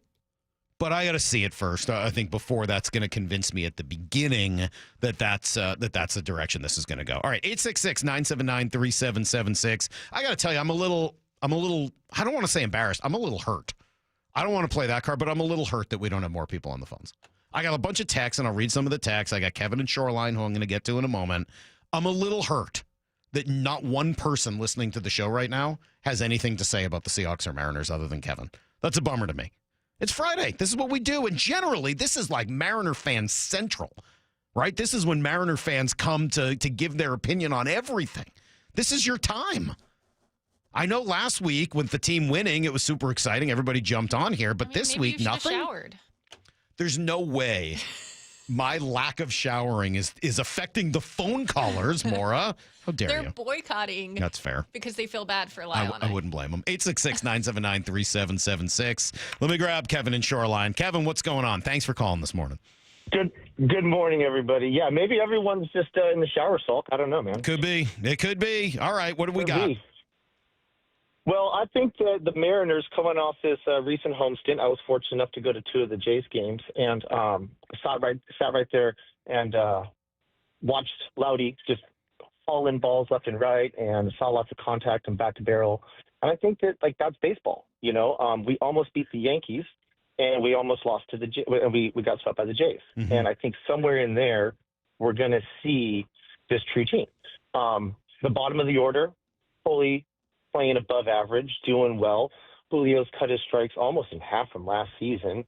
And yes, we have injuries, but we got this Soto Mojo kind of thing happening where the next guy up's ready to go. Yeah. And I think after the All-Star break, we might see some shift around. We might see those names that we've thrown out. But I think that it's a really exciting time for baseball, and I think that this is not a blemish, but I think this is a black eye, and the M's are going to come back throwing swings. All right, I appreciate it. Thank you, Kevin, for the phone call. Thanks for calling today. You mentioned that Soto Mojo, and yeah, we did kind of bring that up last week, that maybe there's a 2001 element to this team more so than a 95. Of course, since we started talking about it, all they've done is lose. So I don't know, maybe we shouldn't have gotten too excited about it, but it was more a vibe thing. Again, you got to sustain it. It's just May 16th. All right, the phone lines are full here, so we'll get back to them in a second. 866-979-3776. I guess you guys just needed a little goose. Just a little goose to get everybody going today. But let me grab a text or two first, and then we'll jump into the phone since Maura and Lyle are busy answering in the other room. 253 had a couple of good texts. Let me start with this one. Salk, could Polanco play first? Yes, I think he could. But I also think there's some significant value in having him DH and getting him off his feet. That's just part of the trying to keep him healthy thing. Yeah, I think he could play first. Then you'd just be in the market for a DH instead of a first baseman. But whatever. I think you're probably better off keeping him off his feet and out of the field as much as possible. And then same texter, I like this question too. Does Jalen Milroe have a higher ceiling than Jordan Love? Ceiling? Yeah, I think so. I don't know. Jordan Love is a mystery to me. I don't know what to make of that guy. At times he looks like he's going to be a Super Bowl winner. At other times he doesn't even really look like a good starter. So I guess I would say, yeah, I think Jordan Love is probably not going to win a Super Bowl. I don't know what Jalen Milroe is going to do. But I love the characteristics. Ceiling, yeah, higher for Milroe. Baseline, significantly lower for Milroe. And Jordan Love has shown that he's, for the most part, a starter in the NFL. Jalen Milroe might be out of the league in 2 years. I don't know. But if it clicks and it works, yeah, the ceiling is probably unbelievable. But yeah, the floor is a whole lot lower. 866-979-3776. Chad's in Woodinville. Good morning, Chad. Good morning. 2 points, one for each team, and I had to call in because I don't want your feelings to be hurt. Thank you. I appreciate that. You're here to help me, Chad. We can. The Mariners, I like it. It's a rough patch, but I'm still really excited. If you get this many guys that fall out that are coming in, I mean, you're going to take a hit. There's only so many excellent baseball players in the league. It's not necessarily next man up. So you think the injuries have been a big factor? Yeah, I think it's a huge factor, and I think as soon as we can kind of get through the bulk of the smaller ones, we're going to be right there competitive with anybody. And then as soon as we get through all of them, I mean, there's always going to be a couple, but as soon as we get through the big wave of them, yeah, I think we're right back where we were. Well, it'll be interesting because eventually here you're gonna bring back your 3 starting pitchers that are all out, and if they all get back to the level that they were at, kind of last year. And you continue to hit, even if it wasn't at the level you were hitting to, in April and into May, even if it's just at like somewhere between that and where you were at last year, which is probably the expectation level. If the pitching goes back to where it was, you should be great. But that's, again, all those are ifs. They've all got to occur. We haven't even seen George Kirby yet this year. How weird is that? Anybody kind of forget about George Kirby? Like, we've had so many conversations about all the other guys in the rotation this year. I kind of forget about George Kirby a little bit. You? No. No, you don't. You think about him every day? I'm just waiting for him to come back. You remember exactly what he's like? His wall. Wow. Well, I don't know about that. You go on the wall or the ceiling? Where do you keep your George Kirby poster? No. You know what it honestly makes me think about him a lot? His walk-up song is just so, nuts. What is it? I'll have to play it. I don't know what it is. It's this crazy dubstep song. So remember how he talked about in the offseason he throws at the 9 pocket and listens to dubstep? Yes. I'm pretty sure one of the songs on that shuffle playlist is what he uses. All right, find that. You got 20 minutes here before the show, or not even 10 minutes before the show's over. I would like to hear that before we go. 866-979-3776. Let's go to Spokane. Talk to Carrie. Good morning. Hey, Mike, Yes. I was wondering if you were worried at all about Dan's decision-making. I was at the game on Monday with my bestie and watched him leave Hancock in too long and then bring in Bizzardo. Do you think he just gave up on that game and was, hoping to keep guys in the bullpen? Well, let me start by asking you. And almost win? Yeah, Carrie, let me start by asking you. Let me ask you the same question. Are you concerned about Dan's in-game management? I do, especially that game. I felt like maybe he was a little in his head too much, especially maybe we didn't know yet about Bryce Miller's situation, but he knows more than what we do, of course, what's going on. Yep. And realized maybe I need to hold back some cards. But sometimes I think he does play a little bit safe too long. Maybe, but it just worries me that he's gotten into his head rather than his regular baseball instincts that have gotten him this far. Interesting. Yeah, it's an interesting question. I appreciate the call, and I like your thoughtfulness on it. I do think, I've got some concerns, of course. We've talked about this sort of two Dans thing. There's the Dan Wilson that is excelling right now at communication with his team, at extending the philosophy to the team, at leading the team. And that guy's getting an A+. I mean, just the marks across the board have been spectacular. The Dan that's done the in-game management stuff, I got a lot more question marks about. Oddly, I haven't had as big a problem with the bullpen management and when he lifts guys. I know that's tends to be frustrating to some. But I would kind of say what you just said, Carrie, great point. He generally knows more. Why does he go a little longer with Emerson Hancock? Well, maybe he knows what's brewing with Bryce Miller. They do have a lot more knowledge, and a lot of that stuff is decided pretty well ahead of time. For me, it's been more of the strategy stuff. pinch hitting, pinch running, bunting, etc., when to walk the bases loaded. That stuff I have been very confused about. And again, that stuff starts before the game also. For the most part, in today's game, that stuff's not being decided on a whim in the 7th, 8th, 9th inning. It's been mapped out. It's been planned out. So I do have some questions about why that's happening the way it is. But right now, it hasn't mattered as much. They win a lot of the games where I've had question marks because of the overall job that Dan's doing with the leadership and the communication and everything else. 866-979-3776. We'll go to Everett. Talk to Jason. Hey, Mike, how you doing today? Good. I got 2 quick takes for you because of what you were just talking about in the Mariners. I am actually stoked where they are right now with the pitching being banged up as it is, and I'm really hoping that if Kirby isn't able to come back, or any of one of our pitchers, I hope we can target Paul Skeens from Pittsburgh because they're struggling, and I'm hoping we can snag him. And when it comes to the Seahawks, I think we're going to be 12-5 because of the defense improvement, and I also think our running game is going to shine in this new offense. Well, that would be great. I appreciate the call on both of those things. On Paul Skeens, we did talk about that a little bit this week with Jeff Passan. I don't know how realistic that actually is. I don't know if they're actually going to trade Paul Skeens, and I guess I'd just be surprised if the Mariners were the team to pony up all the prospects it would take, but they certainly have enough prospects if they want to. You'd probably have to give up at least one guy on the rotation. But yeah, I mean, they can if they want. I mean, they would certainly have as good an opportunity to do that as anybody. 12-5? Yeah. Where do I sign up? I'll sign up for 12-5 right now. That sounds great. Let me go to Josh in Tacoma. What's up, Josh? Hey, Mike. Hey, so I feel like this might be a situation in like 2.5 months. We're going to be looking back and it will appear to be more of a critical time than we're maybe shedding the light on it right now.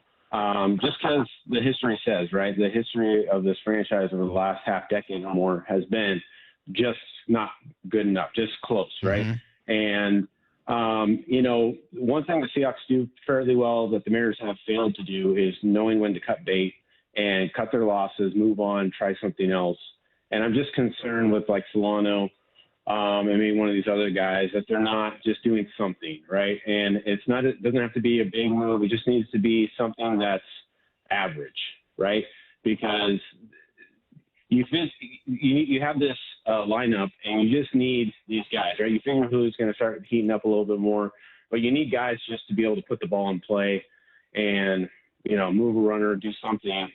You can't have this guy who, is, for all accounts, is, a single-A player the way he's producing. So you got to do something. Whether that's locked there, I don't know. Well, for now it could be, right? I mean, I think that's the thing, Josh. I appreciate the thought. Hey, you need to make a trade. Well, trades take two, right? And right now there aren't a lot of teams out there on May 16th that are looking to make a trade. They're probably going to wait and hold on. And even a team like Baltimore that might be a good matchup for you trade-wise, they're going to try to bounce back into this because it's still so early that teams don't give up. We just watched the Twins rattle off 10 in a row. So, I mean, like, there's plenty of ways to still time to for those teams that might be in sell mode to try to get out of it. But I totally agree that at some point you're running out a player that unfortunately is hurting the team. And if you do have opportunities just within your own organization, even if you think that there's still hope longer term this year for 37-year-old Solano, fine, put him on the IL. He had a little neck crink the other day where he knocked into the guy. Fine, throw him on the IL for 10, 15 days and see what happens with Locklear. And then you can make a decision afterwards. I don't know. I think it's hard to keep running that same guy out there every day, or at least as often as they are. 866-979-3776. Let me try Brian in Puyallup. What's up, Brian? Good morning. Hey, Mike, long-time listener. Just calling in to defend Jerry one more time. I see this big gap in this team, right? We got the top-end pitching, then we've got a couple hitters, and then there's just like this gap, right, between where we are right now and what we're looking for in the future. We got the number one prospect. We got the number one farm system. We're leading. Last I checked, we were leading the AL West. We're in the playoff picture at the moment. We have one of the top rotations when everybody's healthy. We got couple MVP type caliber players on our team. And if you look back a couple years at the players that Jerry almost brought up that actually were going to impact us, Kyle Lewis, Derek Kelenic, Evan White, those guys are all washed out of the league. They're not even playing anymore. Mm-hmm. So I just kind of want to defend Jerry a little bit right here because he's actually put some things in place. And I'm sure that there's 25 other franchises that would trade places with where the Mariners are sitting right now. And so, I mean, Solano, clearly I can hit better than him. Hey, right? Let me just follow up on one point there. I think you make some good points, Brian. Let me just ask a quick question, just because I wasn't sure I followed it. The guys that washed out of the league, I agree. Yeah. I mean, they have or close to it. Why did Jerry get the credit on those ones? Sure. Yeah. I mean, there's a couple of mistakes that Jerry's made for sure. They were on the other side of the ledger. That's fine. Yeah. No, and no one expects them to be perfect. I just wanted to understand where you were going with that. Yeah. Look, I love that take. I think there's a lot there. I think there's a lot of positive. You know what Jerry's done incredibly well here? He's put some really good systems in place for drafting and developing. There's no doubt. The drafting and developing that this team has done over the last 5, 6, 7 years has been pretty excellent.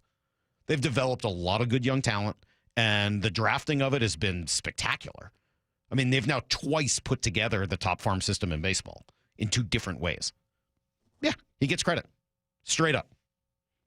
I think that the problem Jerry has always had is putting the finishing touches on a roster, taking it from good to great. Remember the year, when we go back, we talked about this a few years ago. Remember the year they were really good, trade deadline, they were right there, and he brought in 3 relievers that made the team worse. Zach Day, and I forget the right-hander from the Yankees. Adam Warren, Zach Duke. It was Cameron Maybin. And Cameron Maybin. Like, he made them worse at the deadline. You go back to, the year you trade Kendall Graveman, and I know that there was like a legitimate case to be made for why, but afterwards you look back on it, and I always say the most important thing to do at the deadline is to show your faith in the team by helping them out. He did the opposite. Right? I mean, you look at now last year, I think it was actually probably his best trade deadline. Bringing in Randy Arozarena and Justin Turner at the trade deadline last year was great. That's exactly what you want to do at a trade deadline. Veteran bat like Justin Turner and a guy like Randy, who is a incredible talent. That's Jerry's best trade deadline by far. Unfortunately, they might have been just kind of the team was not where they needed to be, and the impact didn't happen quickly enough. I think last year was his best trade deadline. How do you go from good to great? That's going to be the thing for Jerry. All right, I feel bad. I gave everybody all this guilt about not calling in. I didn't get to everybody. So Carson, Charlie, Mark, I apologize. We'll get you next week. Make sure you call in earlier. My bad. But I can't take time from Bump and Stacy. Well, at least Stacy. Bump's not here today. Whew, Padres series going to be kind of a big one. Kind of a big one for the Mariners. Big series down in San Diego. Looking forward to coming in and talking to you guys about it on Monday, or with you guys about it on Monday. Angie Menting booked for Monday. Am I right? 8:30? Yes. All right, we'll talk to Angie on Monday. She's been in the booth for a ton of games this year, and we'll get some of her thoughts on what she's seeing. And have a great weekend, everybody. If you're up at TPC Snohomish Muni today, say hi. Other than that, I'll catch you guys Monday morning at 6 a.m. with Brock, and the hay is in the barn. See you, everybody. Get to the chopper!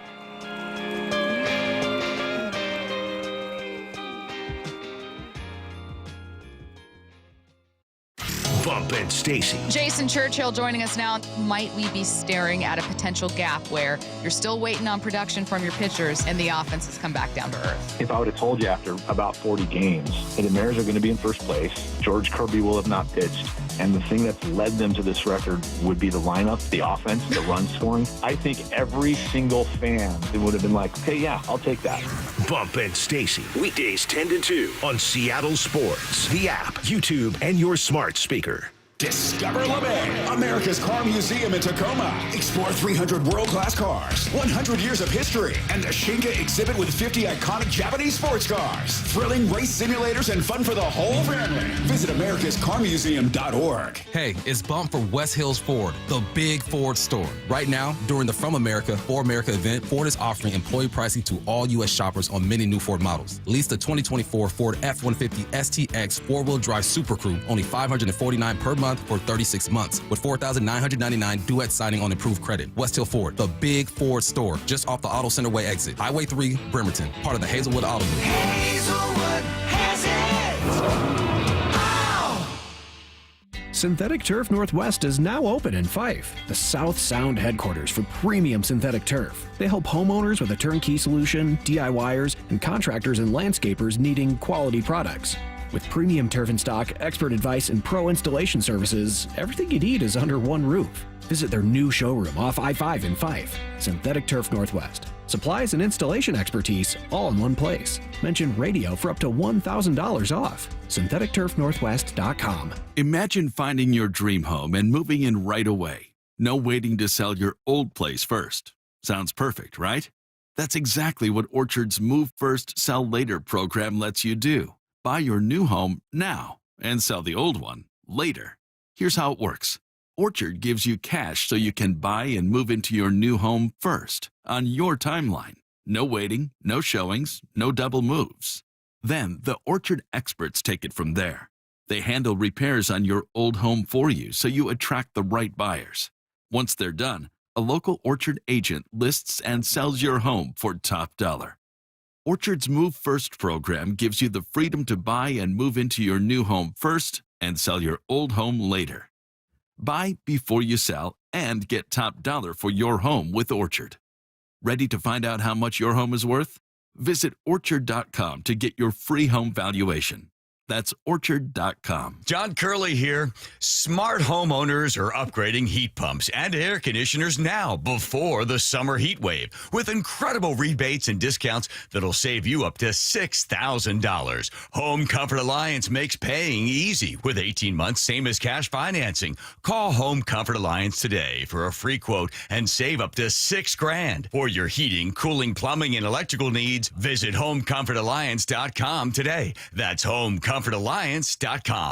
Get 0% financing for 72 months on Cat compact construction equipment at NC Machinery. Built for performance, durability, and comfort. Buy now and take advantage of 0% financing for 72 months at NC Machinery.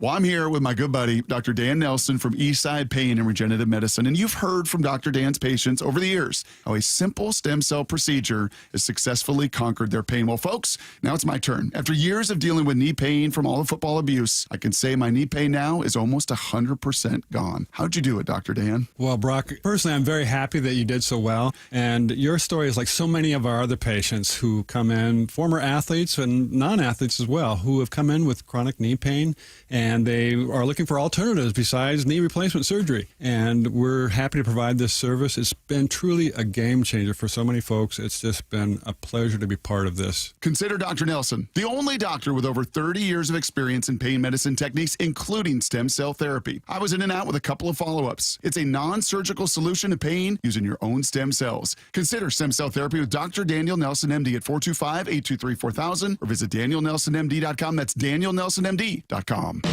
Workdays can be unpredictable, but your workwear shouldn't be.